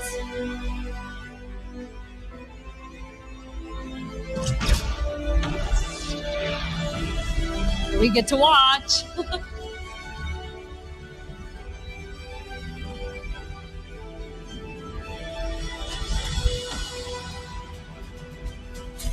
Deploys the OS. Here's the European orbiter. Uses LiDAR to grab it. Puts it in the Earth entry system.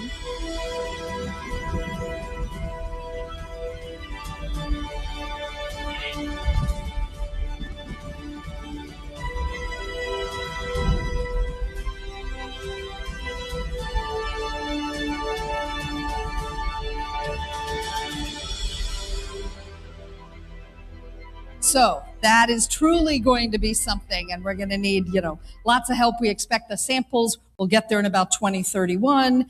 And let's see if we can go back to the final slides. And then with Earth return at about 2033. Again, I'm lucky enough to stand here and tell you these stories, but there are literally, this is only a part of the team. When we looked at the amount of people that actually worked on Curiosity worldwide, the number was like 10,000.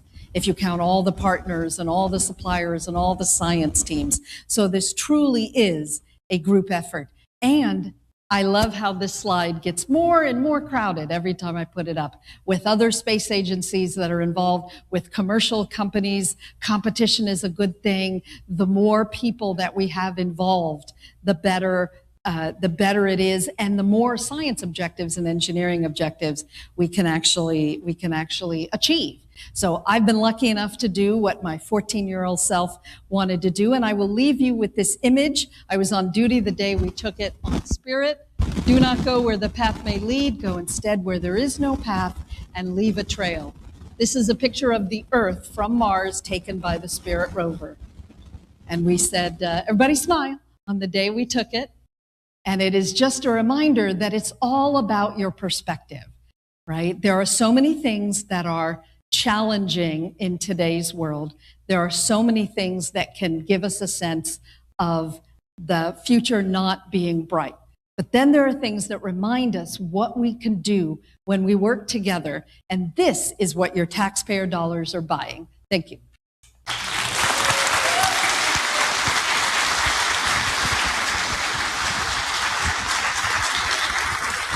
Okay.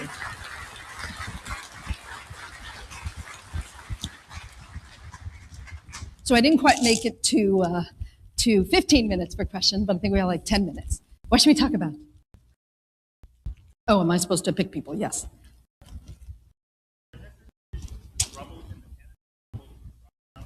Yeah. So the question was, there have been some issues with us with rocks in the wheels and rocks in the bit carousel. So the rocks in the wheel, we don't really worry about. We picked up another friend the other day. So these are pebbles that are in because our wheels are not solid. And so periodically a pebble will jump into one of the wheels and it rattles around until it decides to fall out. That does not have any impact on us. Let's see. So it was probably about 6 months ago now that when we were first taking cores on Mars, that we were getting debris in the bit carousel in the process of taking these samples. And that was something that we absolutely had to stand down and figure out where that might be coming from and what was causing it. And we did, part of it is you can't break configuration until you know what might have happened. So we stayed in place for a bit, took a lot of imaging, and then were able to determine that that was something that had probably occurred from one of our one of the part of the material that was in the bit carousel, that was in the sample handling system. And so now, and it kind of happened when we were tipped a little back. We were like drilling into the rock and tipped a little back. And so as usual, once you figure out something's done, what has happened, you try to minimize being in that same type of configuration so that doesn't happen again. But it did take us a number of weeks. And since then, we haven't had any issues. We've also tried to limit which particular bits we might use at one time, depending on the configuration we have to be in. Yes? What is going to be the estimated value of the Mars samples? So in general, the same way we say for the moon rocks, they're basically priceless, right? And that is why there's a new facility being built right now called the Sample Receiving Facility at JSC in Houston, because the one that we use for the Apollo era for the moon rocks what needs to be upgraded. And so the samples will be contained when they land in the Utah test range, go to Houston, and then, like with the moon rocks, the laboratories and institutions, universities around the world will write proposals for what they want to do with these samples, and then they will be given out sparingly so that there's enough. But they are basically priceless because it took so many years to get them. And then once we have them, there aren't enough to go around. But that's part of the reason, our science team feels, you can tell how much pressure they feel right now as they try to select where we might drill, because these samples are limited. The amount that we can bring back is about 30, right? So they have 30 chances to select samples that will answer this question, we hope one way or another, of whether Mars once had life. Okay, how am I supposed, okay, how about you over there? Yes, sorry.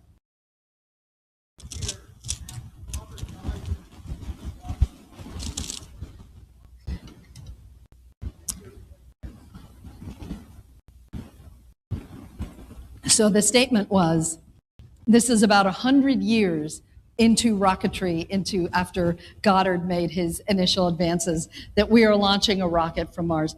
And that is completely true. The vocabulary is foreign to us. Just by habit, someone said, oh yeah, Nikki, this is the launch phase. And I went, oh yeah, but isn't that? And they were like, no, not Earth, Mars. I was like, oh yeah, right. So it's a completely different vocabulary for us, because this is the first time we're actually launching from Mars, which means there are a huge amount of issues. There's so many unknown unknowns when we're doing this. It makes the engineering very challenging. Yes.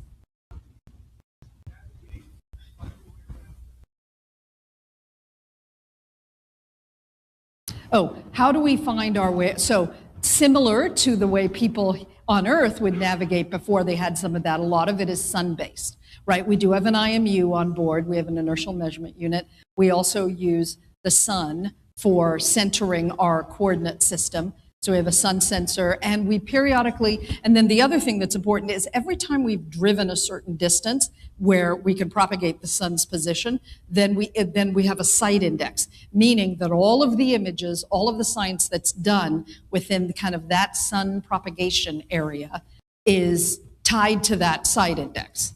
And then we reset it so we get a new one each time. And some of our drives, we're now setting records for how far we can drive, not compared to the heli, not compared to the Earth, but we are now able to drive 600 meters in a weekend, which is way farther than other rovers. And we are starting to outrun our navigation ability. And so we're having to figure that out. How do you not have to stop, do a sun update, wait for an hour, and then drive again?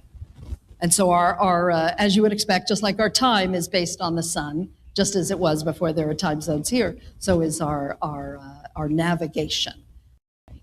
Yes? So you're talking about how we have such small samples and how precious they are, and I'm wondering about prospects of Starship and how that would transform we could actually land a Starship and load it up. Yeah, that's actually a good point that I didn't have time to say. In terms of human exploration, we're hoping to send a human mission in the next 10 to 15 to 20 years. Now, obviously, Musk would like to go sooner. There is such a thing we all know as Elon time, right? So So when he says a year, you know, it might take a little longer. And his goal is to develop the launch capability to send humans to Mars. But a lot of the infrastructure for what they do when they get there is still being developed by NASA and other partners, right? Like the ability to have oxygen for the astronauts there. Certainly the human missions will change this equation. And as you're about to hear from the next speaker, these are now getting tied together, right? We've spent years laying down rover tracks on Mars. And now the hope is that there will be boot prints where our rover tracks have been, and the landing sites for the astronauts. The strong candidates are where the rovers have been, because we know their science value and we know the background. Yes. Sorry?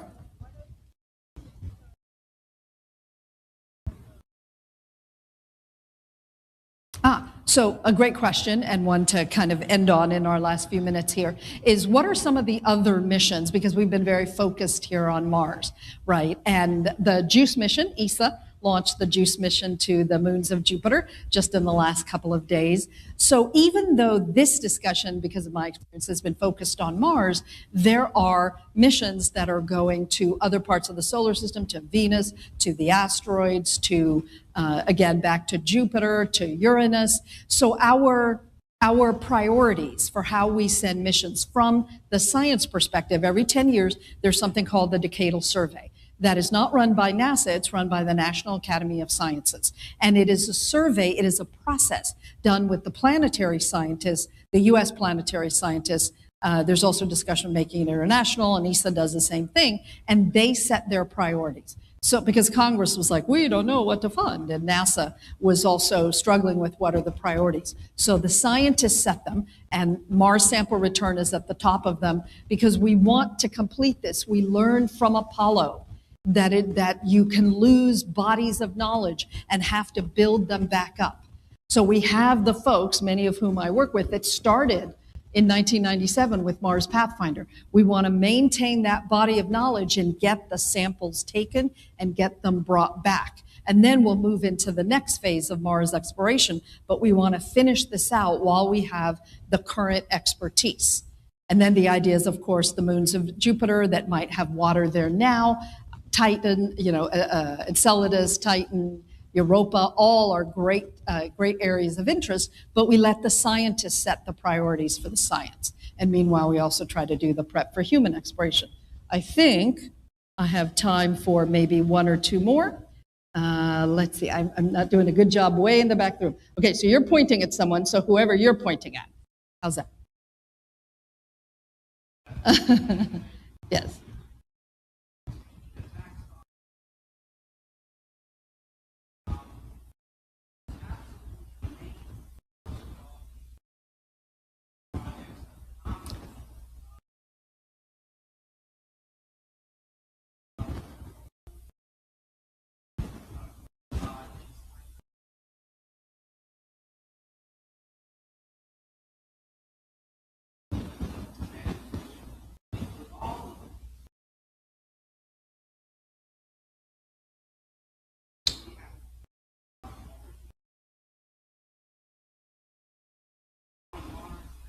So that's actually a great question to end on, which I will, so that the next speaker has time. It's not, this discussion happens a lot, robots or humans. It's actually not either or, right? Before you send people, you need to send robots so that you figure out where should you send humans, right? The human missions are very expensive with a high payoff, of course, because the human brain can answer different questions at the same time, but you send the rovers to scout.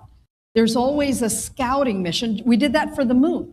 We sent robotic missions to the moon to map it and understand where then to send the humans. And so now you will, and hopefully hear again from the next speaker, that we have paved the way for these human missions, especially because they're going to be focused on science. And so now they have an idea of where to go and what humans can do, because when you send rovers, when you send robots, the question you are going to add, the question you answer, is formulated years before you go. And you build a rover to answer that question. You select instruments to answer that question. And then as soon as you get there, the question changes because of what you've learned. And so humans have the ability to adapt and to change their thinking and change what they're going to do just because we have the brain that can do that. So there's definitely a point at which it makes sense to bring in human exploration, and we will continue to have rovers and robots that will help the astronauts because Mars has a lot of radiation, and when we send people, there will still be tasks that make sense for humans to do and tasks that make sense for robots to do. So thank you for letting me share this story and join me. Thank you very much. Thank you. Thank you very much, Nadine. Thank you. Thank you very much. Thank you so much. That was wonderful. Thank you. Should I take all this? Welcome to ZWO, the astronomical equipment brand that has been making astrophotography easy and fun for over a decade. Our founder, Sam Webb, established ZWO in 2011 with a mission to challenge traditional thinking and build an intelligent astrophotography ecosystem. Over the years, we have taken innovation and ingenuity as the key to our business growth, and years of dedication has made us a leading brand in the astrophotography market. Multiple of our camera models won the Hot Sky Product Award by the Sky and Telescope magazine in 2016 and 2017. In 2018, we released the game-changer ASI Air, a smart controller device that revolutionizes the way astrophotographers capture and process images of the night sky. In 2021, ZWO released the Harmonic Mount AM5, another addition to ZWO's ecosystem of astrophotography equipment. Every year, ZWO introduces more than 10 new products and brings new technology to the astrophotography field. With over 40 patents, including 2 pioneering invention patents, our company has been recognized with several prestigious titles by the state government that acknowledge our commitment to innovation and technological advancement. We also take great pride in our commitment to quality control, and every aspect of the production process, from the initial design to material selection, testing, assembly, certification, and beyond, is subject to rigorous and meticulous control measures. This level of attention to detail is what sets us apart from the competition. At ZWO, we understand that creating outstanding hardware products is just one piece of the puzzle when it comes to providing a streamlined astrophotography experience. That's why we are equally committed to developing cutting-edge software products that work seamlessly alongside our hardware offerings.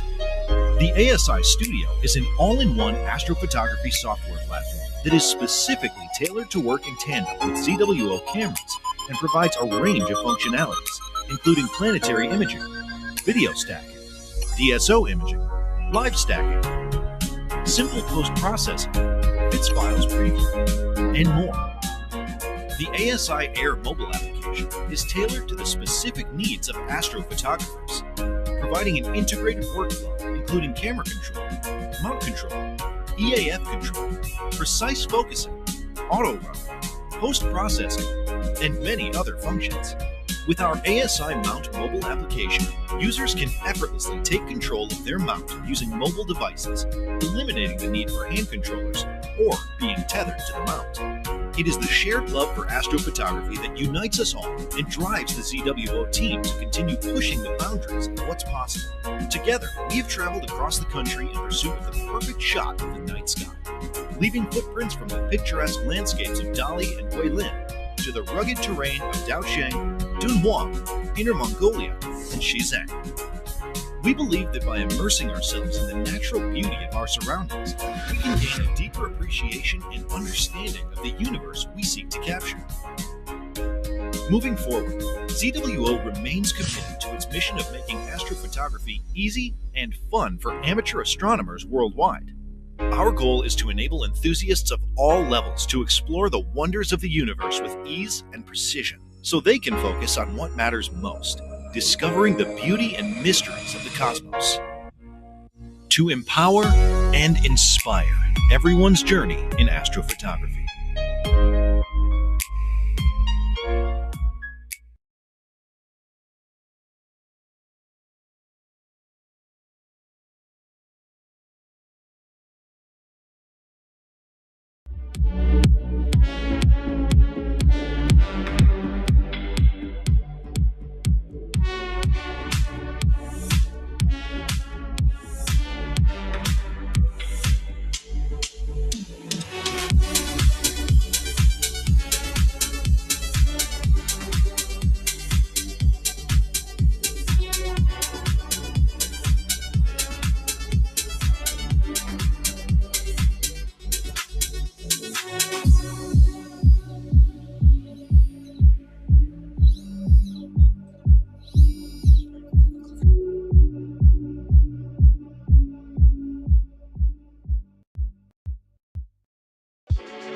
We're very pleased to announce our new StarSense Explorer Dobsonians.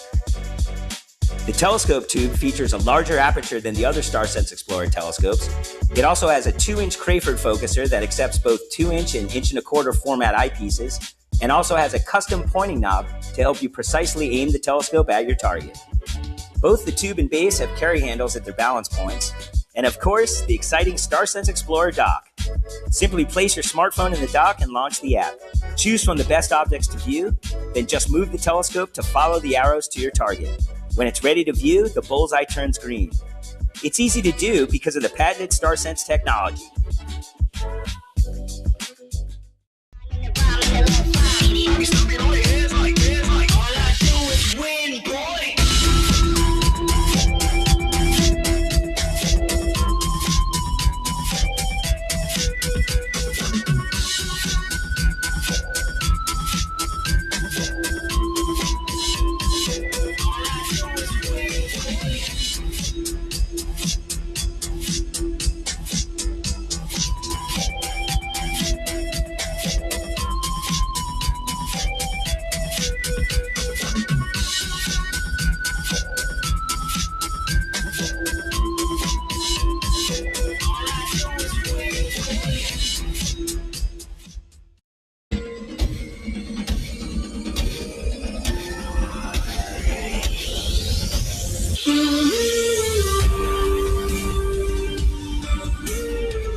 If you were asked to visualize a typical astrophotography rig, what would it look like?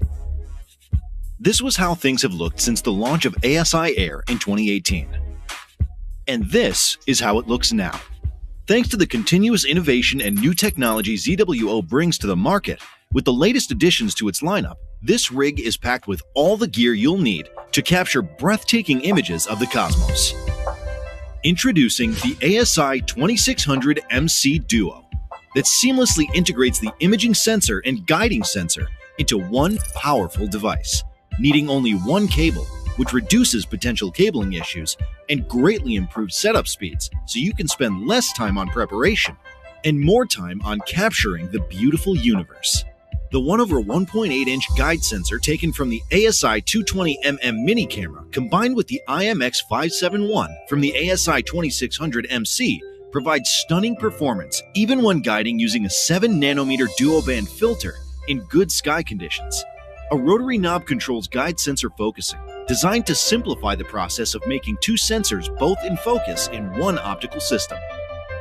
This combination of guide and imaging sensor in one camera creates an imaging solution that ensures both sensors parfocal over long periods of time, which reduces complexities by removing the need for a separate guide camera and off-axis guider.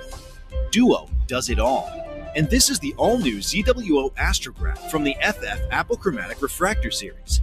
This series features a flat-field Petzval quadruplet design with 2 ED glass elements, offering excellent control of chromatic aberration. The ZWO FF series APO refractors create beautiful-looking stars. RMS radius at the center of the field of view can be as small as 2 nanometers. Perfect for both visual use and astrophotography use. Differently from normal refractors, the self-flattening design of ZWO FF series does not require a specific back focus from the rear lens, providing freedom to use any filter wheel, any off-axis guider or accessory without the worry of calculating the correct distance from the flattener. ZWO's matching reducers widen the field of view, offering a new perspective from your telescope, and with reduced image capture time. Still, 55mm back focus distance must be maintained when using our reducers. The rigid dual-speed focuser comes with a new type 360-degree rotator with scales and a finder base, making focusing easy and quick. Matching with ZWO EAF, the electronic automatic focuser, it will bring an incredible using experience. The new ASI Air Plus 256G offers an increased eMMC storage space and improved performance from the ZWO custom compute board. With short exposure, the total imaging efficiency will be improved by about 26% compared to its predecessor. The FPS on video mode also improves by about 30%. And finally, we are proud to introduce our new AM3 mount. The new high-performance harmonic mount offers astrophotographers exceptional performance at an even more affordable price. It carries a payload of up to 8 kilograms with no counterweight, and up to 13 kilograms with the addition of a 5-kilogram counterweight. The newly added Bluetooth unit makes wireless connection without hand controllers possible. Carry less. Capture more. Enjoy yourself under the starry night sky. To empower and inspire everyone's journey in astrophotography.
It's great to be here. Thank you. Wow, there are a lot of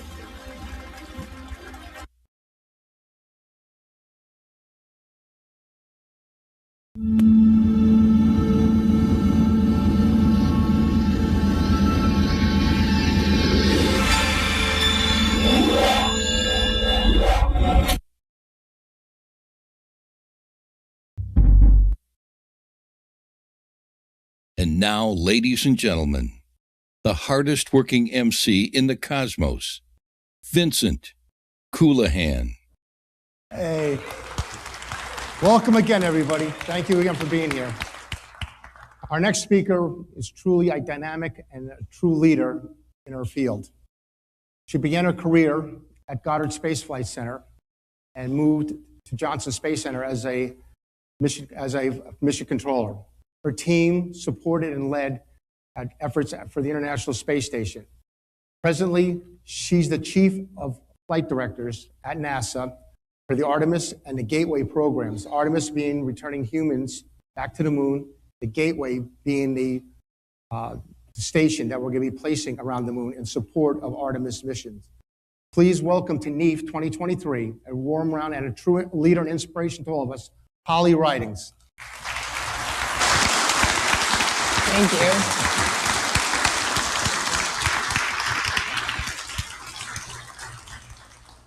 All right, well, good afternoon, everyone. Hopefully everybody's awake. You guys look like you are, which is good. So today we're going to talk some about Artemis. So we're going to kind of jump right in. Here's a picture of the moon, right? So hopefully by now everyone has heard of Artemis and NASA's plan to get back to the moon and then on to Mars. But before we get into the details, one of the things you have to consider is right now in space, there is so much going on. It's absolutely amazing. So I started my career 20 plus, almost 30 years ago, and for the first 15 years, at least in human spaceflight, we mostly flew two vehicles, right? The shuttle, and then we built and flew the space station, which, don't get me wrong, is a multi-element complicated vehicle, but it's nothing like today, right? About a decade ago, we started to see commercial entrants. We've had international partners with us in our low Earth orbit International Space Station for many, many years. And the barrier to entry from a technology standpoint just continues to get a bit lower and lower in a good and positive way. And there's a tremendous amount of investment going on in space as well, right? So this seems like a great opportunity for us to push out into the solar system again and onto the moon. And so why would we do that, right? We want to do technology development. We want to do it sustainably. We want to learn how to live and work in orbit in deep space and down on the surface in deep space, and then head on out into the solar system to Mars and beyond, right? One of the things to keep in mind is low Earth orbit, where our crew right now is on the International Space Station. You can get home in 6 hours. Sometimes 4, depending on where you are over the Earth if you need to get home, but you can get home in 6 hours. From the moon, it's about 4 to 6 days, depending, again, if you're down on the surface, it might take you a little bit longer because you got to wait for your ride to come overhead and get back up off the surface. Mars, 6 months, right? So we got a lot to learn before we can get all the way out to Mars and live and work sustainably. Before we talk about Artemis, I want to spend a few minutes and go back and talk about Apollo. So 50 years ago, right, we landed on the moon. Multiple missions. We learned a tremendous amount. And when you consider the technology and the capability of that day, it is an incredible endeavor that we were able to accomplish as a nation. And tomorrow, actually, a very good friend of mine and also a flight director, one of the original Apollo flight directors, Mr. Jerry Griffin, is talking. So if you're still here tomorrow, I think it's 4 p.m., I highly recommend you going and listening to one of the people that was actually in the control center when we landed on the moon. Apollo 11, Apollo 13, it's amazing. And so what did Apollo do for us, right? I mean, there's statistics out there that are, in the 60s and 70s, many, many PhDs. People got excited about science. You can go and look at the data, and there was a tremendous bump because of Apollo, because everyone rallied around that idea and that accomplishment. And so really, what are we trying to do today with Artemis? The first thing we're trying to do, in my opinion, is to give the United States and really the world the same kind of excitement and energy as we head out into the solar system, and this time to stay sustainably. My favorite 2 words at the moment are lunar permanence, right? We need to get into orbit around the moon, we need to get down to the surface of the moon, and we need to have some infrastructure that is permanent so we can use it as a springboard to head out to Mars. So we call that the Artemis generation. So if you look on the internet, all of the NASA information talks about the Artemis generation, and that is you and really everyone else in the world as we try to head out and do this amazing endeavor. So several years ago, when we were first talking about Artemis, before we flew the first Artemis mission, I was actually listening to our then administrator talk, and he's about the same age I am. And he got up on stage and somebody asked him his origin story. Why did you get into space? He's talking about what was interesting to him. And he, like me, got into space and got excited about space because of a tragedy, because of the Challenger tragedy. So I was in the 6th grade. and watched Challenger happen live in the elementary school cafeteria, right? And so that spawned an entire generation of people who were interested in space, but in a I want to make it better kind of way. If you went back right after him speaking was a general who was, several years older, and he told his origin story, and his origin story was Apollo. And it was positive, and it was exciting, and it was about sitting in front of the TV and watching us land on the moon. And so beyond all of the technical things that have to get done, keep in mind, right, what we are trying to do is inspire the next generation, the Artemis generation, and give, again, the US and the world something positive to rally around. And Artemis is going to be a big endeavor, so we're going to need that energy and that excitement. Okay, so I put this in here because it's the moon, but from a slightly different perspective. Mineral deposits. The blue is a lot of titanium, the orange is a little less titanium, and then there is basalt. And so for me, when I think about the moon, what are we going to do to the moon? We've been to the moon, right? I think about, okay, well, if I'm going to go and climb a mountain, do I climb it once and then, I'm done? Me? I don't know about you guys, but me, probably not, right? I want to do it in different seasons. I want to climb different routes. I want to look at flowers versus plants and, the geology, or mark a new trail. And so the point of that is we think of the moon and see the moon a little bit as a static item, this kind of gray thing. You look up in the sky, or the first picture I showed. But it really has a tremendous amount to offer in terms of knowledge about how we as humans can live and work in space, about our solar system, and again, about what it's going to take to make it sustainable and head out into the solar system. And so the moon from a different perspective. All right, so this chart right here is potential landing sites. So now we're going to start talking a little bit about how we are beginning to construct Artemis and the missions and the enterprise. So Artemis is a lot of things to a lot of people. When you use the term Artemis, you can use it about the mission, Artemis 1, the mission we flew last November, that splashed down in December. And we'll talk about that mission in a minute. But people also use it kind of as a big word, meaning all things exploration that NASA is doing around the moon. And so that's actually a great way to use it because it involves the science community, the technology community. International partners are a big part of what we're doing with Artemis. Commercial partners are a big part of what we're doing. And specifically, as we go along, you'll hear me mention some examples of that. And so this right here, what came from a tremendous amount of work in the scientific community trying to figure out the best place to go on the moon in terms of learning new and interesting things. So this is the South Pole, and these are the potential landing sites that are being discussed.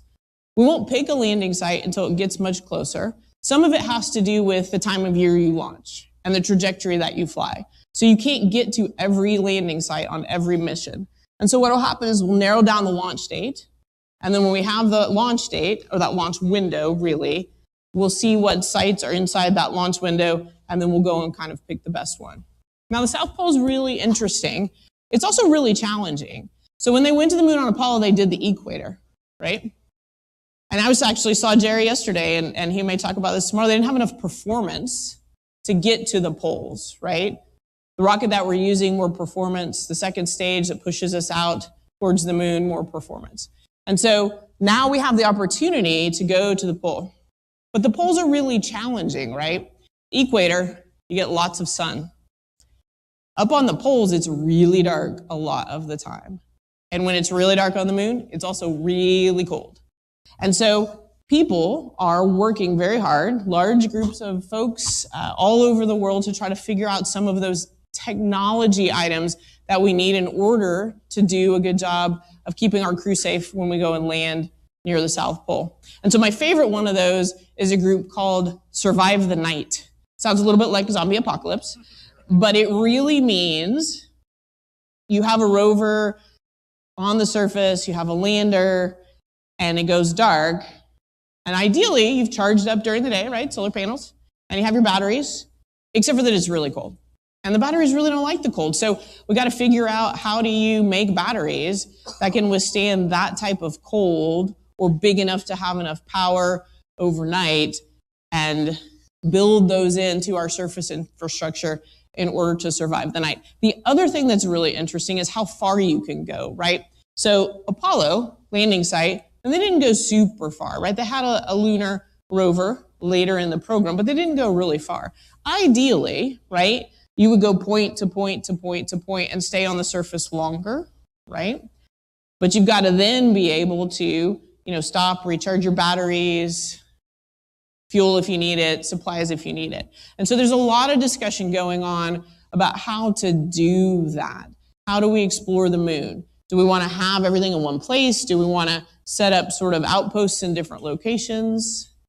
But Survive Tonight's my favorite. So I don't know, you guys can decide which of these you like, file it away, and see what we end up picking, right? My personal favorite is the very creatively named Connecting Ridge, right? And so I'm kind of thinking Connecting Ridge is my vote. But it's tough, right? Because you got to, again, consider the light and the dark. There's a lot of big craters, and the lander that we have chosen, big and potentially will have some challenging time landing, just like they did in Apollo when they saw some rocks and had to kind of move around right before they landed on the surface. So landing on the surface is going to be a lot of fun. Okay, so remember, Artemis is a lot of things to a lot of people. We use Artemis to name the missions, right? So Artemis 1 launched November 16th, doing it from memory, I think that's right, and splashed down December 11th, just this last fall in 2022. And so that was the very first of the Artemis series of missions, Artemis 1. And it had no crew, and its primary test was a couple of things. The first one was the first flight of the rocket, SLS, Space Launch System. So launched out of Florida at the Kennedy Space Center. So this is the first time, right, that NASA had flown a rocket of this magnitude in a very, very long time. And so this was kind of the maiden flight, the test flight of the rocket. And we learned a lot of things, right? If you're familiar with rockets, they are kind of hard to launch. You have to fuel them. They get leaks.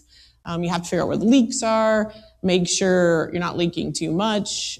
You have to sort of fortify all your ground infrastructure, right, against the big flame coming out the bottom. We use a water suppression system as one of the many ways to deal with both the acoustic sound and the fire and smoke part of it. And so we got SLS all built and stacked.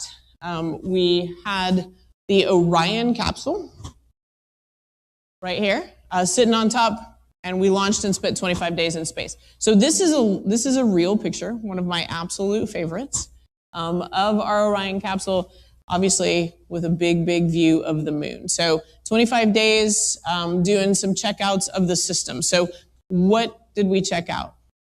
When you fly a new spacecraft, you kind of got to figure out what it's going to do. So you do a lot of testing on the ground, right? Hardware testing, software testing, have a lot of analysis about how it's going to perform.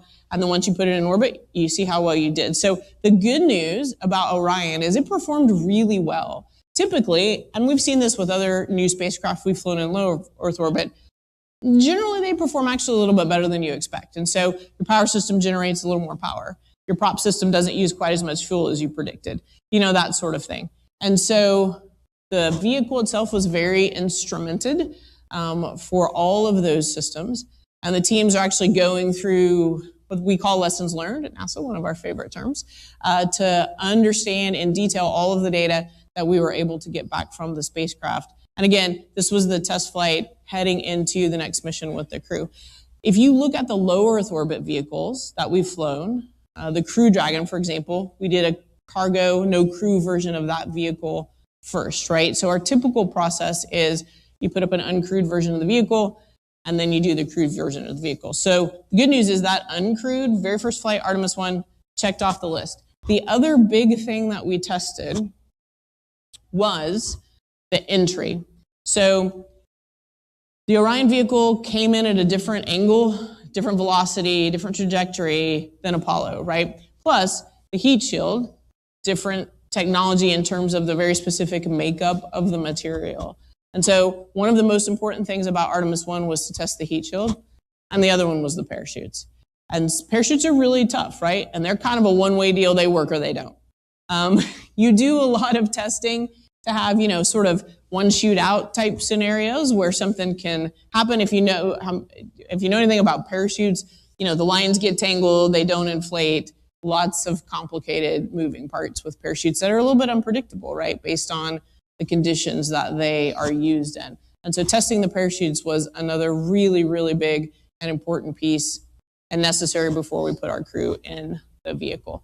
So from our perspective, that 25 days, great success. Launched the rocket, fly Orion around the moon and back. It actually went about 40,000 miles on the other side of the moon. So someone actually was just asking me this question.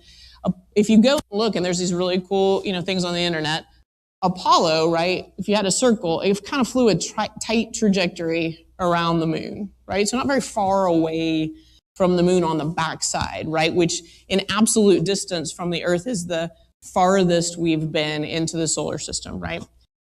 Our trajectory, and again, because it's different performance, and we're trying to get to the poles, which creates a different trajectory, 40,000 miles on the backside of the moon. And so much, much farther, again, in absolute distance. So that's the farthest a human-rated vehicle has been. And when our crew is in it for Artemis 2, then that will be the farthest from the Earth that humans have ever been. So think about that. All right. I gotta keep an eye on my time here. Let's see. So Artemis 2, here's our crew. Let's see, April 3rd. So what is today? Just like 10 days ago, 12 days ago, we announced the crew. It was awesome. We had so much fun, sharing it with the world. I know all 4 of these humans, and they are wonderful, wonderful people. One of the things that was really important to us as a NASA community, as an international space community, was that our crew is reflective of the world we live in and the world we want to live in. And so it's a pretty diverse crew from, every sense of that word. And we're really, really excited about it. So my right, your left, Reed Wiseman, he's the commander, Navy pilot. Before that, he was the chief astronaut. So a lot of experience, great guy. He's flown in space to the International Space Station, so has human spaceflight experience. Next to him is Victor Glover, call sign Ike. So if I flip back and forth between Victor and Ike, then forgive me. And so also a Navy pilot, and he has flown to the space station as well. And he actually flew on the Crew Dragon, the Crew 1, here just in the last couple of years after we flew the original Crew Dragon. So he's got recent spaceflight experience and flying up on a commercial vehicle, right? And so from the crew's perspective, think about the vehicles. We try to design them with all of the basic systems, but it's like getting a car. Like if you rent a car and it's not your car, you get in, right? And you're like, how does my phone hook up? Right? And so I just did this, right? And so this is one of the things that's really important to us. We can't make them all the same, right? The commercial companies and the international partners all have their perspectives about how things need to be done, but we do work really hard to make them compatible with each other so that the crews understand. So between this crew, they will have flown on the Soyuz vehicle that the Russians take crew back and forth to the space station, the Dragon, the Crew Dragon vehicle, and then now on Orion, which is pretty amazing. So then you've got Christina Cook, also flown in space before. She is a scientist, so we're really excited about that. And then at the very end is our international astronaut on our Artemis 2 crew, Jeremy Hansen. And he is a rookie, first-time flyer. So you can imagine, first time you fly in space, you get to go around the moon. I don't know. Seems like a pretty good gig to me. So he is really excited about it as well. So these guys go into training immediately. They are super excited to get out and represent Artemis 2 for the launch that should be here, hopefully in just the next year or so. All right, so we were talking a little bit about going around to the backside of the moon, and so here's kind of a neat shot coming around. Artemis 1, one of the things that we were really excited about was sharing with the world all of the pictures. And so, many of you, right, spent a lot of time looking up, and so we're really excited about all of the things we were able to do. But with the crew on board, it'll be even better, right? We spent Artemis 1, had cameras, the GoPros, basically out on the ends of the solar panels. And so the Orion vehicle, it flies in a, sort of an X-Wing fighter configuration, with the panels out, but then those solar panels actually hinge a little bit back as well.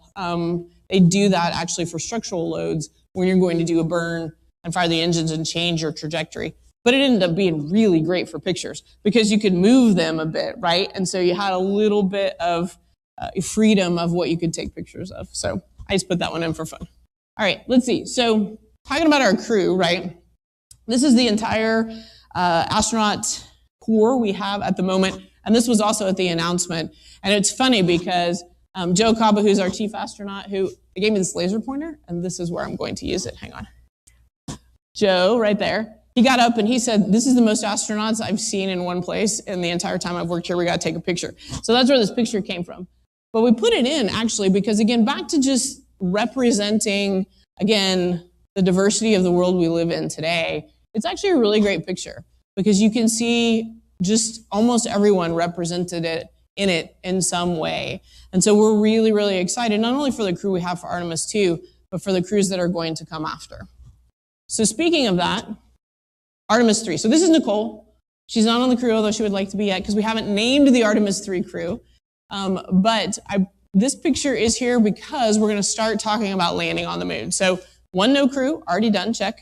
2, around the moon with our crew, farthest we've been. Those guys are raring to go. And the next mission is 3. There's a quiz after, by the way. It's underneath your chairs. I'm kidding. It's late in the afternoon. I got to keep you guys awake. Okay, so Nicole, so, Artemis 3, landing on the moon, right? And so that'll be the first time we have had boots on the moon in many, many, many years. What do we need in order to do that, right? We need a lander, right? Because we have our rocket, SLS, which you guys saw we launched, Orion, our vehicle, transport vehicle, back and forth, and then we need a lander to get down to the surface. So our lander that we have contracted with is with SpaceX, right? Everyone's familiar with SpaceX. It's called Starship. And so if you're interested, they are gonna try to do the first orbital test of that vehicle on Monday, is what the internet tells me. And so we'll see how it goes, right? It's the first time they've tried to launch it. But the Starship will be our lunar lander for our Artemis Enterprise. This is not a picture of the Starship. This is a picture of stepping down on the surface of the moon. But the ladder is in there because Starship is really, really tall. And there actually is like an elevator that'll take them kind of down to the surface. So it's very different than the strategy we had for Apollo. The entire lander will go down and the entire thing comes back up. If you remember Apollo, it went down, right, landed, and then they got back in the part on the top and poof, it took off and left, the base down on the surface of the moon. And so it's kind of a different strategy for how we're going to land on the moon, which will be, again, a sort of progress in terms of the capabilities that we have today. Okay, so the next piece of kind of Artemis is the Gateway Space Station. And so this is actually the part, I said in my intro, I spent 20 plus years in operations, so working on mission control. I think there's a picture in here later.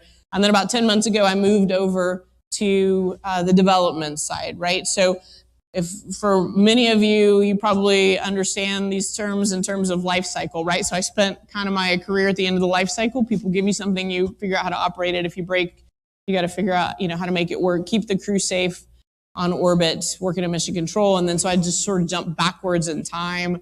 And now I'm learning all about the development side of the house. And so this is my project, which is called the Gateway. And it's a space station around the moon. A lot of interesting things about the space station. One, it's in an elliptical orbit around the moon.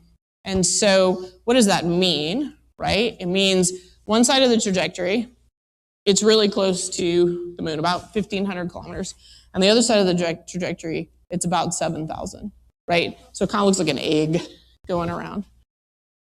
One of the reasons we did that is it's a mostly stable orbit around the moon, and so it doesn't require a lot of fuel and a lot of orbital maintenance burns in order to keep you in position. It's not perfect. We have to do some, but it's not a lot. And we do that orbit about 6.5, 7 days, right? If you look on the internet, it says 7, it's about 6.5.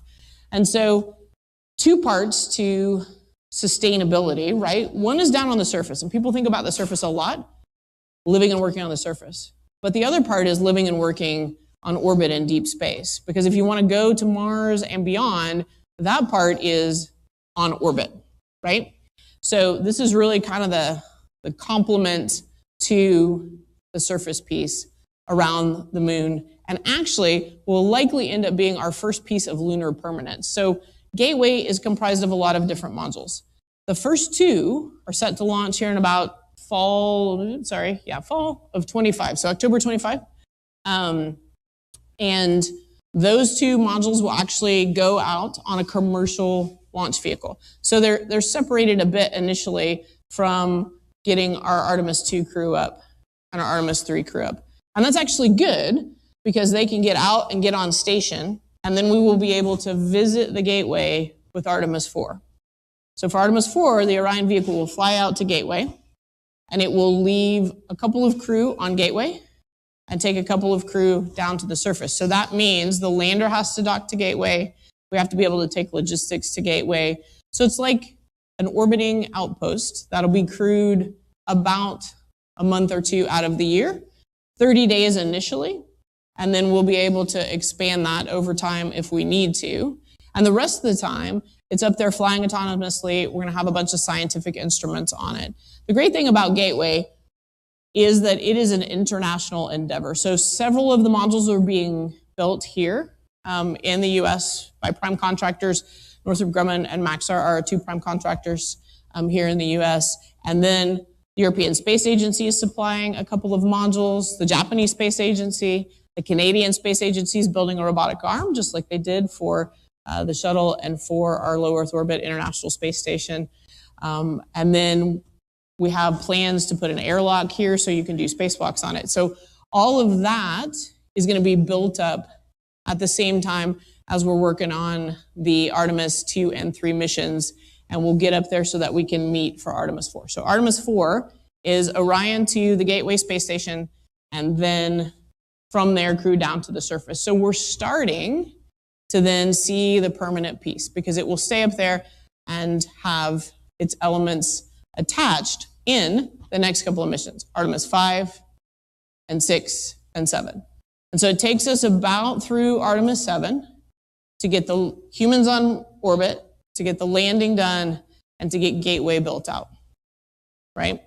And so when people refer to Artemis missions, that's where we are, 1, 2, 3, 4, 5, 6, 7. Now, what's interesting, right, is again, Artemis Enterprise is all about building up all of this capability. And so there's a lot of talk right now about how to architect the surface. What do we want on the surface? How do we want to, I said it earlier, have things in a single point, like an Artemis base camp? Do we want to spread them around the moon? How would we do that? So there's a lot of work going on for the surface and building out the very creatively named ABC, Artemis Base Camp. Right, you guys got that? Okay. So this right here is an example lander. I'm going to get to use my laser pointer again. Look at this. So much fun. And that is a design reference lander, right? That's, again, not the Starship.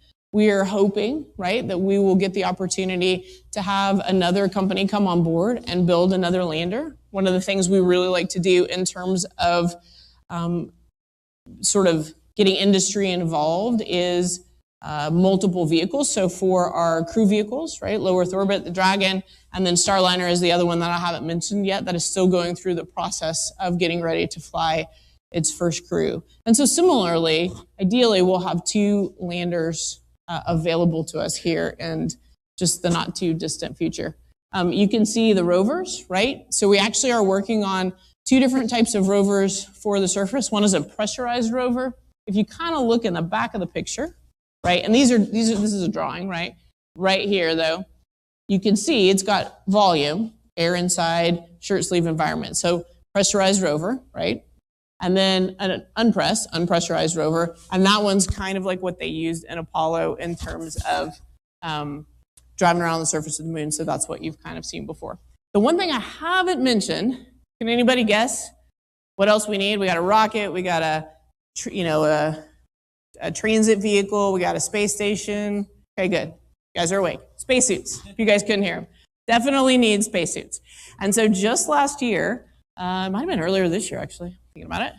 Early this year, we put on contract 2 spacesuit providers, Collins Aerospace and Axiom Space. And so they are both working on spacesuits for us. Axiom has the piece right now that will be these exploration suits, and they did a big reveal just several weeks ago as well. So, you know, if you roll back a year or 2 years, I have said to you that many of these things have come online just here, named a crew, got suits, you know, got a lander, working on Gateway just in the last year or 2. And so back to the beginning, there's tremendous momentum with all of these different pieces and elements that are going to make up Gateway. All right, so there's me in mission control. Because one of the things I haven't mentioned yet is how does all this actually get wired together, right? So, you know, you end up having prime contractors and the Kennedy Space Center working on the rocket, and then Orion, Gateway, suits, thank you, and the lander, and then the surface elements. But what ties all this together is the mission control teams and the engineering teams that work around the world. So this picture was taken in Houston, which is where I live, in MCC Houston, which is kind of the hub, but there are many other control centers. Many of the prime contractors have their own. All of our international partners have control centers. And so beyond just the space vehicles and the hardware that you see, there is an entire infrastructure of engineers and operators who are working to, you know, build and wire, you know, this giant jungle gym together so that it all holds up when we go and put the crew. Because the crew is really the thread, right? They're the important part. When you start out, you know, think about if any one of you, he wants to be our crew, I can tell. And so, you know, he's launching, right? You need the ground system. Let's see if that picture is there. So ground system, bottom left, right? They take care of you, you go into quarantine, they feed you, they get you all ready to go. Then you've got your launch system, right? You're the piece that is common throughout all of it. You've got your spacecraft, right? You land on the surface. You've got your gateway, where you have dropped off a couple of other crew who are going to live and work on Gateway. And you've got your navigation and communication system, which we haven't talked about yet, and we'll spend a couple minutes here in just a sec. Then you've got your suits and your Artemis Base Camp, right? So one of the things to take away from this presentation is how immense and far-flung and inclusive Artemis is across the U.S. and across the world. The challenge is, how do you make it all safe? All right. Hang on. Thank you.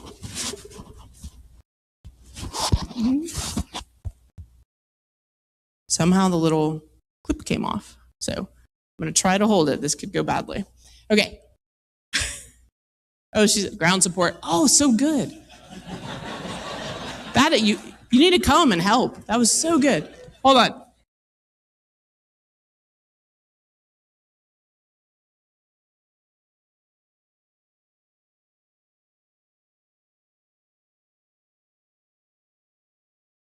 All right, wherever that guy is, you're hired. So, okay, so good.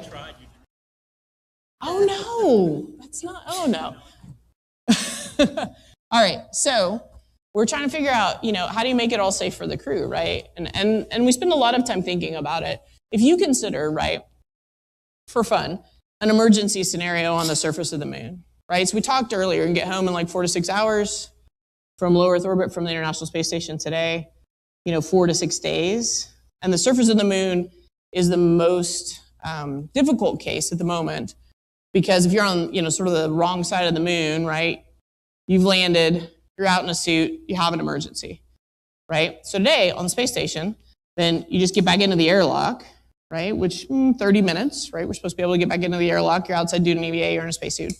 30 minutes. And then again, you could be home 4 to 6 hours if you need to. Right?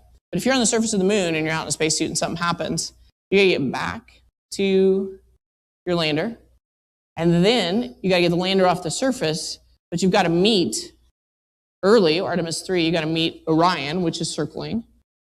because that one doesn't include Gateway, or later missions. You got Orion is docked to Gateway, waiting for you, so you got to get back to Gateway. And either way, they're both in orbit, and you've got to wait until the trajectory gets you there. So then from there, you got to figure out the right point to do your burn, right? Undock from Gateway and then head back to Earth, right? And so it's a pretty daunting thing to consider in terms of, you know, how to handle emergencies, how to keep the crew safe, when you have all these space vehicles that are being built, different phases and stages of development, and different teams around the world. And so that is, you know, fundamentally what my job and the jobs of everyone working on it is to keep the crew safe and be able to get them home and be able to accomplish the mission. And so we say in operations, right, crew safety, vehicle safety, mission success. Like that's our mantra. Everybody has a mantra, right? So crew safety, vehicle safety, mission success. So those are the three things we run every decision we make through that algorithm in terms of if you're building hardware or software or testing or working in mission control. That's kind of our DNA. Let's see. So we haven't talked a little bit about communications, and I gave you that example because it's a bit of a segue, right? So communications are really interesting. Low Earth orbit, GPS. We can talk to the space station all the time if we want to. TDRS satellites. Now we don't do it. Other people use the TDRS, and every once in a while you get a little bitty zone of exclusion, right? I feel like I'm going to knock this mic off again somehow. I can feel it falling, so you guys let me know. Yep. Something. Somehow it does not like me. But that's okay. It's ops. We'll just improvise. It's all good. So I'm going to hold it this time. So zone of exclusion. So one of the interesting things about communications that we're talking about is, you know, do you in fact need, you know, relay satellites, that type of thing around the moon? Sort of the equivalent of, you know, a GPS. Now the Gateway, right, remember, in orbit, first piece, it has quite a bit of communication capability, but it's only one. So it's not going to make complete coverage, right? You need several to make a satellite constellation. 3, generally speaking, to kind of triangulate around the moon. 4 would be better. So there is a lot of discussion going on in the community about how we're going to do comm and how we're going to build it up over time. And in fact, there are some contracts that are in the works. There's a lot of commercial interest in figuring out how to do that as well, right? So I've talked a lot about the human spaceflight piece, but you got to consider as well, space in general is really, really busy. NASA has some lander programs. It's called CLIPS, which is uncrewed, unmanned, smaller compared to Starship landers to the moon, you know, that are taking payloads that are going through the works. One of those is supposed to launch later this year, maybe next year. And so there's an entire, again, you know, thread of non-human vehicles that are being worked on that are going to support the entire ecosystem. One of the other things that's interesting is there's a small spacecraft, it's like the size of a bread box, called Capstone, that's actually in orbit around the moon in the same orbit that Gateway will be. So again, partnering with the other parts of the space community. And so it's flying the same orbit, right? And it has all its sensors, and those guys were just at the Johnson Space Center talking to us, you know, last week. And so it is out there getting information for what it's going to be like to fly in that orbit. Things that we don't know, radiation, right? How quick is your orbit going to degrade? Because I told you it's not completely stable. So how much do you really need to correct? And so how much fuel do you need, right? Things like that are really, really important because, you know, we understand flying in low Earth orbit and what it's like, what the environment is like, how fast your capability is going to degrade, your solar arrays, how much thermal you're going to get, what's your shadowing going to be like. But out at the moon, we've not ever done any of that. And so we have our models, and we have, you know, Capstone as an example of the spacecraft that's flying out there, and the only one so far. And then that's what we got, right? So, you know, again, when you hear Jerry talk about Apollo tomorrow, if you're able to go, we've a little bit come full circle in the space community where they did Apollo, and then we learned about low Earth orbit and the space shuttle and the space station and got pretty smart. Crazy stuff still happens, but for the most part, we know how to handle it. And then now we're sort of headed out into an area where certainly my generation has never flown spacecraft before. And so it's pretty exciting to get to do that. All right, we're going to wrap up. Why is the phone picture in here? Here's one of the huge differences between Apollo and where we are today, right? So the world and our ability to share information and transfer information and the interest is very, very different, right? So this community, what you do every day, right? The astronomy component that many of you are excited about, right? You have the ability, there are apps. More people go and look at the stars. My son was on a scout camping trip, and literally tonight they're like using the apps on their phones, like navigating with the stars. Like it's now incorporated into their orienteering type of thing, right? So, you know, you guys have the ability to impact what you love to do. And so do we. The world is really excited and interested and watching. And so much of this is done with taxpayers' dollars, right? And certainly even countries that are funding their international components as well.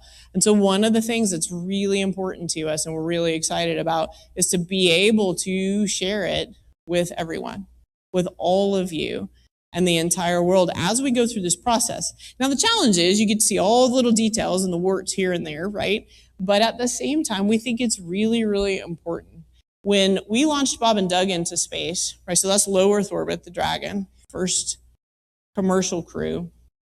I was sitting next to the PAO person on console mission control, and I looked down at him, and he said, there are 10 million people logged into the live stream right now. 10 million, right?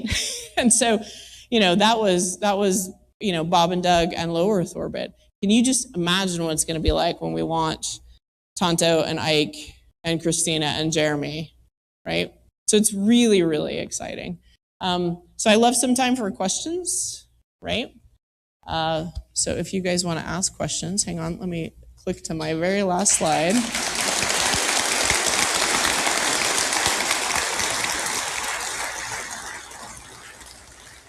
And as I'm getting myself organized, I'm going to say one last thing on this slide, right? Artemis Accords are a thing that we are trying to put together through friendly countries all over the world. And so hopefully, right, we will all be on the surface of the moon just like this together in not too distant future. So don't have to clap again. That was just my last sentence for this slide. And then you guys were starting to raise your hands for questions. So, all right, go ahead.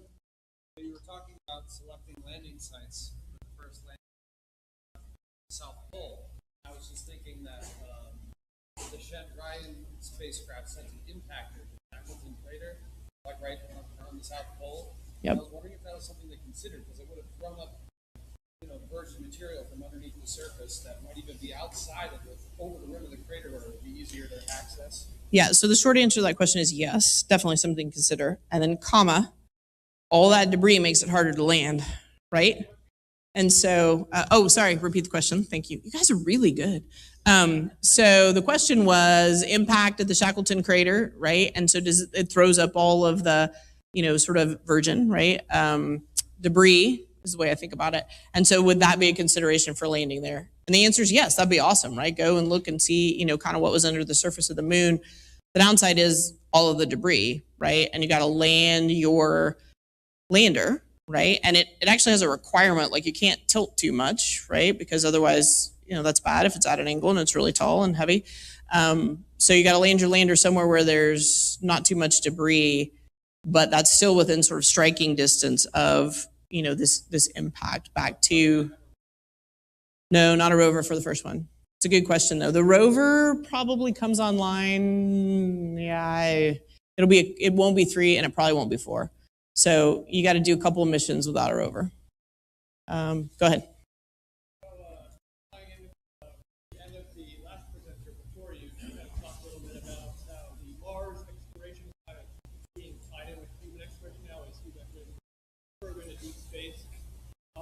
What do you think is the timeline for when we get established with Artemis, when we could start to see kind of the missions on the moon that are simulating the kind of autonomy that will be needed for Mars missions, where crews on the surface kind of doing their thing, exploring the landscape around them, and kind of trying to practice for that type of stuff that we need when we go to Mars and the big light delays? Yeah, so the question is, the presenter before was talking about Mars and kind of what's the timeline for tying in and how we would do that. And so actually, our Deputy Administrator, Pam Elroy, next week is a big, huge space conference in Colorado called Space Symposium, like the biggest space conference of the year. And she is going to roll out some details because we've been doing what's called an architectural concept review, right? So this type of stuff, although it's still coming online, Gateway's being built, Orion has flown. I mean, there's hardware out there, but this is still kind of in the tactical time frame, right? And so that's exactly what they're doing, is trying to map out an architecture that makes that transition. I think we're already building into the systems what we need. So Gateway, right? It needs to be autonomous because there aren't going to be people there 11 months out of the year. And so a lot of what's built into the software and the hardware and the redundancy and the decisions you make in design and development is with the consideration, one, it won't have people to fix it for 11 months, and two, then you need that exact same thing out for deep space. The surface, same type of thing, where we're trying to figure out that work that needs to be done to make things autonomous. So it's being driven into the suits, it's being driven into the rovers. Can you control them remotely from the different points? The communication system is going to be really, really key. I talked about in orbit, right? Because we've got Gateway, but do we want other relays, other satellites? But also on the surface, right? How do you navigate and communicate with your assets on the surface point to point? And how do you set up that comm system? So to me, that's actually a big driver. I personally think, Gateway's extensible in terms of having a hab, and that'll potentially help us figure out what we need to go onto Mars. Mars is really different, right? It's a long way. So when you consider the prop you need to take with you and how long people are going to be there, and the surface of Mars is very different than the moon, so that's going to be a big step function. But you asked me time frame, so if I had to answer in one sentence, it's going to take a while to get to Mars, but I think we'll be a lot smarter, 10 years from now, because we are trying to drive a lot of that learning into what we're building today. I'm going to try to go up to the back somewhere here. Go ahead.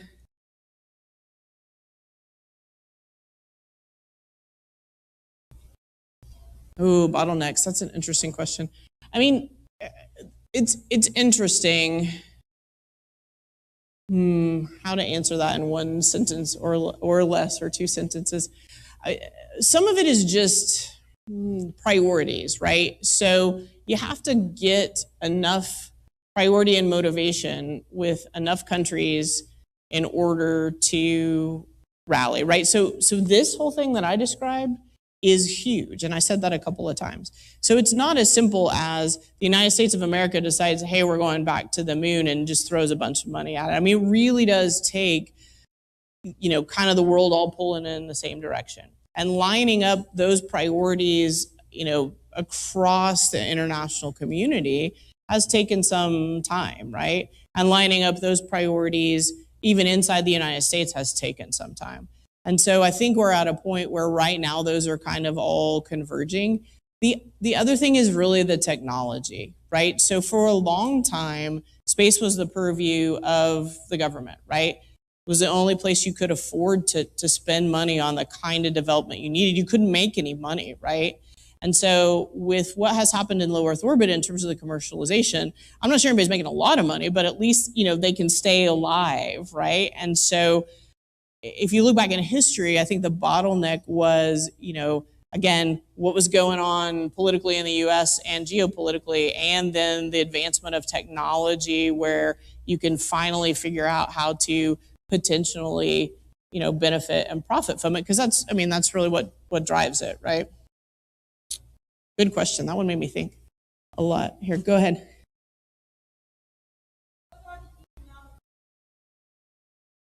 Economic opportunities, right? So I think if you look at, start from the bottom up, right? Details, even just Gateway, vendors, there are 30, 40 vendors all over Europe that are being engaged because they are building a module. It's called IHAB, International HAB module, piece of the Gateway, right? And so every one of those components up there has many, many, many vendors, suppliers, down at the very detailed level.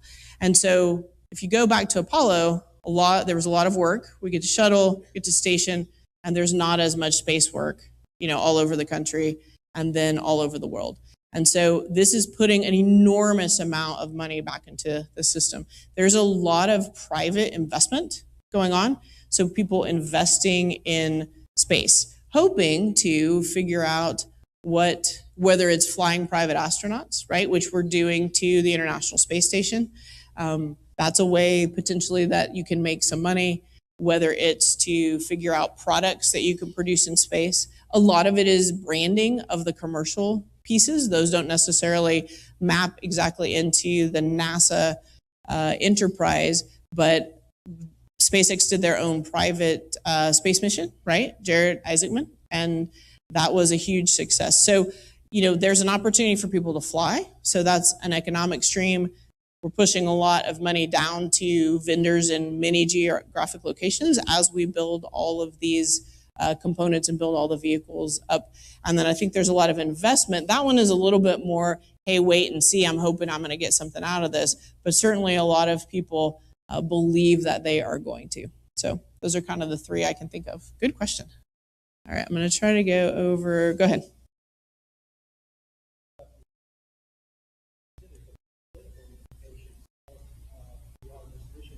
If we establish a colony, hypothetically, on the moon, is it the U.S. colony? And if the Russians come up and want to establish a colony, who claims it? Can we claim to try to move? How do we, because mineral types,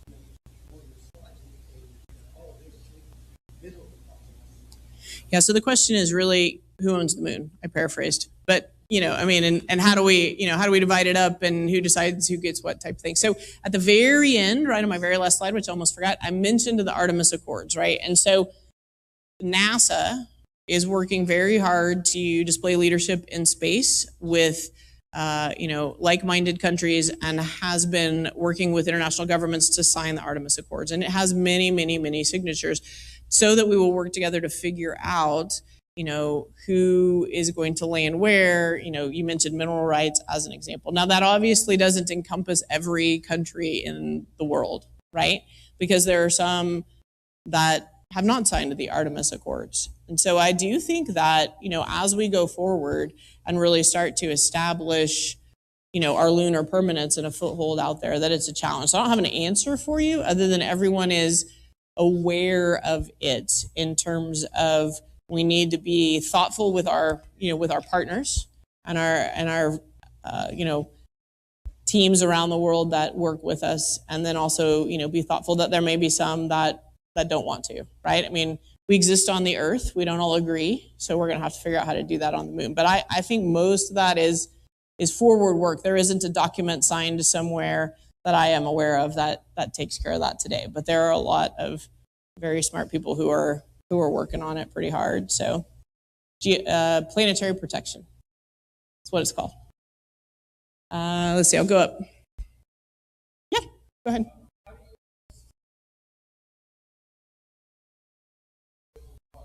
Ooh, supply people with water. So supply chain is actually a really great question. And it's not super sexy, like, I build a rocket with big engines, but the supply chain is probably one of the most important pieces of the entire Artemis enterprise.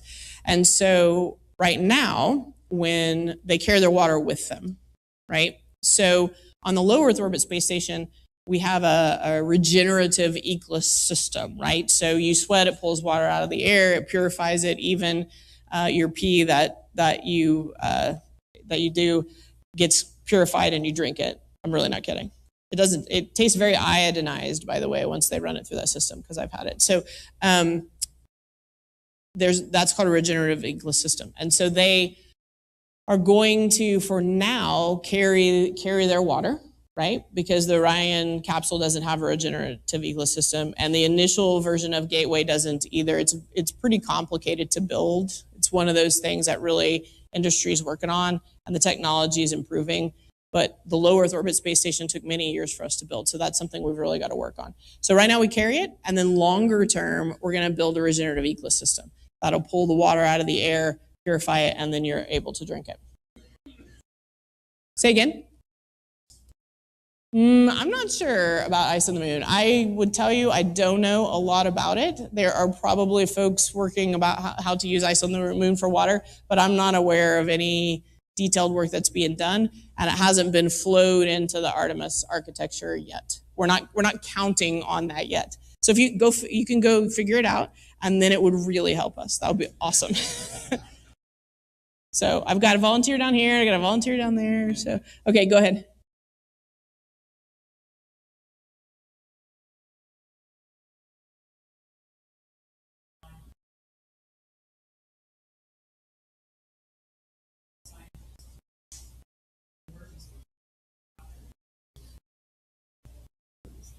Yeah, I had the opportunity to talk to some cadets at West Point yesterday, and they kind of asked me a question like this, like, how do you decide what skills you need, right, as we go through this? And so it's a little bit like who owns the moon or the supply chain. People are already thinking about it, and then you got to be open to evolving it as you get farther. And the how people are already thinking about it answer is this. So our astronaut corps, right, up to now, up and down in capsules, before that landed in a winged vehicle, right? Landing on the surface of the moon is like flying a helicopter, right? Because you hover down, up, down, up. And so many of our current astronaut corps, who actually are not trained helicopter pilots, have been in fact going and learning how to fly helicopters so that they understand that kind of flight different than flying in a shuttle or flying in a capsule. So we're already trying to think about the specific skills that are unique to this enterprise. The other thing, we're doing is think about, you mentioned scientists and geologists on the surface. So back in Apollo, right, they hired geologists, and we have some of those as well in our astronaut corps.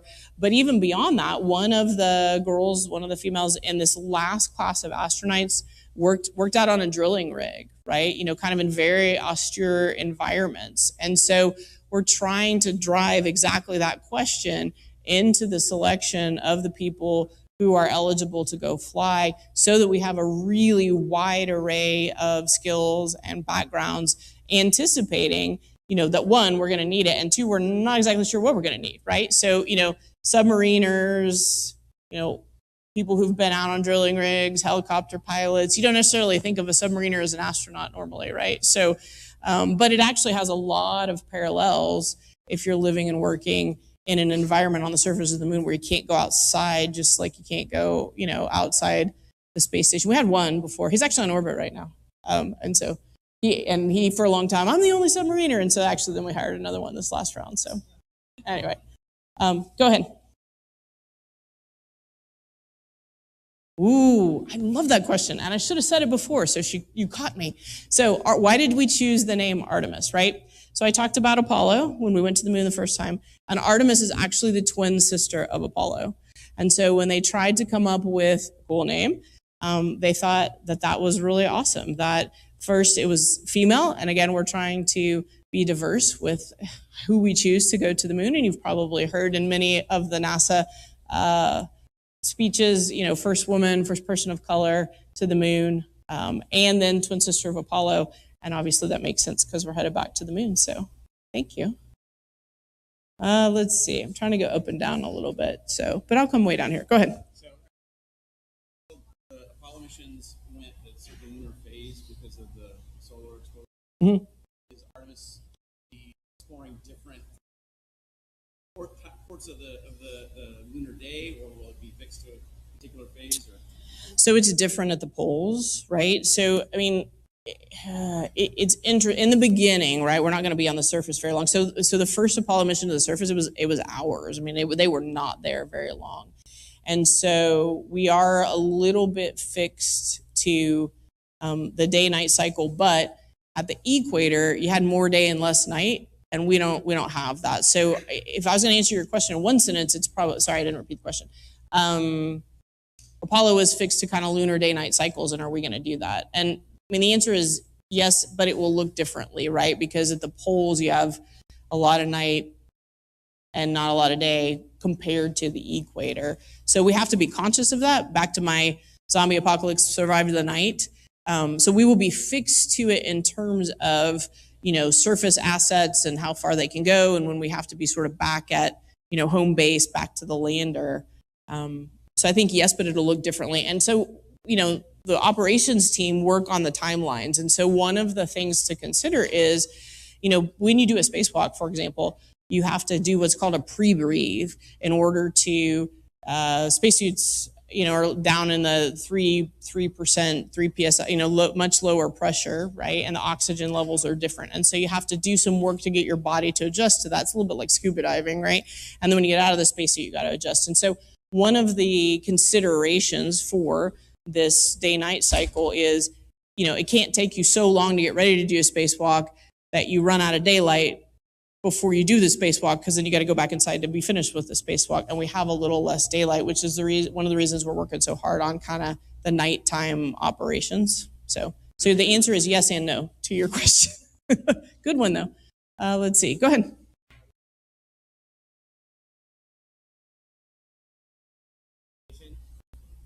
Yeah, I mean, so someone mentioned ice, the guy up there who's going to build me the ice machine so we can drink water.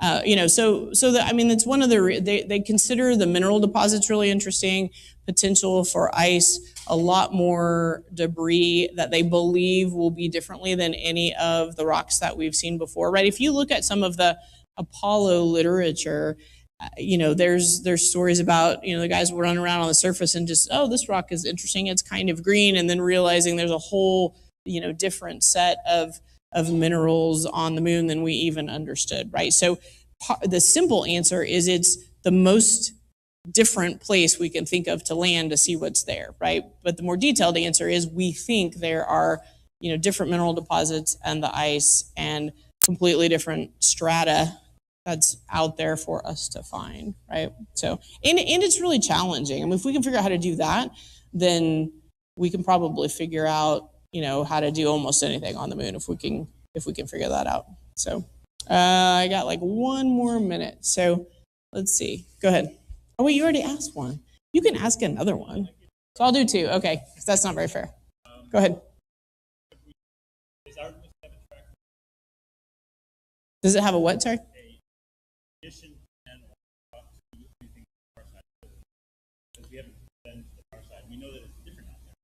The far side of the moon? Well, so we went to the far side of the moon on Apollo, so I don't know that I understand the question. Oh, you mean land in the dark on the far side? Yeah, so not initially, right? I mean, so folks have talked about, so the question is, landing on the far side of the moon out of comm, right, in the dark. So not initially, because you don't want to put down, so the satellites are key if we get there, and certainly not initially because it'll be a brand new lander down to the surface, right? So you want to do a couple of repetitions to make sure everything's working right before you would want to land with no comm. I could tell you stories about the space station trying to dock with no comm, and it's a little bit tough, right?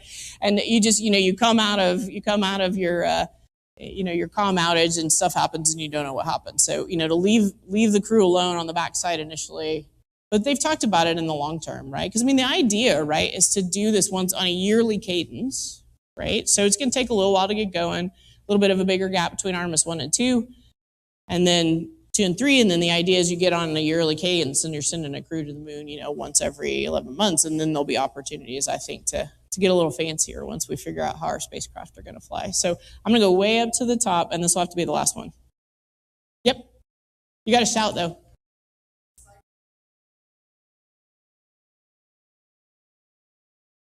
Yeah, so I would say what we've done in low Earth orbit, right, where the crew lives on the space station for 6 months helps. They have a lot of psychological support.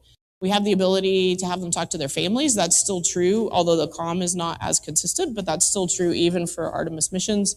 And we have, behavioral science, doctors, psychologists. So the good news is in that particular area, and it's really actually important to think about, we have learned so much about living on orbit in space from the space station that's now been continuously crewed for 20 plus years. When you talk about going actually out onto Mars, that's where it gets a little more interesting. I'm not worried about, 8 days for Artemis 2 or, 25 days or, even 30 or 40, right? They're going to be fine. They're going to be excited. They're going to be working every day. They're coming home. When we talk about going 6 months to Mars, that is much more analogous to what we've been doing in low Earth orbit. And so one of the astronauts on orbit right now, Frank Rubio, he's probably going to end up being there long enough that he'll own the record. So Scott Kelly did the year in space. I think Frank's probably going to break it, right? So the good news is we've got a lot of data, and they do a lot of work ahead of time to make sure you've got the right folks who are okay to do that. So there's a process for it. I think that's it. So my clock says 0. And so thank you guys. Too much, Holly. Thank you so much. Thank you. Thank you. All right, we'll be back in a few minutes with our next speaker.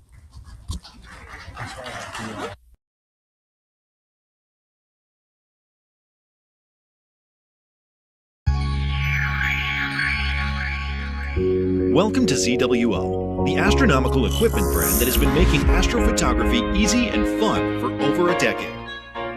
Our founder, Sam Webb, established ZWO in 2011 with a mission to challenge traditional thinking and build an intelligent astrophotography ecosystem. Over the years, we have taken innovation and ingenuity as the key to our business growth, and years of dedication has made us a leading brand in the astrophotography market. Multiple of our camera models won the Hot Sky Product Award by the Sky and Telescope magazine in 2016 and 2017. In 2018, we released the game-changer ASI Air, a smart controller device that revolutionizes the way astrophotographers capture and process images of the night sky. In 2021, ZWO released the Harmonic Mount AM5, another addition to ZWO's ecosystem of astrophotography equipment. Every year, ZWO introduces more than 10 new products and brings new technology to the astrophotography field. With over 40 patents, including 2 pioneering invention patents, our company has been recognized with several prestigious titles by the state government that acknowledge our commitment to innovation and technological advancement. We also take great pride in our commitment to quality control and every aspect of the production process, from the initial design to material selection, testing, assembly, certification, and beyond, is subject to rigorous and meticulous control measures. This level of attention to detail is what sets us apart from the competition. At ZWO, we understand that creating outstanding hardware products is just one piece of the puzzle when it comes to providing a streamlined astrophotography experience. That's why we are equally committed to developing cutting-edge software products that work seamlessly alongside our hardware offerings. The ASI Studio is an all-in-one astrophotography software platform that is specifically tailored to work in tandem with ZWO cameras and provides a range of functionalities, including planetary imaging, video stacking, DSO imaging, live stacking, simple post-processing, bits files preview, and more.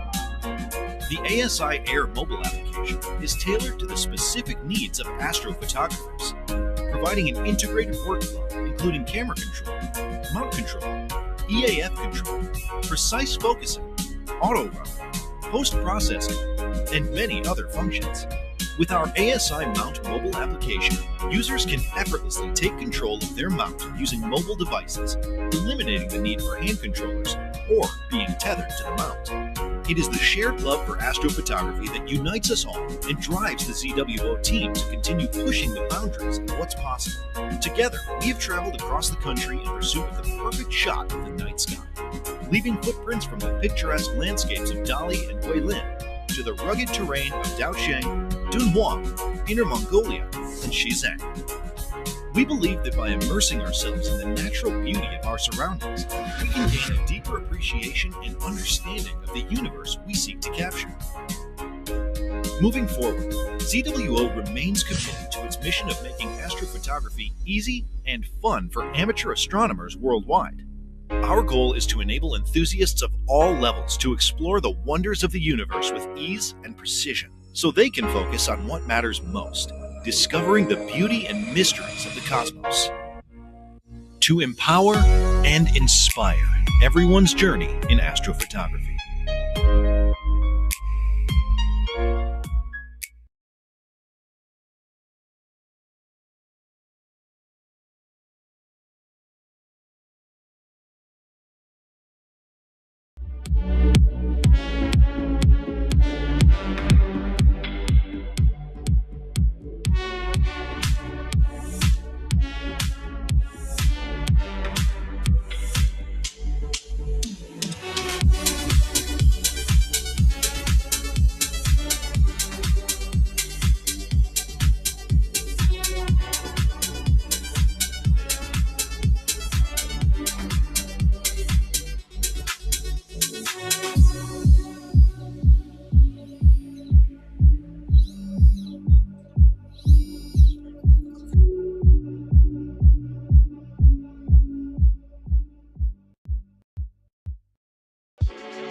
We're very pleased to announce our new StarSense Explorer Dobsonians. The telescope tube features a larger aperture than the other StarSense Explorer telescopes. It also has a 2-inch Crayford focuser that accepts both 2-inch and 1 1/4 format eyepieces, and also has a custom pointing knob to help you precisely aim the telescope at your target. Both the tube and base have carry handles at their balance points, and of course, the exciting StarSense Explorer dock. Simply place your smartphone in the dock and launch the app. Choose from the best objects to view, then just move the telescope to follow the arrows to your target. When it's ready to view, the bullseye turns green. It's easy to do because of the patented StarSense technology.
If you were asked to visualize a typical astrophotography rig, what would it look like?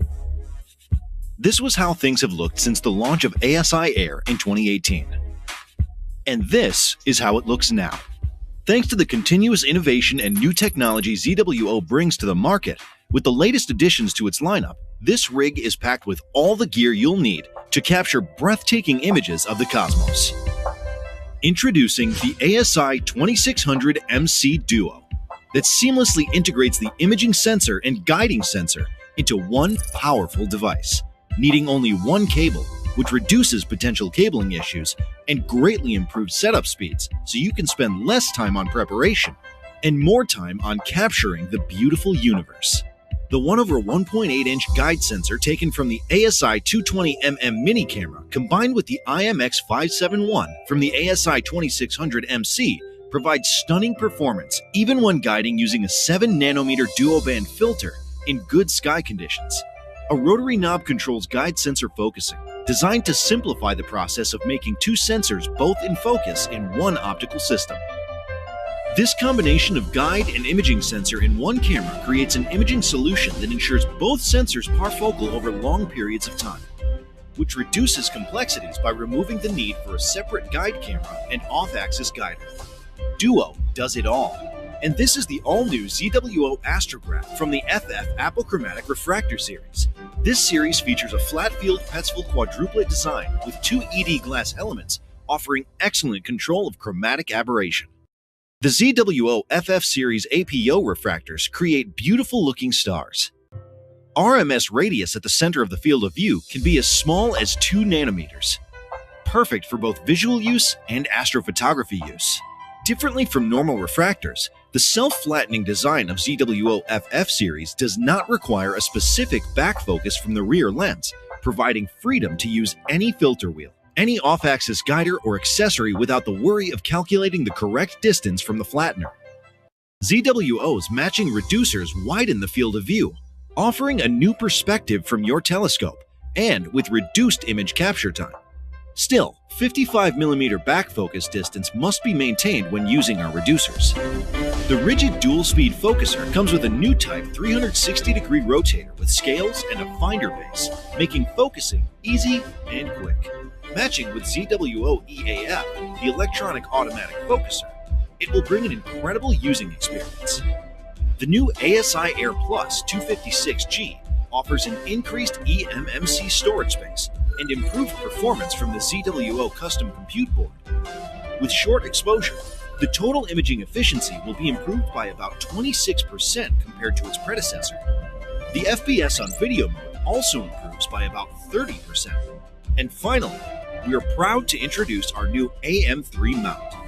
The new high-performance harmonic mount offers astrophotographers exceptional performance at an even more affordable price. It carries a payload of up to 8 kilograms with no counterweight and up to 13 kilograms with the addition of a 5 kilogram counterweight. The newly added Bluetooth unit makes wireless connection without hand controllers possible. Carry less. Capture more. Enjoy yourself under the starry night sky. To empower and inspire everyone's journey in astrophotography.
And now, ladies and gentlemen, the hardest working MC in the cosmos, Vincent Coulihan. Hey, welcome everybody. Welcome. Well, I hope everybody's had a really good day today back at NEAF 2023. I hope you had. And we are ecstatic that you are all here today. So for our keynote speakers today, we are very fortunate to have this inspirational and inspired person to be with us. She's a retired colonel from the United States Air Force, the first female to pilot a space shuttle, STS-63, and the first female to command a space shuttle at STS-93. She also commanded STS-114. With her today, we have the co-authored the book, Through the Glass Ceiling to the Stars. Also, he co-authored the book, Bringing Columbia Home. Will you please give a big round of applause welcoming to NEAF 2023, Colonel Eileen Collins and Jonathan Ward. Thank you. Thank you. Thank you, guys.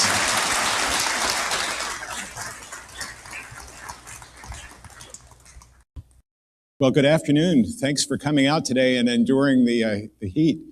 We may do a strip show here up on stage here during the course of the It's great to be here today. Eileen and I had the great pleasure of working together on Eileen's memoirs, Through the Glass Ceiling to the Stars. And we wrote it for a very general audience, and I thought there were so many cool conversations we had during the course of writing the book about some really interesting technical kinds of things about what it's actually like to fly with orbital mechanics and what it's like to look at the stars from on board the space shuttle. And I thought this would be a perfect audience to hear some of that behind the scenes kind of things. So I'm really happy to be able to share those with you today. Yeah, it's really great for me to be here also, and thank all of you for coming out. I would have to say that the most amazing adventure that's taking place today is space exploration on many different levels. And what I'm doing now, along with Jonathan, is trying to share that great message with people around the country and around the world of all ages, especially young people, because we want them to know the importance of reading. So we wrote a book. A lot of the young people, I have 2 kids, they're on social media, which is fine, but we want them to also be reading books. So we wrote the book. It's very easily readable for all ages. Talks about the history of, I want to say, space flight and the space shuttle program, but also what I did in my career and how I got from, being a young person that grew up in a small town in upstate New York to the space shuttle program. So we're going to start with, we've got a little slideshow here, and I want to thank Jonathan for all the hard work that he put into it. But we're going to start, let's go to the next slide, with one of the missions that I flew. So I flew 4 missions on the space shuttle. And my first and second missions were to the Russian space station Mir, which I talk more about in the book. But here today, for this audience in particular, we're going to start with my 3rd mission. I was a commander on the flight. I was also, throughout my life, kind of an amateur astronomer. I don't quite have the equipment that Jonathan does to go out and take those great photos. But when I moved from upstate New York to Oklahoma back in 1978 to join the Air Force, I could not believe how beautiful the night sky was. In Elmira, New York, I lived in a little valley, and it was cloudy quite often. I could see the stars, but once I moved to Oklahoma, I could not believe I could see the Milky Way from my own backyard, which was up against a wheat field. And I loved astronomy so much, I joined Astronomy Book Club, and back then they had the magazines. I subscribed to Astronomy Magazine, and I just couldn't learn enough. I actually have a bookshelf of books that are all out of date because they were written in the 1970s. But anyway, so after my second mission, I saw in the manifest this was called AXAF, AXAF, Advanced X-ray Astronomy Facility. And it was about the point that I was going to be flying next. So it's not really proper for an astronaut to go to their boss and ask to be on a mission, but I wanted that mission so bad, I just was, well, what can he say? No. So I went down and I asked him, or told him I was interested in this mission if it worked out. And sure enough, I was assigned to the flight. They changed the name from AXAF to Chandra after Chandra Sekhar, who was an astrophysicist from the University of Chicago.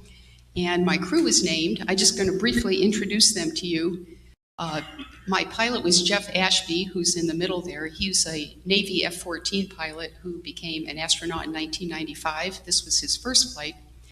And then I had Steve Hawley, who was they call it MS-2, but that's the flight engineer. And Steve was in the first class of astronauts back in 1978.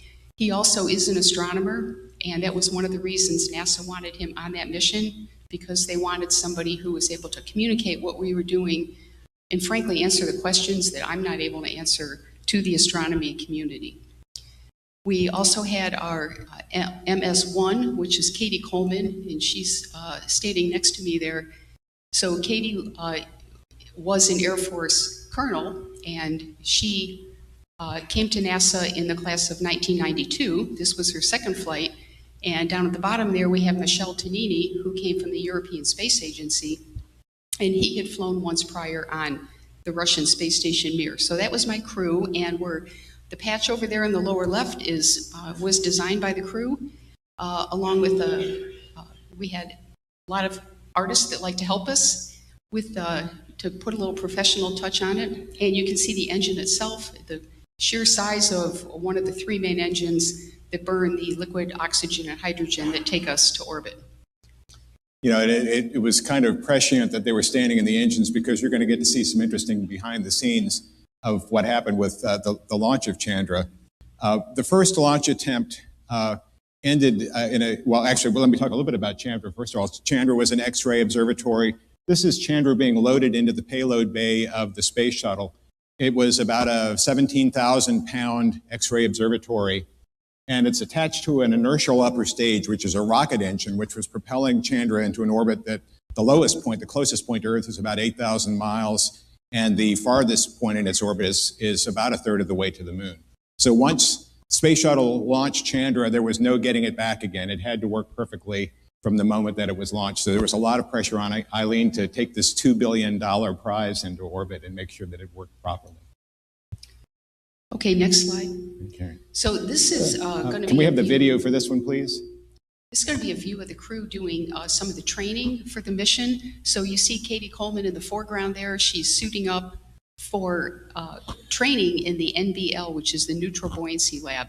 Now, the Chandra itself did not have any contingency EVAs, meaning there was nothing there that could break that the astronauts could fix the way it was designed. But what we did have was 5 contingency EVAs on the inertial upper stage. And so Katie and Michelle trained for that. Fortunately, nothing broke and we didn't have to do that, but they still had to be prepared. So these are some of the scenes from their training in the NBL at Johnson Space Center. So if something went wrong with the engine, they could try to repair it, but if something went wrong with the telescope, you had to bring it back. You couldn't just park it in Earth orbit and bring it back. Right, so during the training as well as the first day of the mission, we had a mission control team out in Sunnyvale, California, that was the IUS, the Inertial Upper Stage Operators. So they would be sending commands up to the IUS and testing it out. We did some of the commands on board, but most of them were sent from Sunnyvale. And then there was also the Chandra, the Chandra Operations Center, which at the time was in Cambridge, Massachusetts, and they were sending commands testing out the Chandra. And all 3 teams, along with Mission Control in Houston, were doing this testing and coordination that we had done over and over and over again for over a year in the simulator. And in the simulator, numerous things broke. But on the actual flight, perfect. Yeah. We almost thought we wasted all that time in training, but we were ready for anything. If anything had gone wrong with Chandra and they had to come back, this was the heaviest payload that the space shuttle ever took into orbit. And so there was a lot of questions as to whether the space shuttle was going to be able to survive a hard landing if you had to come back and make an emergency landing with Chandra on board. So with that backdrop set here, this is the first launch attempt of the space shuttle of STS-93. And if we can have the video for this one, please. This was a... T-minus 15 seconds. T-minus 12. 10. 9. 8. 7. Cutoff is given. NTD to CCD, but it's we had hydrogen in the app at 640 ppm. We're not getting the video for this, but increasing now. What happened was... we see the spike. Okay, any emergency securing? Negative, so everything's coming down. Copy an SPE incident. Go ahead. Okay, RSLS or GLS hold? We are at RSLS hold. There was a cutoff command given 0.4 of a second before the space shuttle's engines ignited. Had the engines ignited, they would have had to take Columbia off the launch pad and completely replace the engines and bring them back again. So that was a cutoff because of what turned out to be a erroneous indication of a hydrogen leak in the aft engine compartment. And one thing, the crew on board, you didn't hear my voice there. You heard RSLS cutoff. Those were the voices coming from the LCC, the Launch Control Center. There was actually an engineer that manually pushed, he saw the hydrogen spike on his data in the F compartment. He pushed a button to stop the launch, which took a lot of guts on his part. He did the right thing. They actually gave him an award for that. But what was going on board was we had to revert from we're getting ready to launch to we're doing a scrub, and we might have to do an emergency evacuation out from the launch pad. And we had slide wire baskets, they're kind of like zip line, that could take us away if there was going to be an explosion. But we heard, I think it was just a couple of minutes, that they called that it was a sensor. One other thing I should say, if you notice, July 20th, that was the 30th anniversary of the moon landing. We had all kinds of people down to see the launch, which didn't happen. We had the 3 Apollo astronauts from Apollo 11 were there, the women's soccer team that had just won the World Cup, and there were, I won't go into all the people that were there, but it turned out to be kind of a circus. Well, most of them went home, and then we went into the next launch attempt. The next launch attempt ended with thunderstorms nearby, and so you weren't able to go. But then there was finally the 3rd launch attempt, and if we can have the video for the 3rd launch attempt, let's give that a shot. Hopefully this works. It's pretty cool.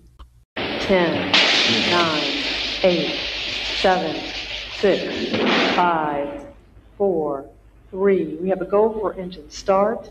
0. We have booster ignition and liftoff of Columbia, reaching new heights for women in X-ray astronomy. Houston, Columbia is in the roll. We've got a fuel cell pH number 1. So we fuel cell Roger, roll, pH 1 Columbia, we're looking at. was a malfunction. You'll hear a call here. The Capcom Scooter Altman was talking to the electrical, we call him Eagle, Columbia, the Houston, we'd electrical. like AC bus sensors off. We're evaluating the fuel cell. AC bus sensors off, we're evaluating the fuel cell. What actually was not a fuel cell problem. Columbia, Roger that, Columbia. Looks like we had a transient on AC1.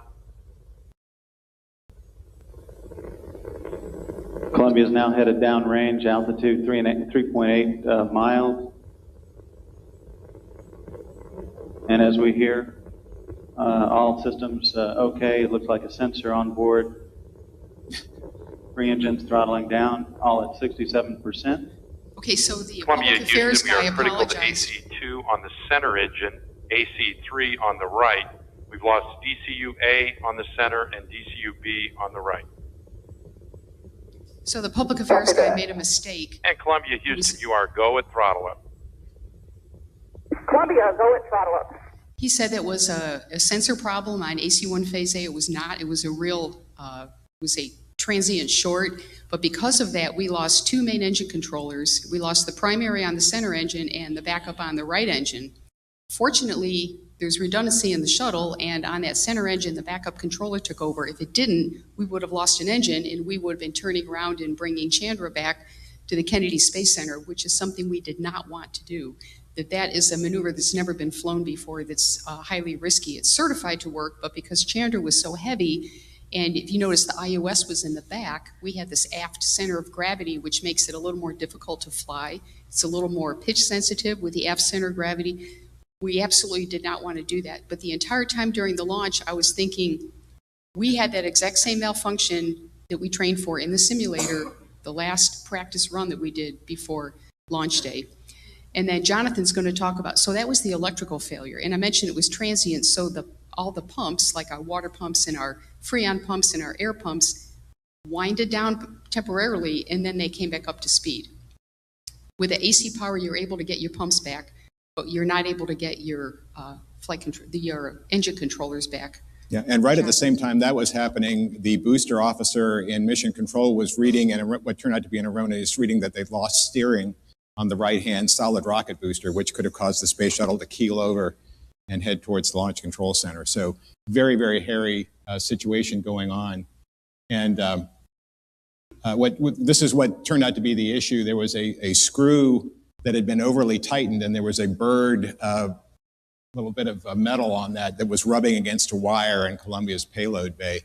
And as a result of this, when Columbia came back again and they analyzed this, the entire space shuttle fleet had to stand down for 5 months while they inspected the wiring and all of the other orbiters. And then there was one other issue that the crew was unaware of as well. And let's have the video on this one. Yeah, so take a look at the right engine there. And as you see the liftoff, you're going to see a streak of leaking hydrogen burning coming out of a spot. It's the engine on the right side, but it's the left side of the engine bell. And as you lift off, they notice this afterwards, you see that streak coming out of the engine? There's injector plates on these engines, and when those engines get old, the engineers, technicians would put pins in the particular hole that the hydrogen comes out of. And I won't go into all the reasons, safety reasons why they do that, but one of those pins popped out when the engine lit, hit the side of the engine bell and opened up 3 tubes, and because of that, we leaked hydrogen all the way up to orbit. The crew did not know about it. We on board didn't have insight into that. Mission Control did. If you ever get a chance to pull it up on YouTube and listen to the Mission Control, it'll water your ears. It'll water your ears listening to how professional these people were trying to diagnose the problem. Yeah, the combination of the leak, but then with those 2 engine controllers going down, that actually made less sensitivity, so the engines didn't overcompensate, and there could have been the possibility of running out of liquid oxygen before the main engine shut down, which could have caused an explosion. And likewise, this is what the tubes look like when Columbia came back. That pin hit these cooling tubes, which are carrying liquid hydrogen to cool down the engine bell.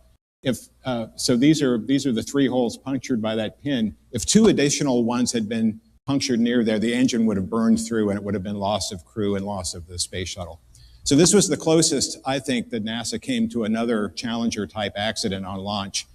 So many things going wrong at the same time, but the right person in the commander's seat. Yeah, and if it really reminded us how risky spaceflight is. And throughout the shuttle program, we had to keep reminding ourselves this is still a test program. This is not operational. We're still learning not only how the space shuttle flies, but how it interacts with the environment. I think we can go to the next slide. Yeah, let's go to that. So this is, if we can have the video for this one, this is the video of Chandra deploy. Okay, so we're, I think maybe about 6 hours into the flight. The crew was running a checklist, and Katie Coleman was MS1. She was in charge of running the operation and getting this Chandra deployed while I was watching the space shuttle side of things. Now, this is the view that the astronauts had out the back window looking into the payload bay. You are seeing the very front end of Chandra. So if you can imagine the tilt table in the back of the payload bay, and which you'll see a view of it here in a minute, but we tilted the Chandra up to about 28 degrees, get the antennas clear, so as I mentioned earlier, the mission controls on the ground could run their checks. We're running checks on board. That's us looking out the back window. And then when everything checked out, we raised it back up to, I think it was 57 degrees. I don't remember the exact number. And so here is Chandra at the full deploy position. And Katie is going to push the switch that will actually release the hooks, and the little spring will push Chandra out. And it flew right overhead. Now, if you take a look, Jonathan, show them on the right side, Oh, yeah. the payload bay there's right. window. So that's the crew up there looking out the window. This is a camera in the back of the shuttle. You can see the engine bell for the IUS, and actually all you can see here is the inertial upper stage. Chandra is off the top of the view. But it flew very, very slowly right above our window. We were able to see it out the overhead window. I'm getting ready to fly a maneuver on shuttle Columbia, to fly a maneuver to separate the shuttle from Chandra, because it's just going to float away, and in about an hour, the IOS burn is going to happen. It was interesting looking at how close the engine bell was to the back end. You said it was only like 3 or 4 inches from the back end. Once you tilt it up, it was 6 inches clearance. So it was a huge payload, larger than a school bus. This is the last view that any human had of Chandra. I believe we had to downlink this and send it down later. There's the view. You got the Chandra on the left there, the IUS on the right. Our crew tried for months to get permission to see the IUS burn about an hour later, but the guys wouldn't let us watch the burn, which would have been beautiful, but they were afraid if it exploded, it would put debris on our windows, so we had to turn our engines towards the IOS in case there was a problem. We wouldn't have any damage on the shuttle. And there's sunset on Chandra. That observatory was built for 5 years, and here it is 23 years later, still going. Still going strong. So this was the first light image from Chandra, which came back in August, about a month after the mission. And this is Cassiopeia A, supernova remnant. First time that we'd ever seen this pulsar at the center of Cassiopeia A. Eileen was very proud to see, you said that you're very proud to see that Chandra was working. And then here's some of the other beautiful images. Yeah, so once the crew came back, we were busy writing reports, doing debriefs. We had to go out and talk to the public. We made trips to all the mission control and all the people that supported the mission to thank them for what they did. Meanwhile, we're waiting for a first light to come back, and we're all nervous. We feel like we were part of the mission too, because we followed AXAF back when before it was named Chandra, from when it was built out there. It was built by TRW in Southern California, which TRW doesn't exist anymore, but those people that built it were very, very proud of what they did, and we did not want a problem like Hubble to happen. It's part of the reason why, we learned a lot from the mistakes of Hubble. Hubble could be repaired, you can't repair Chandra. So all of this end-to-end testing was done on the ground to make sure that it was working perfectly. It caused delays to the launch time, but it was worth it because sometimes the delay, nobody likes the delays, but the reason we had those delays fixed potential problems. And you can see, I'm not going to go through all these images, but Chandra has a website that you can go to, and I encourage people to do that and see just some of the fantastic things that we're learning about the universe that we live in. For those of you who have imaged the Crab Nebula before, that's the dynamo at the center of the Crab Nebula as seen in X-ray light. Chandra also has been used in conjunction with other space telescopes. This is a picture of Jupiter that was taken with the Hubble Space Telescope, and then Chandra used X-rays to observe the auroras in Jupiter's atmosphere. And this is a picture I hadn't seen before until doing some research. This is X-ray light being reflected off of Saturn. Again, this is 30 hours worth of imaging from Chandra, so it gives you an idea of the power of that telescope to pick up extremely faint signals. So as with all of these great observatories, NASA uses them in conjunction with each other. So Chandra was done and deployed after day one, and then you had several more days on orbit to conduct experiments. Yes, we'll just briefly talk about some of the other experiments we took on board. We call these secondaries because, our primary payload was Chandra, and 95% plus of our training was on Chandra. We're talking $2 billion, I don't really think you could put a price on it, telescope. That was the focus of our training. But now we pulled out our secondary experiments because flight day one in Chandra went fine. And what you see here is Steve Hawley and Michel Tonini, which were the astronauts running the Swiss telescope. And Swiss stands for the Southwest Research Institute Ultraviolet Imager. And if you look behind Steve, you are going to see a bunch of wires. The side hatch of the space shuttle is where Steve mounted that ultraviolet telescope to view a variety of targets. That window does not have an ultraviolet filter on it. It is the only window on the shuttle that we could use for UV, to observe in UV light. And there you can see the telescope, and let's go to the next slide that Jonathan will talk about. There's the window. Yeah, so the telescope was a specially modified Questar 7-inch with an ultravioletly transparent front corrector plate. But I love this image as an amateur astronomer, just looking at I know how jury-rigged my telescope is, and just to see what you had to do to hold the telescope in place there, and then there's a light cover over top of it. Yeah, a couple things to say about this. Jeff and I, who were flying the orbiter, had different attitudes to fly to. So if they wanted to image, for example, Jupiter or one of the planets, we had a uplink to us what attitude we needed to fly to have that side hatch aim at whatever their target was going to be. There's also no gravity, so you can have a very heavy item on a bracket like that, and it's no big deal. It doesn't keep falling down. It stays extremely steady as long as, like, if the shuttle's engines fire, it can jerk the telescope around a little bit, so we had to be careful for that. One last thing I wanted to say about that side hatch window, we had an astronaut, it must have been 5 years before this, that went to that side hatch, and he was looking out at the Earth out that window. Well, the sun was shining on his face, and he came back with a massive burn on his face. I have never seen anybody have such a horrible, his face was blistering, and he said to me, I was only in that window for maybe less than 5 minutes. And it just goes to show you how much our atmosphere here on Earth protects us from the damaging ultraviolet rays, how damaging that is to our skin and our body, and how much the atmosphere protects us. We have an ultraviolet filter that we're supposed to put on that window anytime we're not using it for other things. If we can have the next video, please. This is some of the video that came back.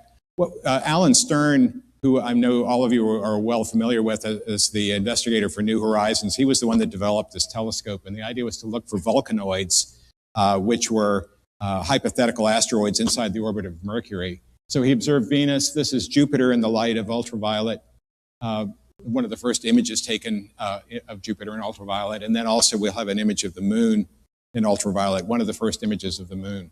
So this telescope was originally supposed to fly on 3 missions, and as far as I know, it only flew on 2. I think the idea was that it was going to fly a spectroscopic mission after this one. But so they did get data back. They did not find any evidence of the volcanoid asteroids.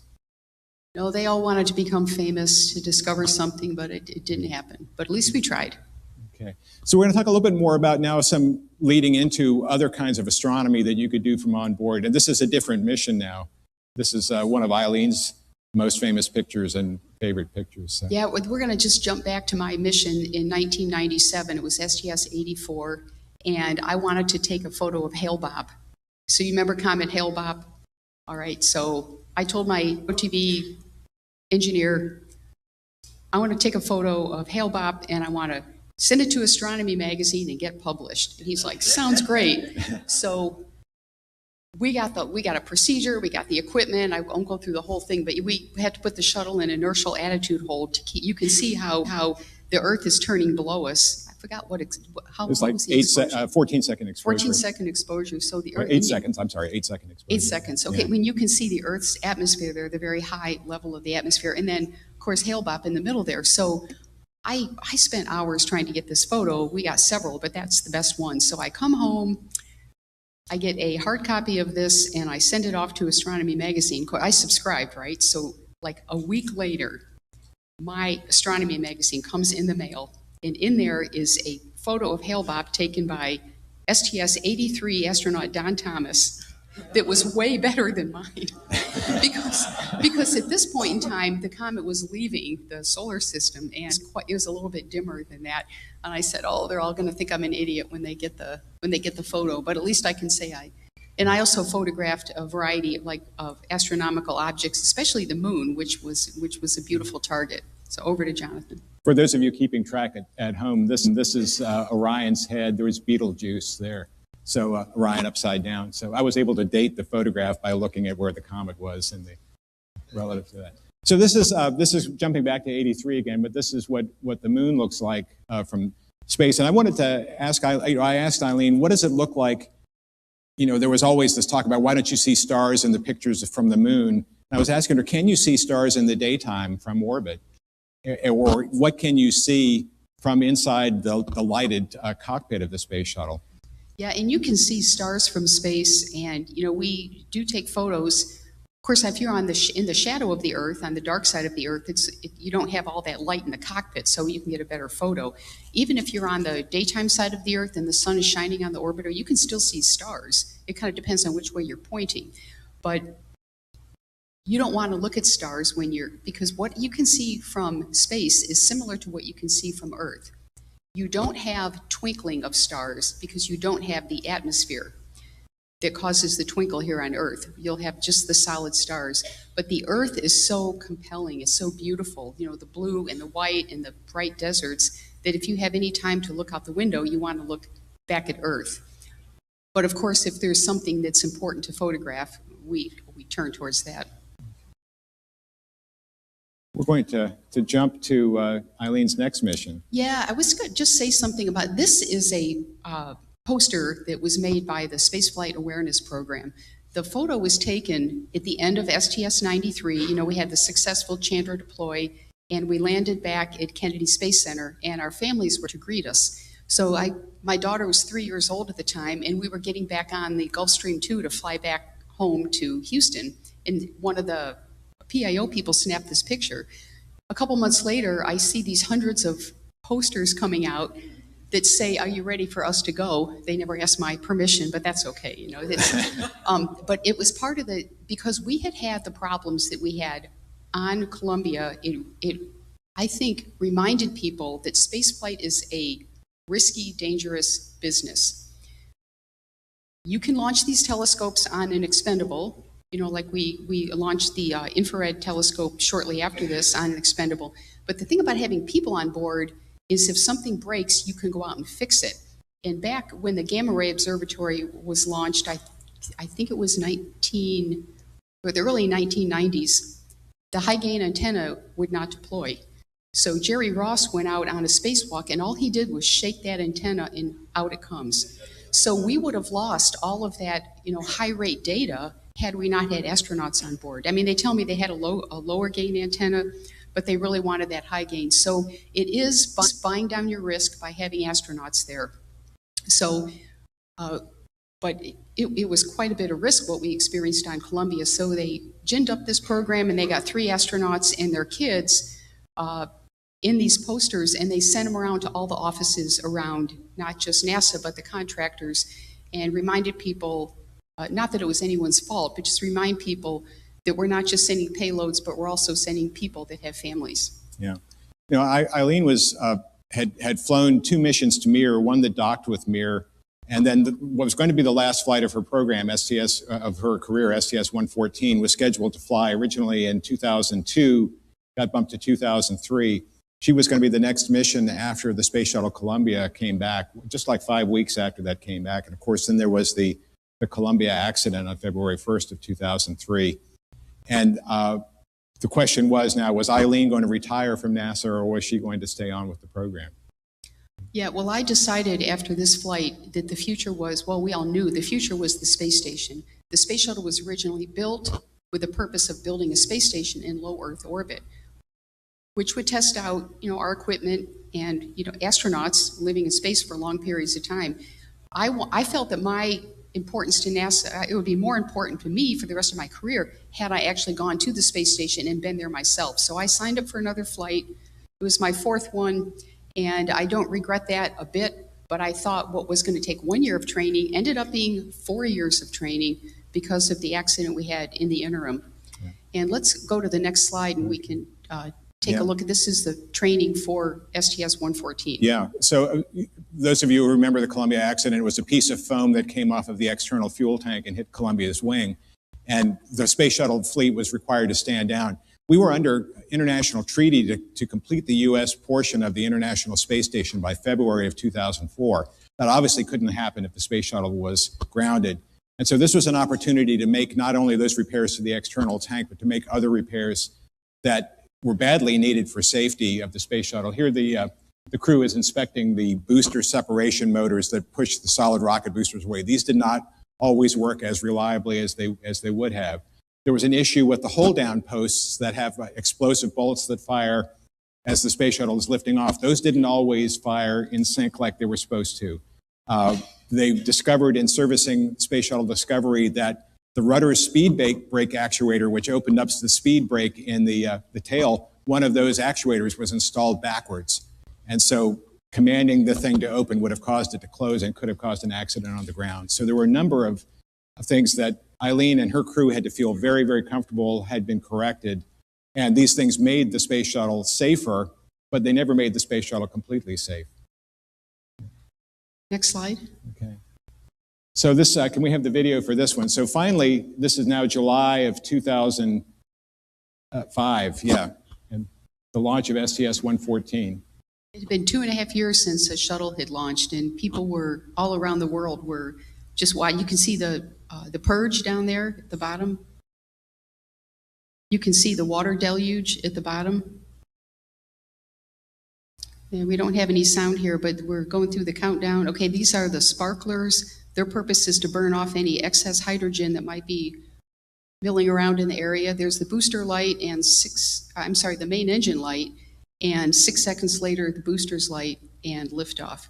Now, one of the very different things about this launch is there were cameras everywhere. We had over 90 cameras around the launch site looking for any potential debris that might fall off and hit the heat shield on the shuttle.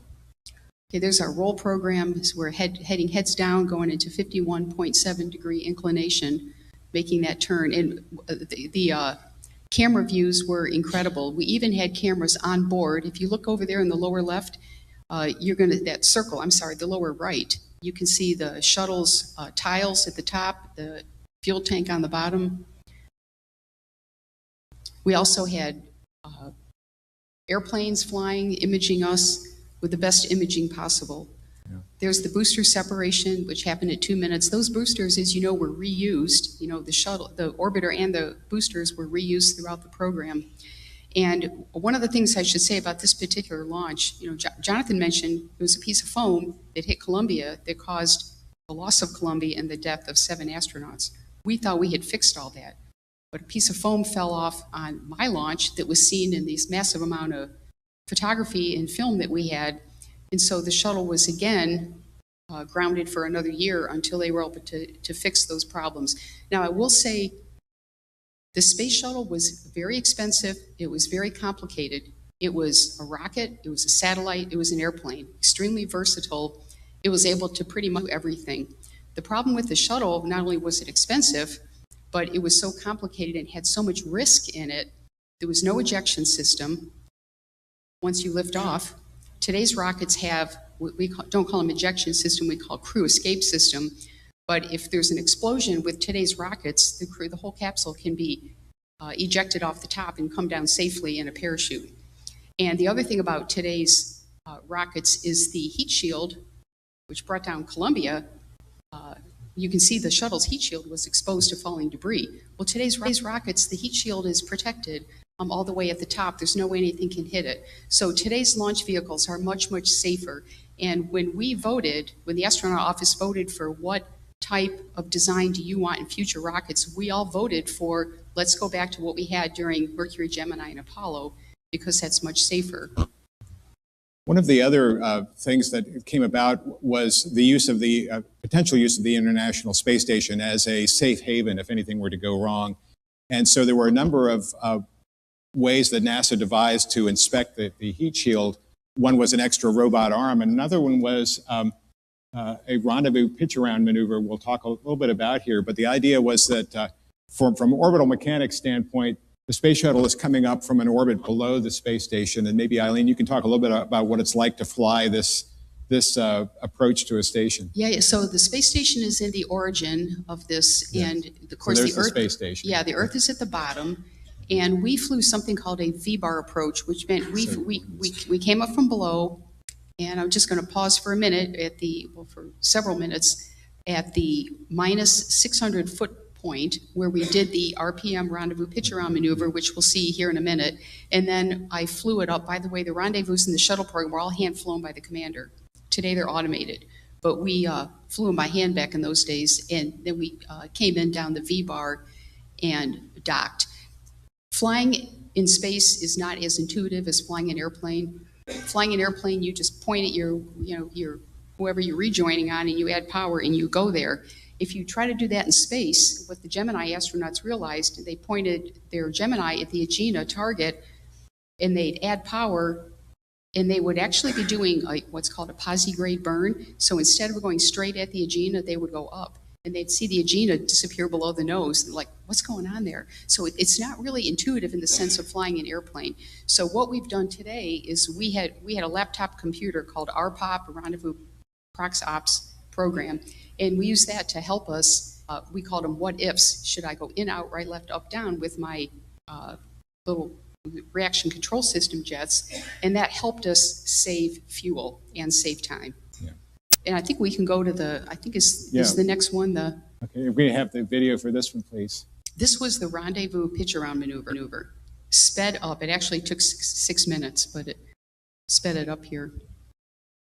So this, yeah. If you want to talk about see, if you the astronaut and cosmonaut on the space station, Sergei Krikalev and John Phillips, photographed the shuttle. One of them was doing video, and one was had a still camera with a long lens.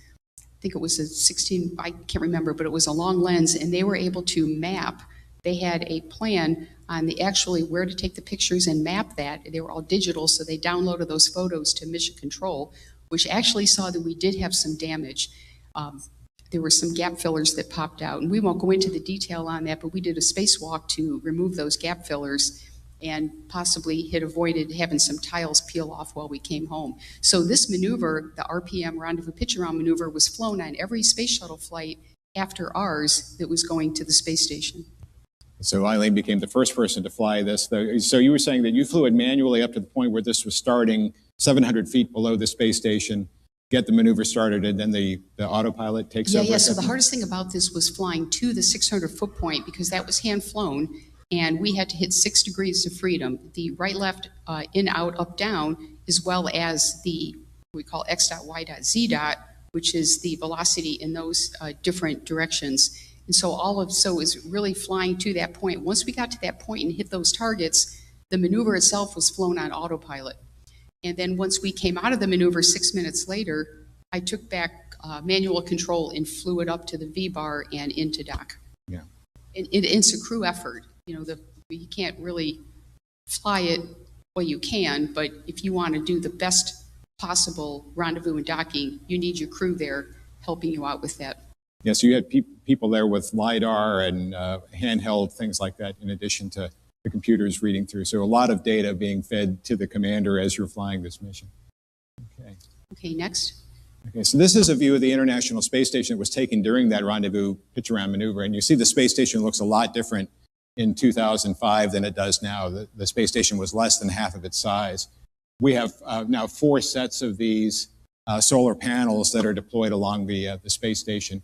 But it was thanks to being able to fly the return to flight mission that NASA felt confident to be able to finish the International Space Station with continuing space shuttle flights. The legacy of Columbia was that the space shuttle was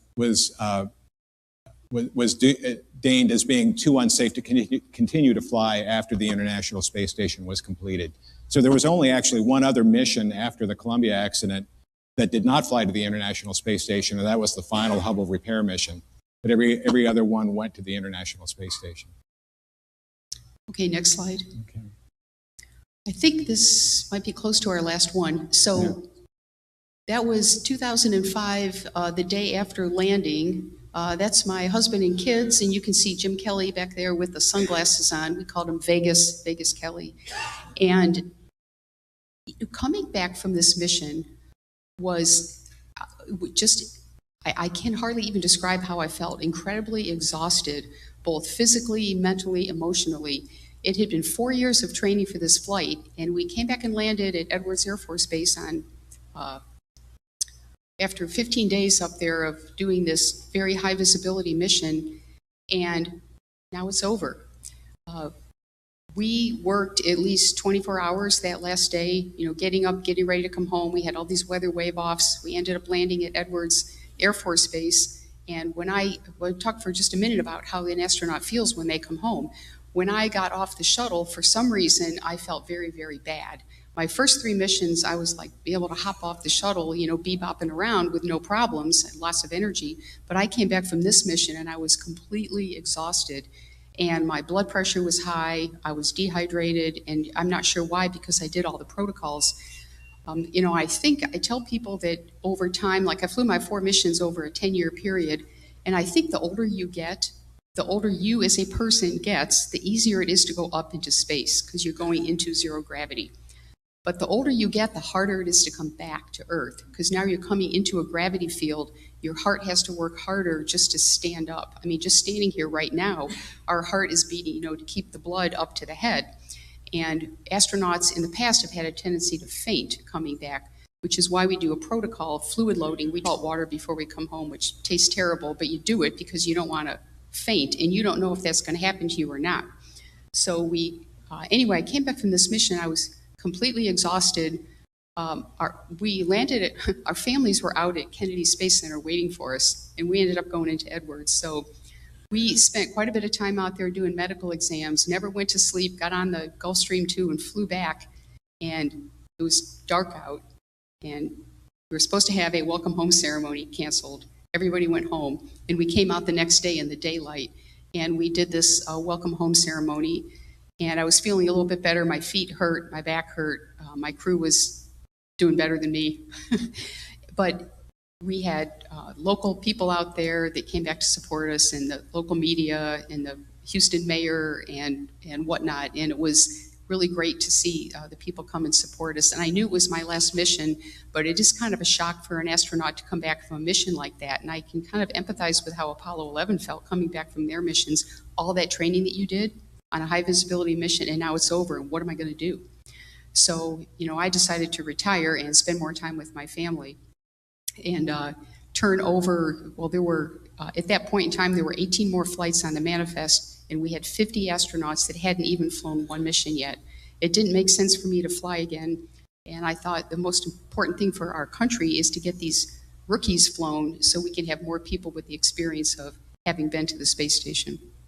Yeah, so I think that's one of the great legacies, and that we see also now with commercial space, is that there is more opportunity for more people to get a chance to experience this, to share. You know, those of you who remember William Shatner's reactions when he came back from his flight on Blue Origin, and he was just he was totally overcome with that overview I hope effect. I never recover from this. Yeah, I hope, yeah.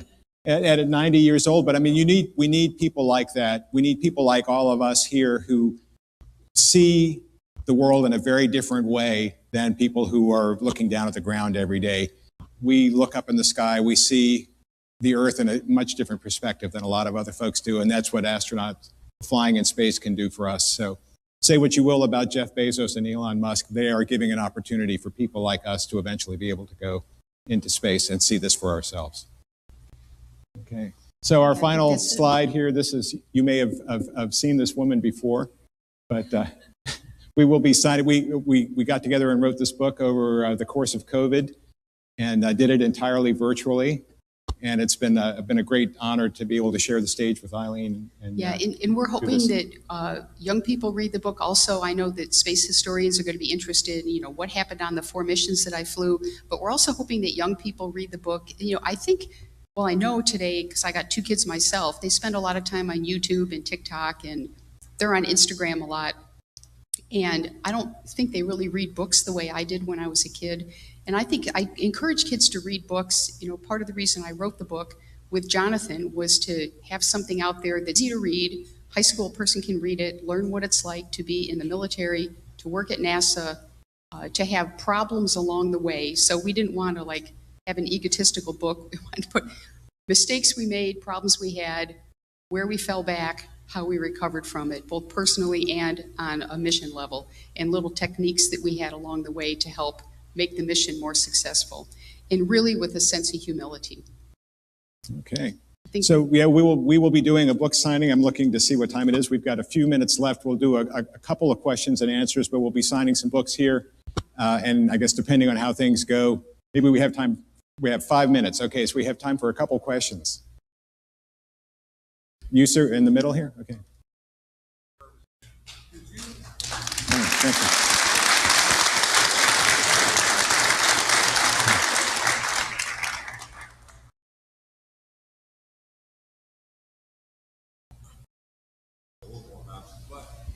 Could you just touch a little bit on your Air Force career as a female pilot?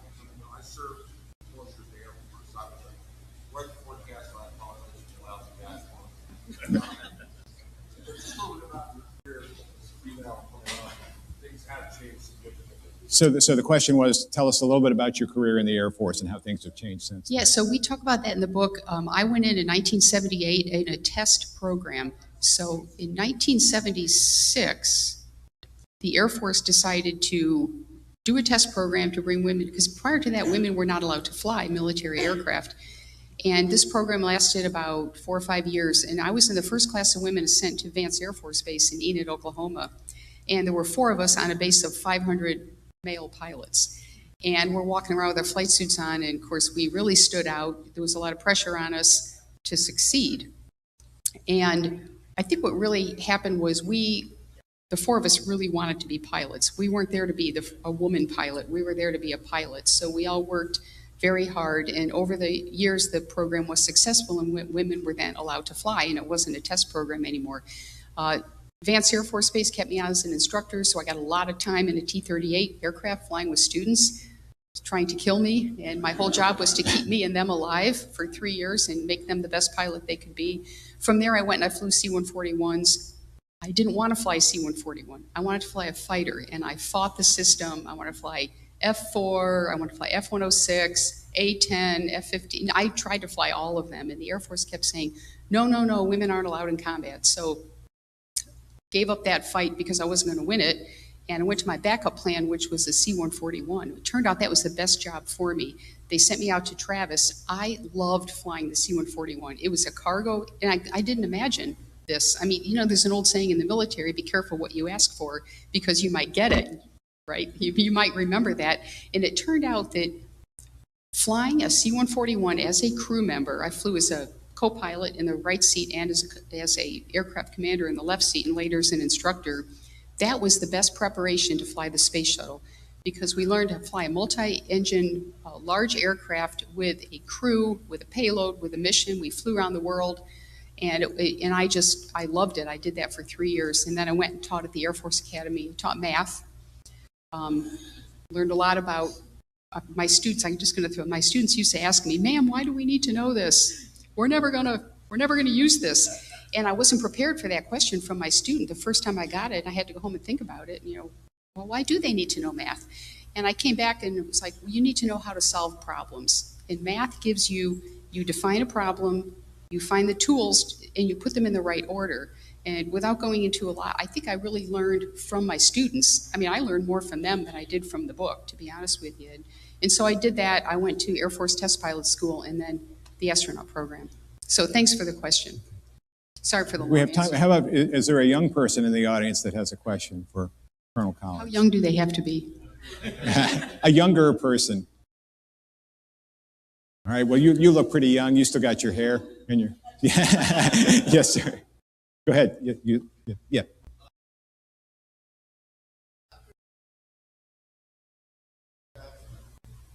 So how long does it take after a mission to get used to gravity when you come back? Yeah, that depends on the person. And as I said, I think the older you get, the harder it is to get used to being back in gravity again. Just because you get older, it takes longer to recover from various, surgery or, being in bed rest. It just takes a little bit longer to recover. But after I came back from my first mission, it was amazing what surprised me.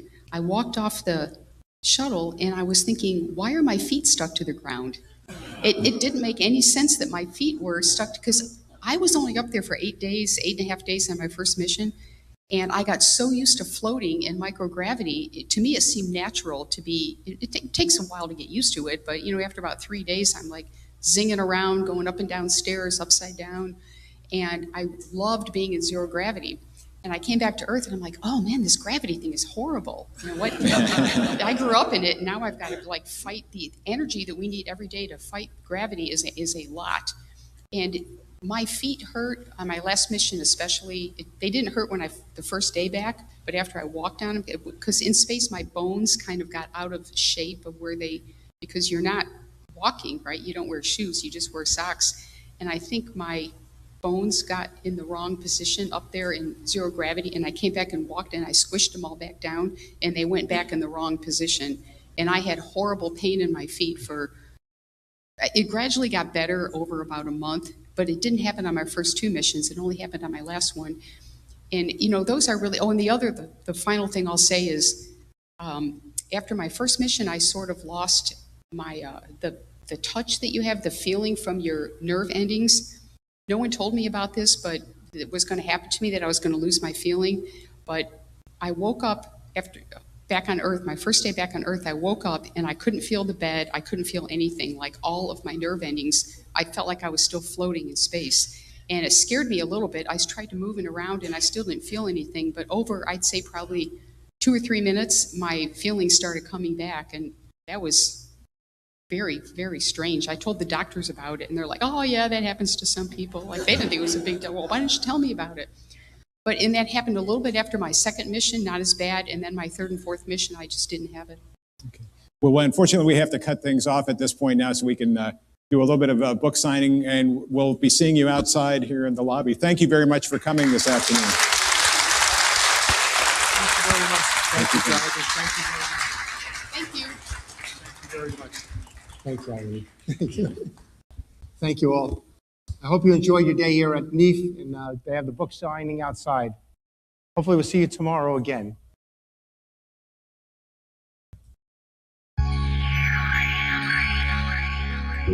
Welcome to ZWO, the astronomical equipment brand that has been making astrophotography easy and fun for over a decade. Our founder, Sam White, established ZWO in 2011 with a mission to challenge traditional thinking and build an intelligent astrophotography ecosystem. Over the years, we have taken innovation and ingenuity as the key to our business growth, and years of dedication has made us a leading brand in the astrophotography market. Multiple of our camera models won the Hot Sky Product Award by the Sky and Telescope magazine in 2016 and 2017. In 2018, we released the game-changer ASI Air, a smart controller device that revolutionizes the way astrophotographers capture and process images of the night sky. In 2021, ZWO released the Harmonic Mount AM5, another addition to ZWO's ecosystem of astrophotography equipment. Every year, ZWO introduces more than 10 new products and brings new technology to the astrophotography field. With over 40 patents, including 2 pioneering invention patents, our company has been recognized with several prestigious titles by the state government that acknowledge our commitment to innovation and technological advancement. We also take great pride in our commitment to quality control and every aspect of the production process, from the initial design to material selection, testing, assembly, certification, and beyond, is subject to rigorous and meticulous control measures. This level of attention to detail is what sets us apart from the competition. At ZWO, we understand that creating outstanding hardware products is just one piece of the puzzle when it comes to providing a streamlined astrophotography experience. That's why we are equally committed to developing cutting-edge software products that work seamlessly alongside our hardware offerings. The ASI Studio is an all-in-one astrophotography software platform that is specifically tailored to work in tandem with ZWO cameras and provides a range of functionalities, including planetary imaging, video stacking, DSO imaging, live stacking, simple post-processing, bits files preview, and more. The ASI Air mobile application is tailored to the specific needs of astrophotographers, providing an integrated workflow including camera control, mount control, EAF control, precise focusing, auto run, post-processing, and many other functions. With our ASI Mount mobile application, users can effortlessly take control of their mount using mobile devices, eliminating the need for hand controllers or being tethered to the mount. It is the shared love for astrophotography that unites us all and drives the ZWO team to continue pushing the boundaries of what's possible. Together, we have traveled across the country in pursuit of the perfect shot of the night sky, leaving footprints from the picturesque landscapes of Dali and Guilin to the rugged terrain of Daosheng, Dunhuang, Inner Mongolia, and Xizang. We believe that by immersing ourselves in the natural beauty of our surroundings, we can gain a deeper appreciation and understanding of the universe we seek to capture.